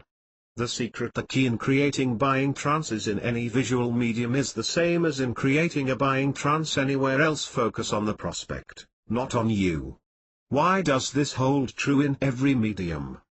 The answer is in the book What Happy Companies Know, How the New Science of Happiness Can Change Your Company for the Better, by Nan Baker, Kathy Greenberg, and Collins Hemingway. Humans went from the RST-powered airplane ride to a safe round trip to the moon in 66 years, yet written and archaeological records show that human behavior, good and bad, both cultured and cruel, is largely unchanged over at least the span of our written history and possibly much longer. While technology may change, people don't. Appeal to their interests no matter what media you do it in, and you will begin to put them into a buying trance. 148 Buying Trances. A secret buying trance induction. There are several advanced methods of leading someone into a buying trance. I wrote about a few of them in my earlier book, Hypnotic Writing. In this chapter 1 want to reveal an advanced covered method of leading people from where they are mentally to where you want them to be, buying your goods. I went to copywriter Harlan Kilstein and asked him for his most record-breaking sales letter. Harlan is the author of Steal This Book. $1 million sales letters you can legally steal to suck in cash like a vacuum on steroids. He's a persuasion expert, RST, and a copywriter second. As a result, he thinks in terms of language and persuasion before he thinks in terms of writing copy. I've seen many sales letters by him. More often than not, they make me buy his product. That's a good sign. I'm not an easy mark. With that in mind, I wanted to know his secrets for putting people into a buying trance. Before I 149. Tell you what those secrets are, read the letter he sent me. That he wrote for Sylvia. Here it is. Dear Spiritual Seeker, on a beautiful late spring afternoon, 20 years ago, two young women graduated from the same high school. They were very much alike, these two young women. Both had been better than average students, both were likable, and both, as young women are, were ed with ambitious dreams for the future. Recently, these women returned to their high school for their 25th reunion. They were still very much alike. Both were happily married. Both had beautiful children. And both, it turned out, had similar careers and even lived in their old neighborhood. But there was a difference. One of the women felt alone and unloved. The other had every single one of her heart's desires. What made the difference? Have you ever wondered, as have I, what makes such a dramatic difference in people's lives? It isn't always money or talent or hard work. It isn't that one person wants success and the other doesn't. 150 Buying Trances. The difference lies in how attuned each person is to the spiritual forces around them and how they can tap into that power to have a more abundant life. The difference lies in how you open yourself up to your personal angels and spirit guides and allow them to bless your life. And that is why I am writing to you today during this holiday season. While most people are busy shopping and getting caught up in all the excitement, the real purpose of this period is getting connected to the powers of the universe. Discovering the ability to tap into the source of ultimate power, meaning, happiness, love and fulfillment. My wish for you for the holiday season. You see, people like Montel and Larry King often ask me, Sylvia, what do you really want out of life? And I always answer the same way. My life's dream is that you be as open as I am to the spiritual world around us. That you become in touch with your guides and that you learn to trust them to lead you to the magical life that awaits your call. Each day, people like you attain their fondest dreams, true love, health, and abundance when you need it most. And today I am really excited because you can help my dream come true as you open up the door to a new life. An opportunity for you unlike any other. Right now my fondest dream for you is to let me take you by the hand and personally guide you through the spiritual maze to the pot of gold on the other side. What's in your pot of gold? Is it true love? Is it health? Is it wealth and abundance? Is it a more spirit-led life? A secret buying trance induction 151.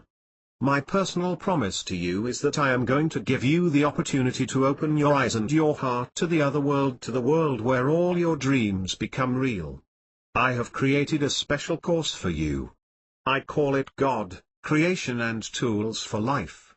My teachings have 3 voices.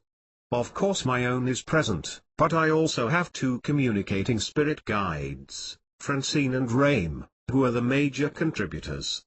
Francine's voice is audible to me, but, as you know, relaying her information orally is not the most efficient form of communication. By special arrangement with God, I am able to allow Francine and Raim to take control of my body so that they can communicate directly with you. Only you can make my dreams for you come true. Think of your deepest desire right now. The one that only you and your angels know about. You know the one. We're about to set out on a journey to fulfill that dream. In your unique course, I have given over hundreds of hours of spiritual energy to be your guide, your teacher, and your confidant. Through state-of-the-art technology, we will talk and you will share your feelings. My meditations will guide you to that special place where all your dreams come true. With your permission, I would like to share the closing of a prayer that I begin this course with. We will truly be a light in a lonely desert that enlightens many. Would you like to be that light to shine on the lives of those around you as I have? Remember those 2 women that I talked about at the beginning of this letter. Their lives were so similar and yet so different. One was lonely and one was abundant. What made their lives different? The ability to sense the richness of the divine in all creation. Come with me now on this journey. Click here to join me on this journey. 150 to buying trances. A life of promise awaits you, now. This course has taken all of my energies. It is led with special audio meditations that will speak to you on your computer. Each time you listen to them, I transfer some of that psychic energy to you. I have included some of my very favorite video clips. We will explore fear and betrayal, illness and loneliness. And, Nelly, we will graduate together to soulmates and love. You see, I would not be a very good teacher if I didn't prepare you for the different times of your life now, would I? My life's gift to you is the opportunity to join me in this course. Francine has a gift for you as well. She wants you to have my new book, Contacting Your Spirit Guide. In it is a beautiful CD with a meditation on contacting your spirit guide. Francine wants you to succeed at every step of the way on our journey together. Finally, Raim has a gift for you too. He wants to be part of your life as well, and he wants to give you a beautifully illustrated heart and soul card deck. And I want you to know something, a deep secret. If you prepare your heart and choose a card, your own spirit guide will provide your answer. Click here to join me on this journey. How you can invite blessing into your life. Right now, my accountants and bookkeeper won't talk to me. When they heard what I wanted to do, they were very upset. But then I told a secret buying trance induction 153 them how special you are to me. So they Nelly agreed. It was really the angels at work, but don't tell them, so the deal is on for just a short while. For just 15 cents a day, you can have the spirit-led life of your dreams. That's all it takes. Your life will be enriched. Your prayers will be answered.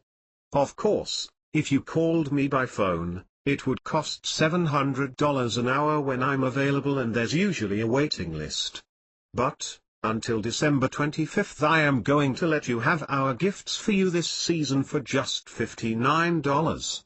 That's what has my accountant so upset. You see, Each of the elements in the package is worth so much more spiritually. But you really are going to have to act quickly before they make me withdraw this offer. Right now, I want you to listen to the voice inside your heart that is telling you to do this. If you hear the call, order it now. If you only hear the whisper of the angel's wings on the breeze outside, you really need this to open yourself up to the abundant love that awaits you. Which of those two women do you want to be, lonely or abundant? Click here to join me on this journey. The Conscious Guarantee: we are willing to take all the risk of your participation in this system. Take the Tools for Life course and follow the simple steps, the exercises, and the action plan we have put together for you. If for any reason you feel this course does not deliver much more than the value you paid for it, then simply let us know within 90 days. 154 Buying Trances. And return the book/CD set and the cards and we will refund your money, no questions asked. The only reason we can make such an ironclad, 100% money-back guarantee is because we know that the information you are about to receive will help you impact your life. Love, light and abundant blessings. Sylvia Brown. P.S. You know I have never made an offer like this before. I'm so excited that you are going to join me. Remember, I'm taking all the risk here and your new more spiritual life is guaranteed. P.P.S. Here's the funny part. My accountants and bookkeeper just joined in the holiday spirit.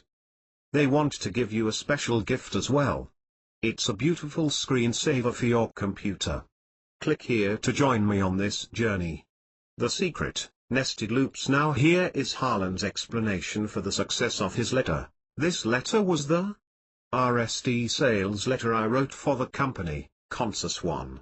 They were just getting started on the internet and were not familiar with long copy direct sales letters.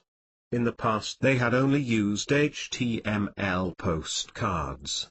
They had a holiday-themed email that needed to go out and they had a 36-hour deadline.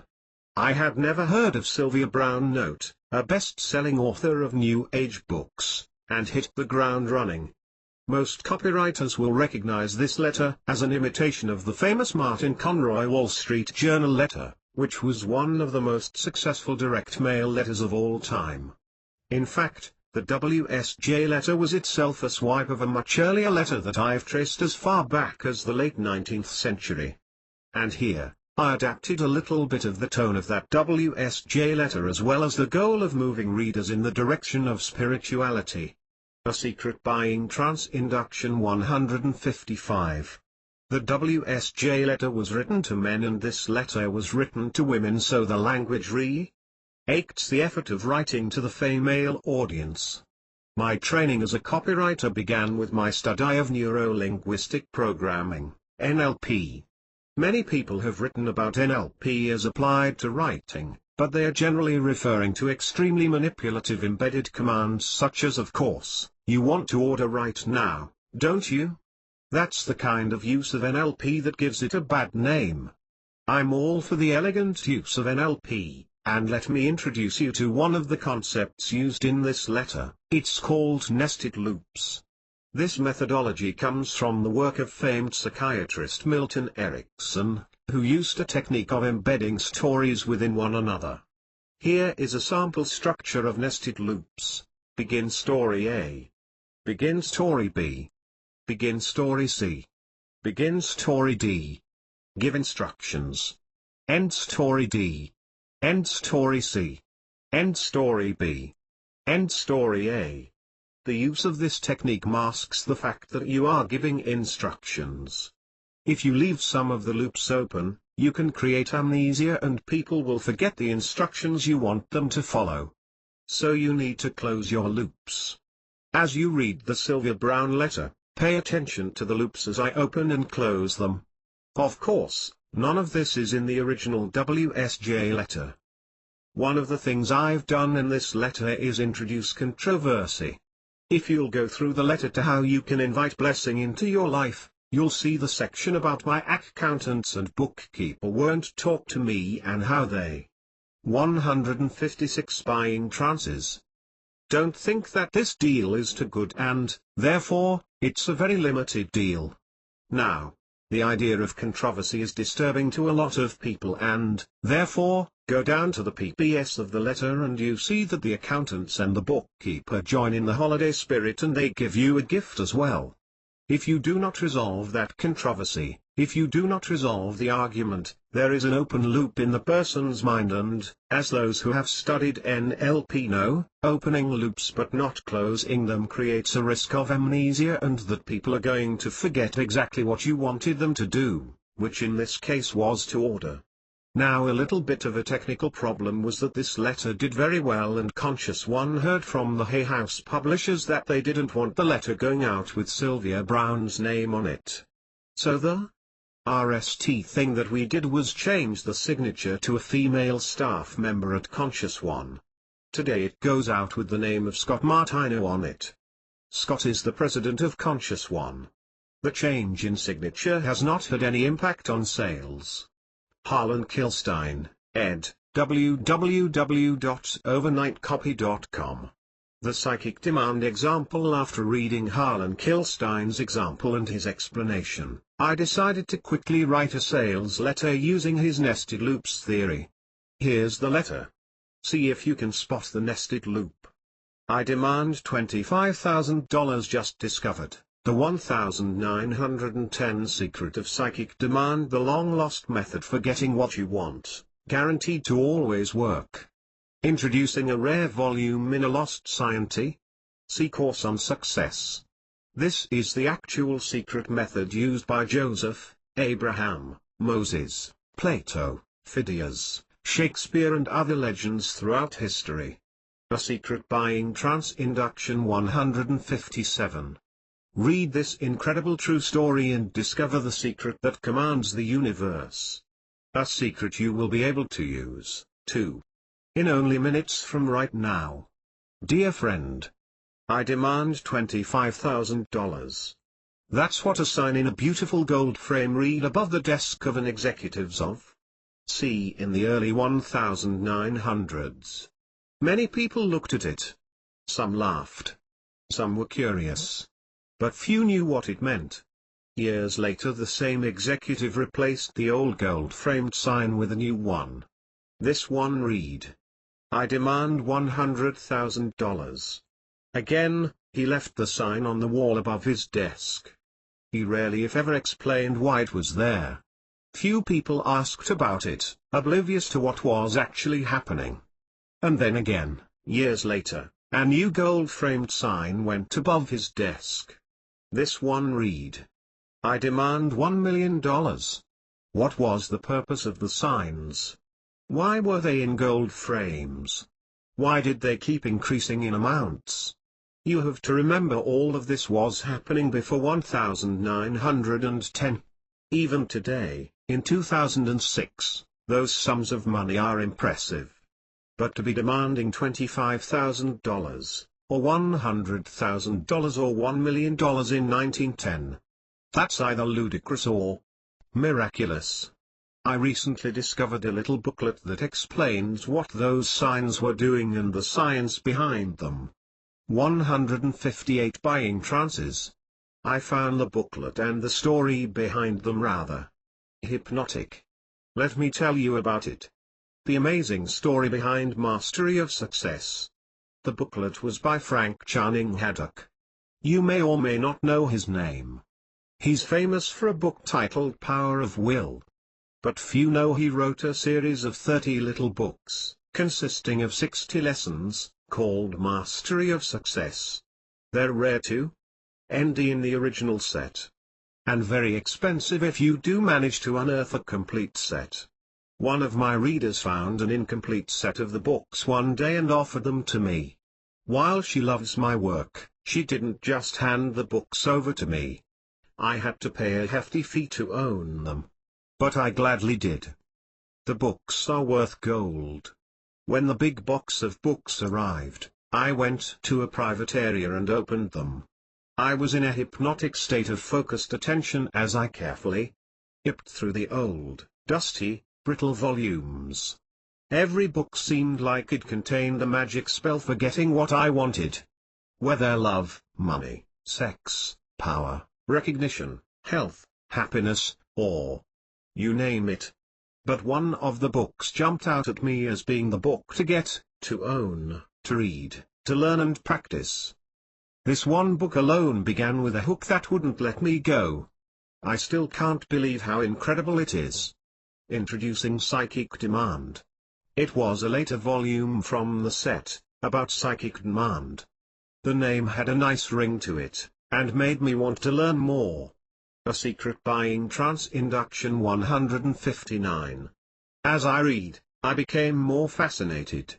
You might say it was a 1910 version of my book, The Attractor Factor, which is all about the power of intention.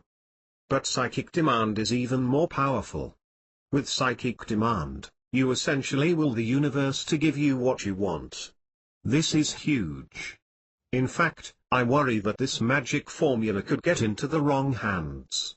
Patabrian and I decided that we would use Psychic Demand to only attract ethical people to this site. That's why we will not advertise this site, or do anything to bring the riffraff here. We are attracting only ethical people, people who care about their family, friends, and the planet. I'm hoping that person is you. In fact, that's why you're here. You're ready for this secret. Psychic Demand gives you Alexander the Great power to rule your life. With Psychic Demand, you can indeed will the universe to give you what you want. But if you come from ego, you may will things to yourself that will cause you to hurt yourself. You have to be intelligent enough, and evolved enough, to balance what you want with what the universe wants for you. When you come from that inner place of power, Psychic Demand can be the open sesame to a glorious world of riches. Yes, Psychic Demand is about using your will to win. Hence the world. 160 Buying Trances. But this is not a magic wand. This is nuclear power. This is not a Harry Potter trick. This is a Merlin-like way to become Alexander the Great over your own life. As you can imagine, this is not child's play. Are you really ready for this kind of power? Here's the story. Here's what you will get when you order Psychic Demand, the course today, Psychic Demand, The Secret Lost Volume. The original booklet was written in 1910 by Haddock. We scanned it and you will get the exact copy of the original, as a PDF. This contains the entire Psychic Demand formula. Nothing is left out. Bonus. And if you order today, you can also have a copy of the rare booklet, At Your Command, by Neville. This book was about Psychic Demand, but in terms of the 1930s. This is one of my favorite books. You will get the entire original book as a PDF. All in all, this is a package to awaken your powers of manifestation to help you have, do, or be whatever you want. And the price for it all is only $19. Yes, this package is guaranteed. But what we guarantee is that we will deliver the goods promised. We do not guarantee your results because it is up to you to apply the Psychic Demand method. You can't buy a hammer and return it when you don't use it, saying it doesn't work. Of course it works. If you use this method, it will work. But if you're not happy, click bank. The company who handles the orders, will replace any defective item within 8 weeks, as they see. T. A Secret Buying Trance Induction 161. Again, we don't want just anyone to have this. For the sake of all concerned, do not order right now if you will use this to try to manipulate others or to do harm in the world. We only want advanced souls to use this power and to use it for good. You can order it right here, www.psychicdemand.com. About those gold-framed demands. In case you are still curious, the executive who kept hanging gold-framed demands above his desk went on to become a millionaire around 1910. One of the reasons his use of Psychic Demand worked is explained in the book You Can Order and Have Today, when Haddock says, your ability to win? Hence matter and mind in the present guarantees power over the so-called future, since the future is but the logical sequence of the present. Statements like that one are what I love about Hedek's work. He is reminding you that you have more power than you ever imagined before. And all you need to do to begin using this power right now is to take action in this moment. As he would explain, what you do right now will create what happens to you in the future. Psychic demand can bring peace and plenty to the world we share. It can bring health, happiness, wealth or anything else you want. Please use it for good. Expect miracles. Dr. Joe Vitale, www.mr.re.com. 160 to buying trances. P.S. What will you demand for yourself once you learn the psychic demand method? Remember, psychic demand is extremely powerful.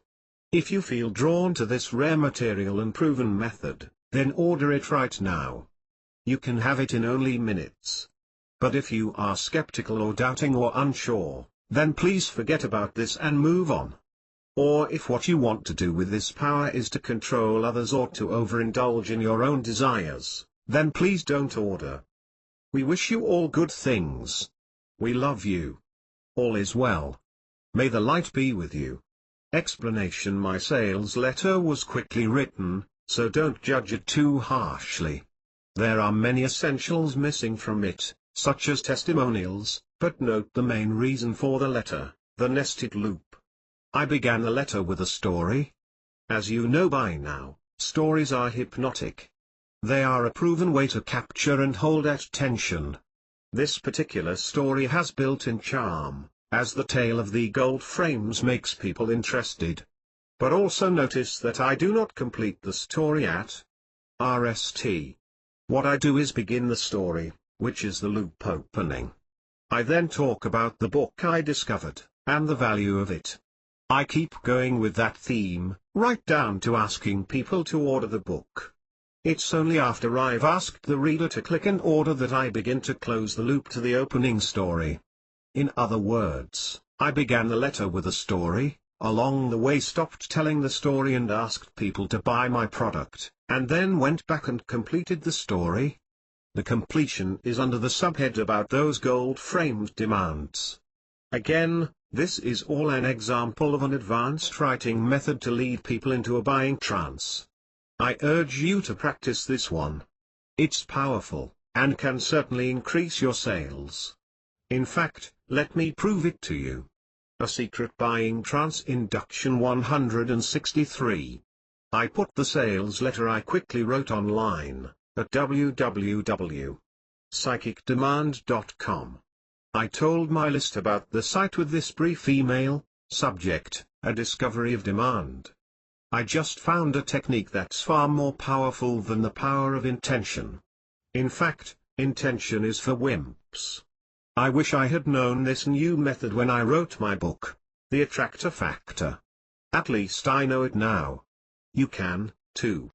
Go see www.psychicdemand.com. You'll love it. Joe. As a result, sales happened virtually instantly. Within seconds there were V orders. Within 30 minutes there were over $1,000 in orders. Within 1 hour there were $3,000 in orders. Within 24 hours there were $10,000 in sales. And keep in mind these sales were for a $19 product. It should be obvious, nested loops are a proven way to help lead people into a buying trance.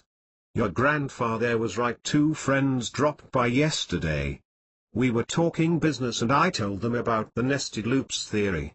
I spontaneously began to explain it like this: it's a lot like how your grandfather might talk, I began. Some old-timers inadvertently use nested loops when they start talking.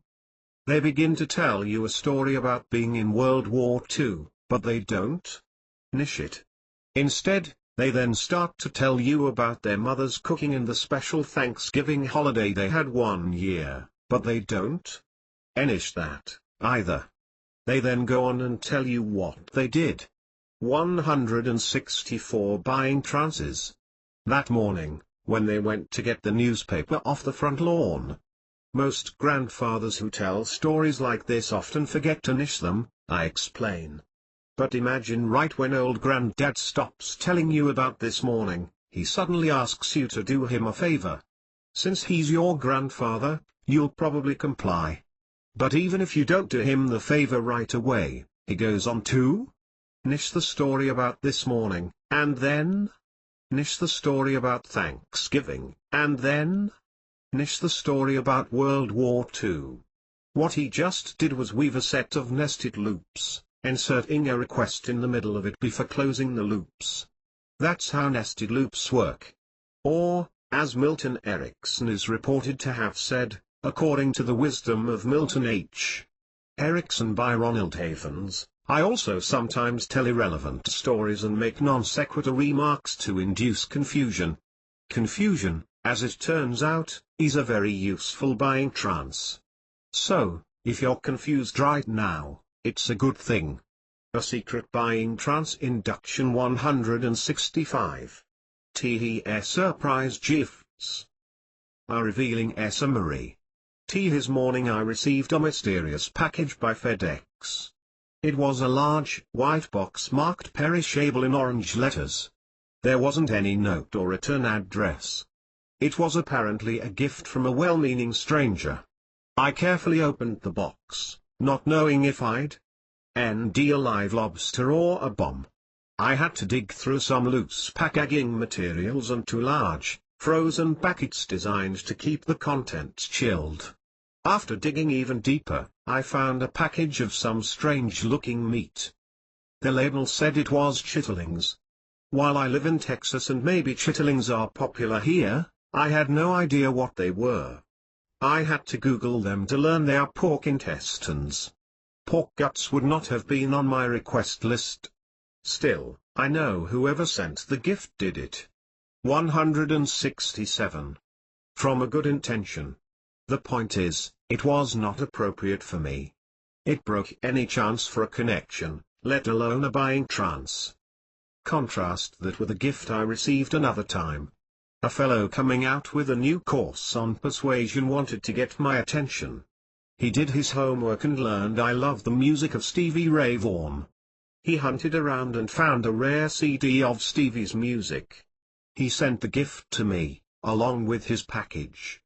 I have never forgotten him or his gift. His gift matched my interests. If I had to sum up the essence of this book in just a few words, I would say it like this: find out what people have on their minds and connect with them there.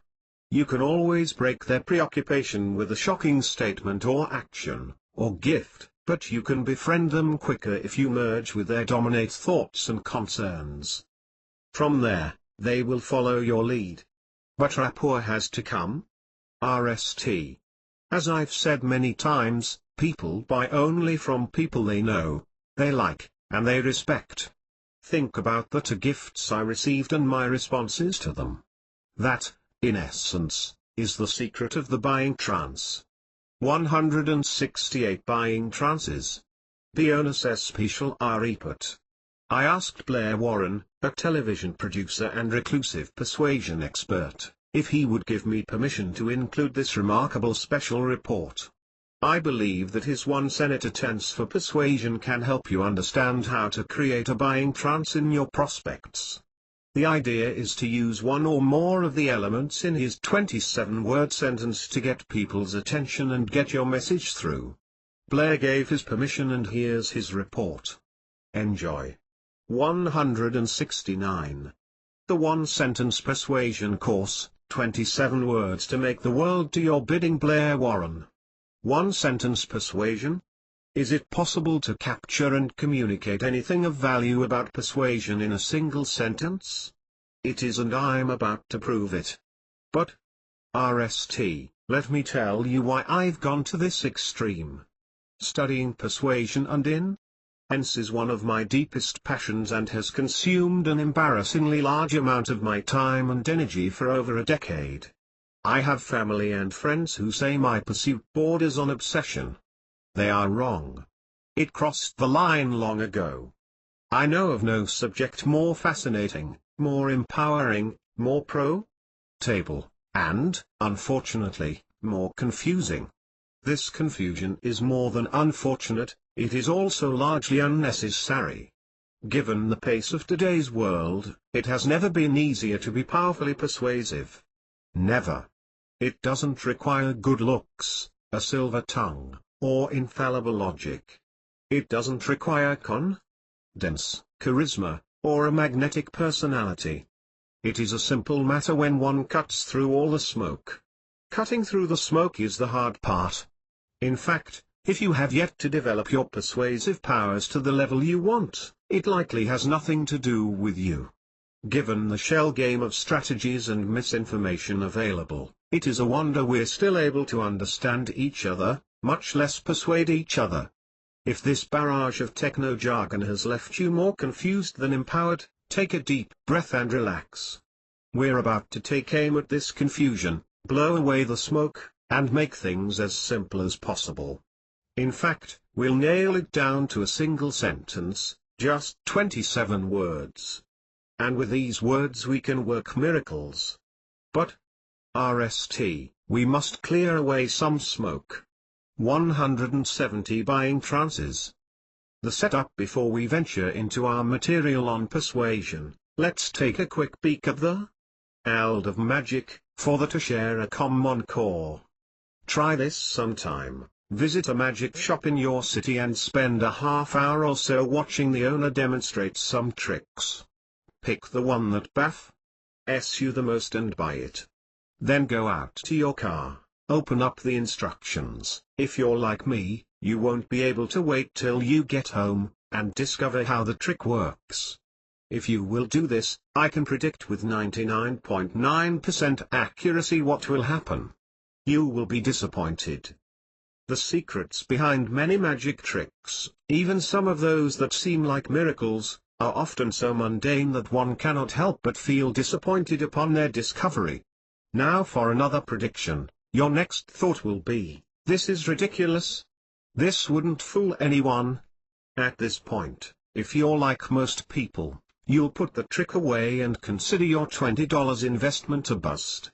But if you're honest with yourself, and few people are, you will have another thought that can transform the way you look at life. No joke. That thought goes something like this: wait a minute. It must not be that ridiculous if it fooled me.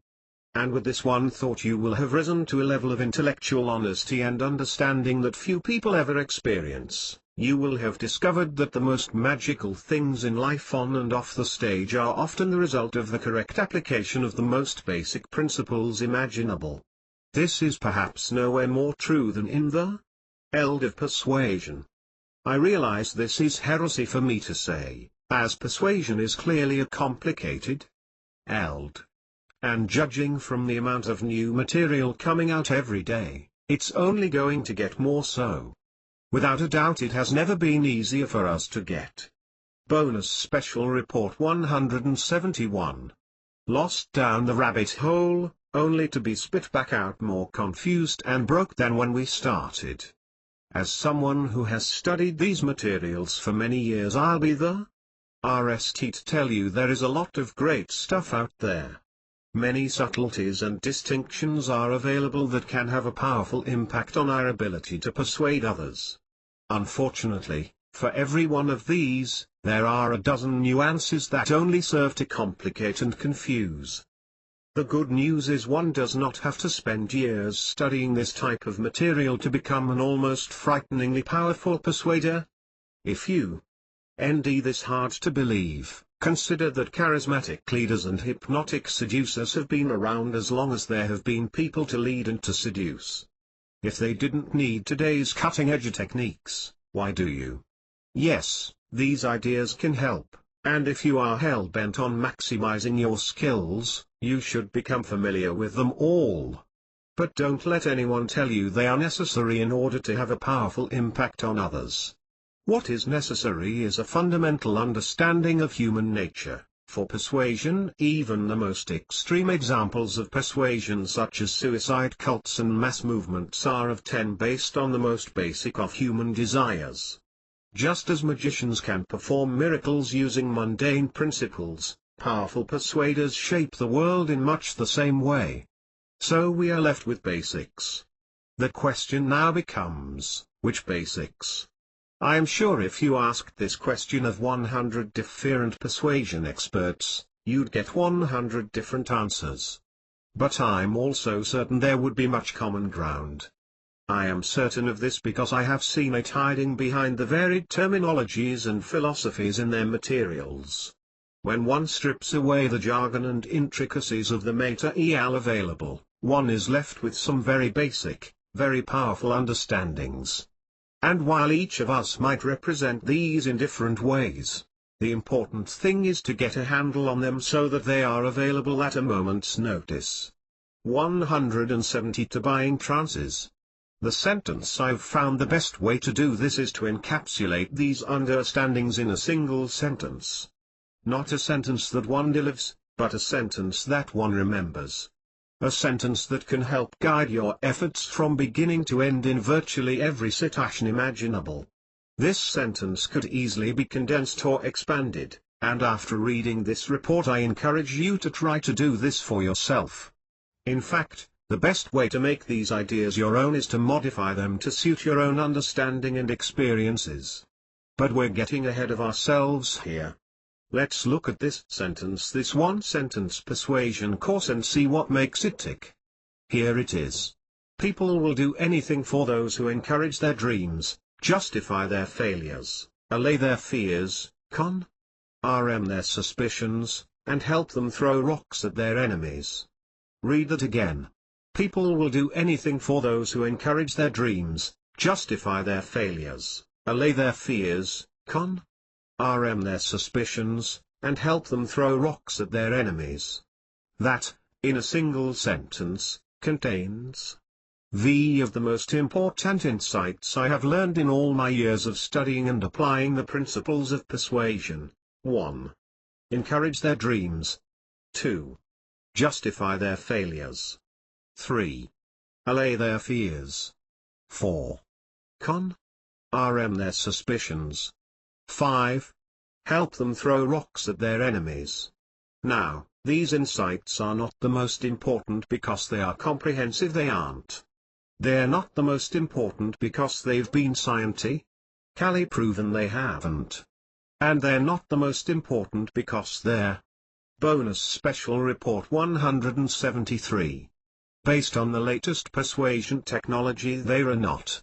They are the most important because they are simple, they are immediately useful, and they can be almost frighteningly powerful.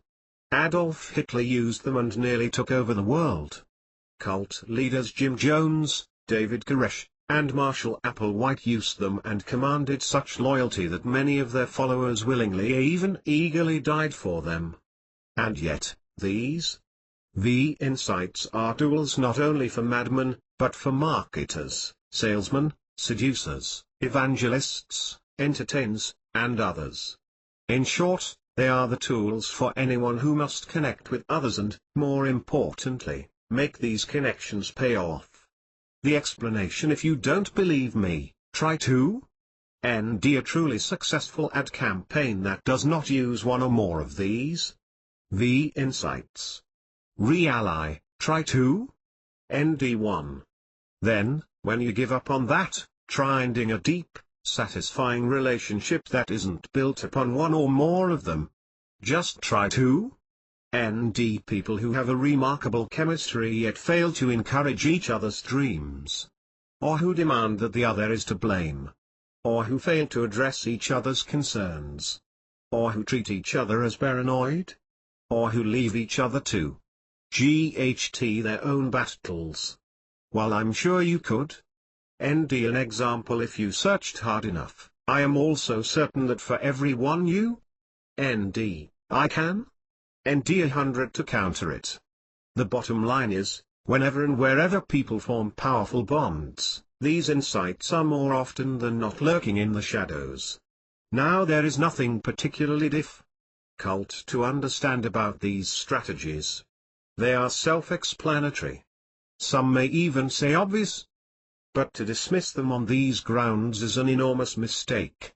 In fact, dismissing them is one reason they are even more powerful for those who do not dismiss them. Think back to our trip to the magic shop and how quick we, 174 buying trances, were to dismiss the secret behind our little trick. And yet, magicians aren't so quick to dismiss. Instead, they take these simple secrets that wouldn't fool anybody and build upon them to create illusions that baffle the most brilliant among us. It is much the same with powerful persuasion.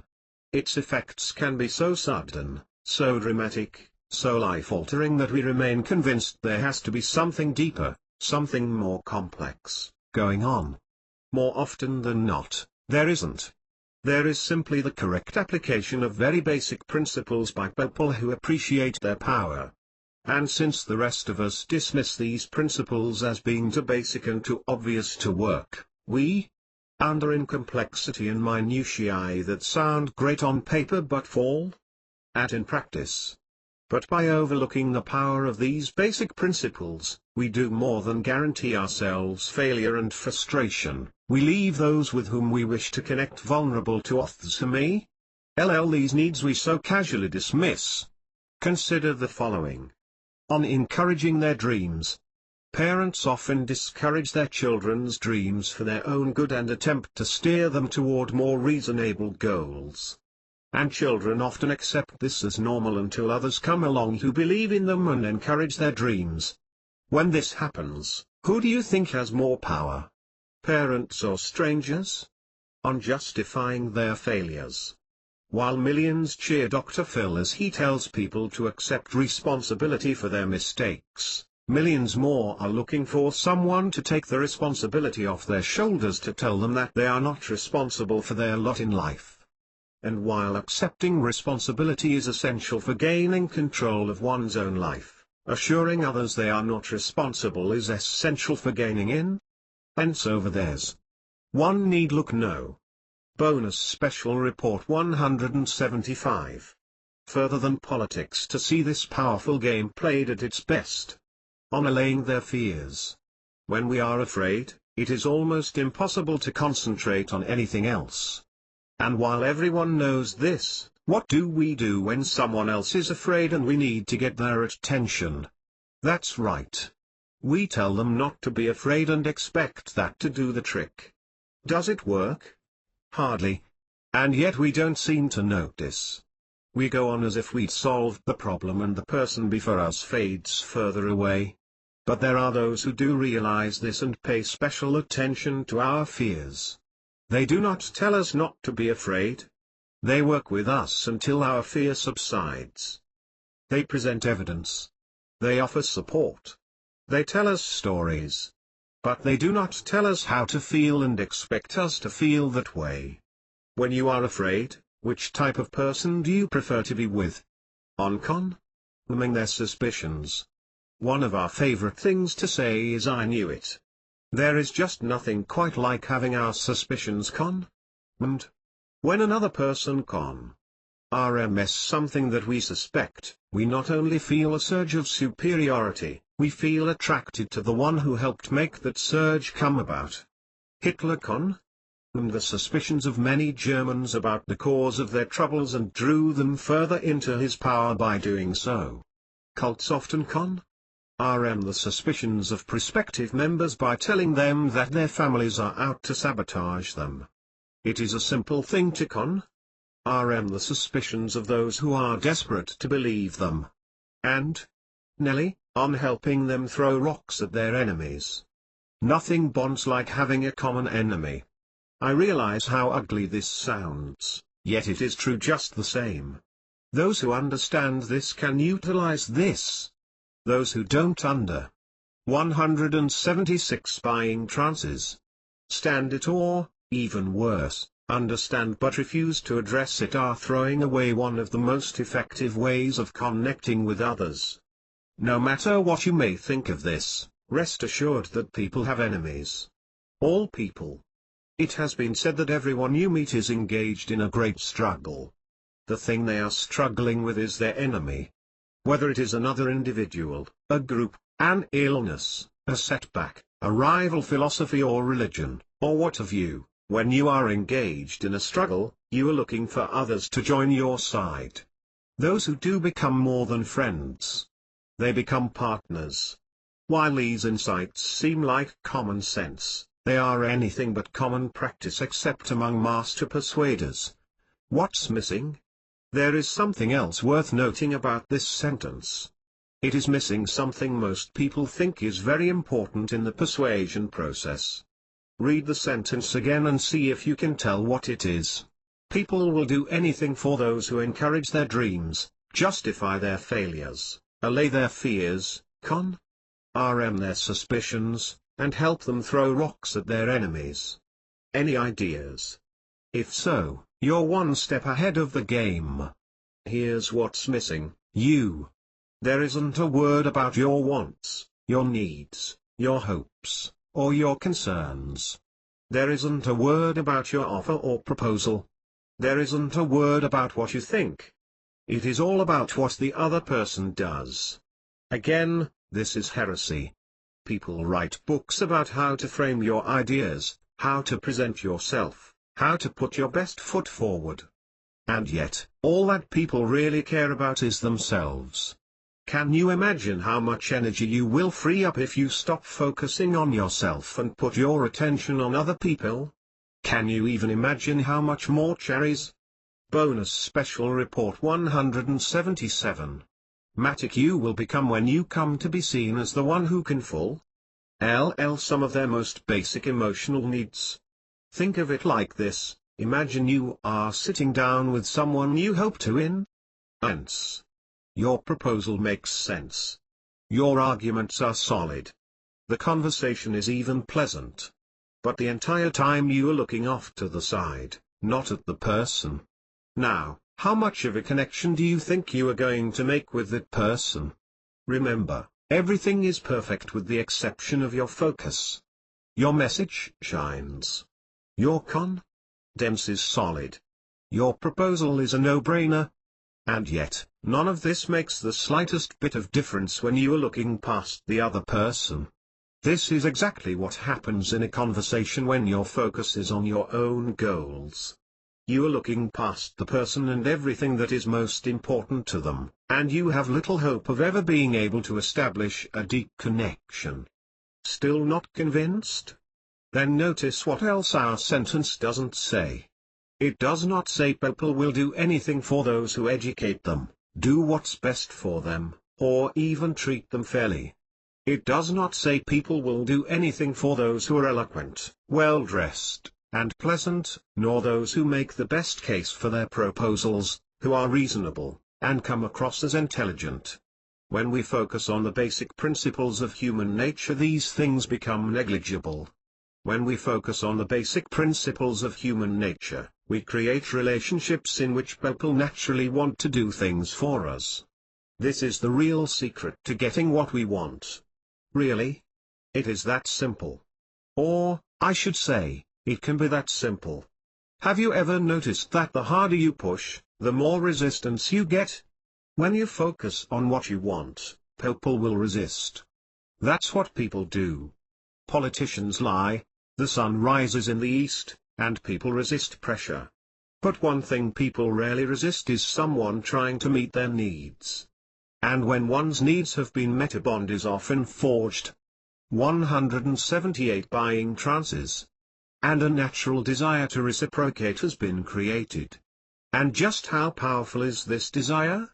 To what extremes will people go to repay the favor? This is the frightening part. But don't take my word for it. Look around and see for yourself. People willingly leave their families for cults that fulfill these needs for them. People pick up arms and kill others for those who meet their deepest needs. People leave long-term marriages and relationships for people they just met, and their spouses are often left stunned. They wouldn't be if they understood the power of these needs. Like it or not, the duration of our relationships is nothing compared to the depth of our relationships. And depth is based on the fulfillment of our deepest needs, not on the duration of dialogue. Notice I have never said you should ignore your wants. I simply said you should focus on the other person, not forget yourself. Or to be more specific? See, when you are with a person you want to hence, your primary focus should be on that person. Do not look past him or her by focusing on your intentions. The time to focus on your own hopes, dreams, and desires is when you're alone. This is when you should get clear on what you hope to accomplish, on what you would like to occur in any given encounter.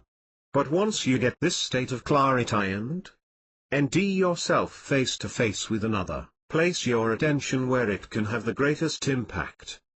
Place it on the other person. Don't be afraid that your wishes will go unnoticed. On the contrary, they will. A way to express themselves in your encounters. Whether they arise spontaneously or the other solicits them, they will arise naturally. And when they arise naturally, they are often full, and effortlessly. Examples: as I said earlier, there is nothing particularly difficult to understand about these strategies, especially when it comes to one-on-one encounters. But how might they be used in other contexts, such as websites and advertising? And can. Bonus Special Report 179. They have the same impact they would in an interpersonal encounter? The answer to the RST question is, easily. The answer to the second is, absolutely. For example, Example 1, Pelmanism. Recently my friends Joe Vitale and Pat O'Brien launched a website that unexpectedly shattered sales records. The success of the site surprised everyone involved and there was much discussion as to why it was so effective.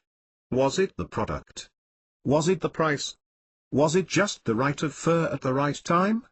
I'm sure each of these things played a role, but I know something else that played a role as well. The copy spoke to some very basic human needs that we have been discussing in this special report. For example, the headline reads, "If you're the kind of person who wants to break free from a limited thinking and finally get whatever you want in life, these 12 long-lost astonishing books written in the 1920s will set you free." This clearly encourages our dreams of freedom, of getting what we want. This is literally the RST line of their letter, and they've already struck a powerful vein of science. Let's look at the next paragraph. It reads, "We feel your pain. You've read Think and Grow Rich. You've scoured the shelves in bookstores for hours trying to do something that will answer the one question that has haunted you for years: why am I not where I want to be? Financially, mentally, or spiritually? You've done everything that you can. But there's still something holding you back." This paragraph not only lets us know they recognize our frustration, that is, we feel your pain, but it suggests that it isn't our fault.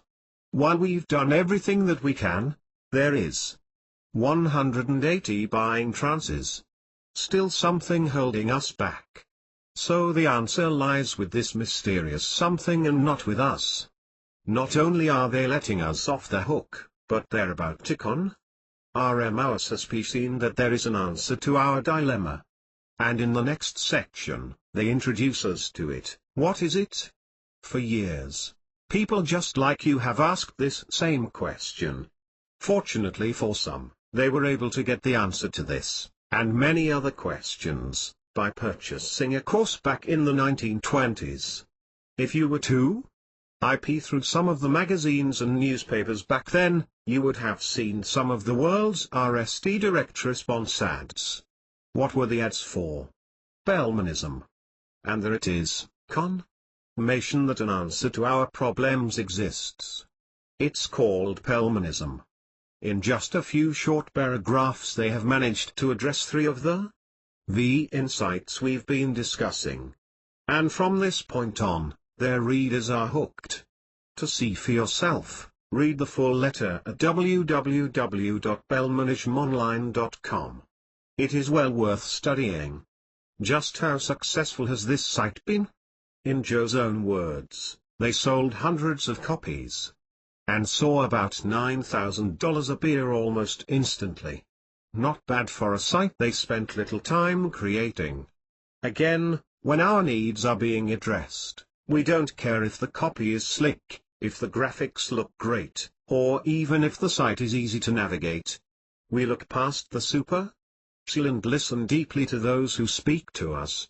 Example 2, depression, weight loss, and landscaping. One of the most common of our insights is justifying the failure of others.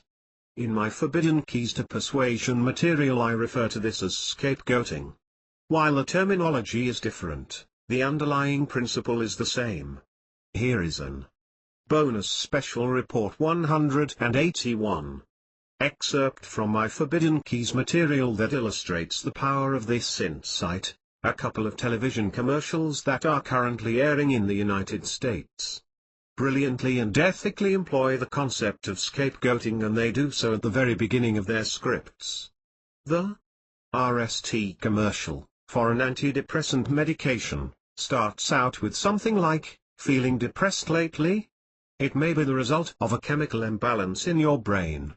The second commercial, one for a weight loss product, starts out like this: "If you've tried to lose that extra weight and have failed, it may not be your fault. It may be your metabolism." Can you see their use of the scapegoat principle? If you're depressed, it may not be your fault.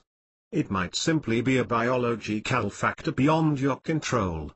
And if you're overweight and have failed to slim down, it might not be your fault, but simply a problem with your metabolism. What makes the use of scapegoating in these situations ethical is that they are absolutely true statements. Depression can be caused by a chemical imbalance in the brain. And obesity can be caused by metabolism. What makes the use of scapegoating brilliant in these cases is that it is used immediately in the pitches and instantly offers the viewers something of value: a scapegoat for their problems. From here, the viewer is much more open to the rest of the message. A friend of mine who is a landscaper once told me that when he meets potential clients, they are often embarrassed by the condition of their property. When he senses this, he immediately points out how many of the problems with their property are due to such things as drought conditions, bad soil conditions, and the like. In other words, the condition of their property doesn't say anything negative about the potential client. It isn't their fault. How important is this subtle change in strategy? He told me that the number of people he secured as 180 to buying Trances clients increased significantly once he realized that people want their property to look nicer, but often don't want to accept responsibility for it looking poor in the RST place. Example 3, this special report. If I've held your attention thus far, there's a good reason for it. I have used the one-sentence strategy in writing this very report. If you'll go back and reread it, you will see places I've used our insights sprinkled throughout. However, the best example is the second half of the opening section itself, one-sentence persuasion. I closed that section using each of our insights to not only demonstrate the effectiveness of these ideas, but also to give you a sense of how powerful and transparent they can be. Let's look at some of that section and see how I worked each of these insights into it without raising an eyebrow. The RST paragraph reads, given the pace of today's world, it has never been easier to be powerfully persuasive. Never. It doesn't require good looks, a silver tongue, or infallible logic. It doesn't require confidence, charisma, or a magnetic personality. It is a simple matter when one cuts through all the smoke. Cutting through the smoke is the hard part. Here, I am encouraging the reader's dreams of becoming more persuasive. And for those who have doubts about their potential, for example not enough confidence, charisma, etc., I take extra steps to assure them they can do it as well. The next paragraph reads, in fact, if you have yet to develop your persuasive powers to the level you want, it likely has nothing to do with you. Given the shell game of strategies and misinformation available, it is a wonder we're still able to understand each other, much less persuade each other. Bonus Special Report 183. In this paragraph one addressed two of our insights. First, I justify the failure of readers for not already being persuasive enough. Second, icon rm their suspicions that much of the available material is too complex and confusing for anyone to understand. And the null paragraph reads, if this barrage of techno-jargon has left you more confused than empowered, take a deep breath and relax. We're about to take aim at this confusion, blow away the smoke, and make things as simple as possible. In fact, we'll nail it down to a single sentence, just 27 words. And with these words we can work miracles. But RST, we must clear away some smoke. Here, I complete the task by allaying their fears, that is, take a deep breath and relax, and helping them throw rocks at their enemies, that is, we're about to take aim.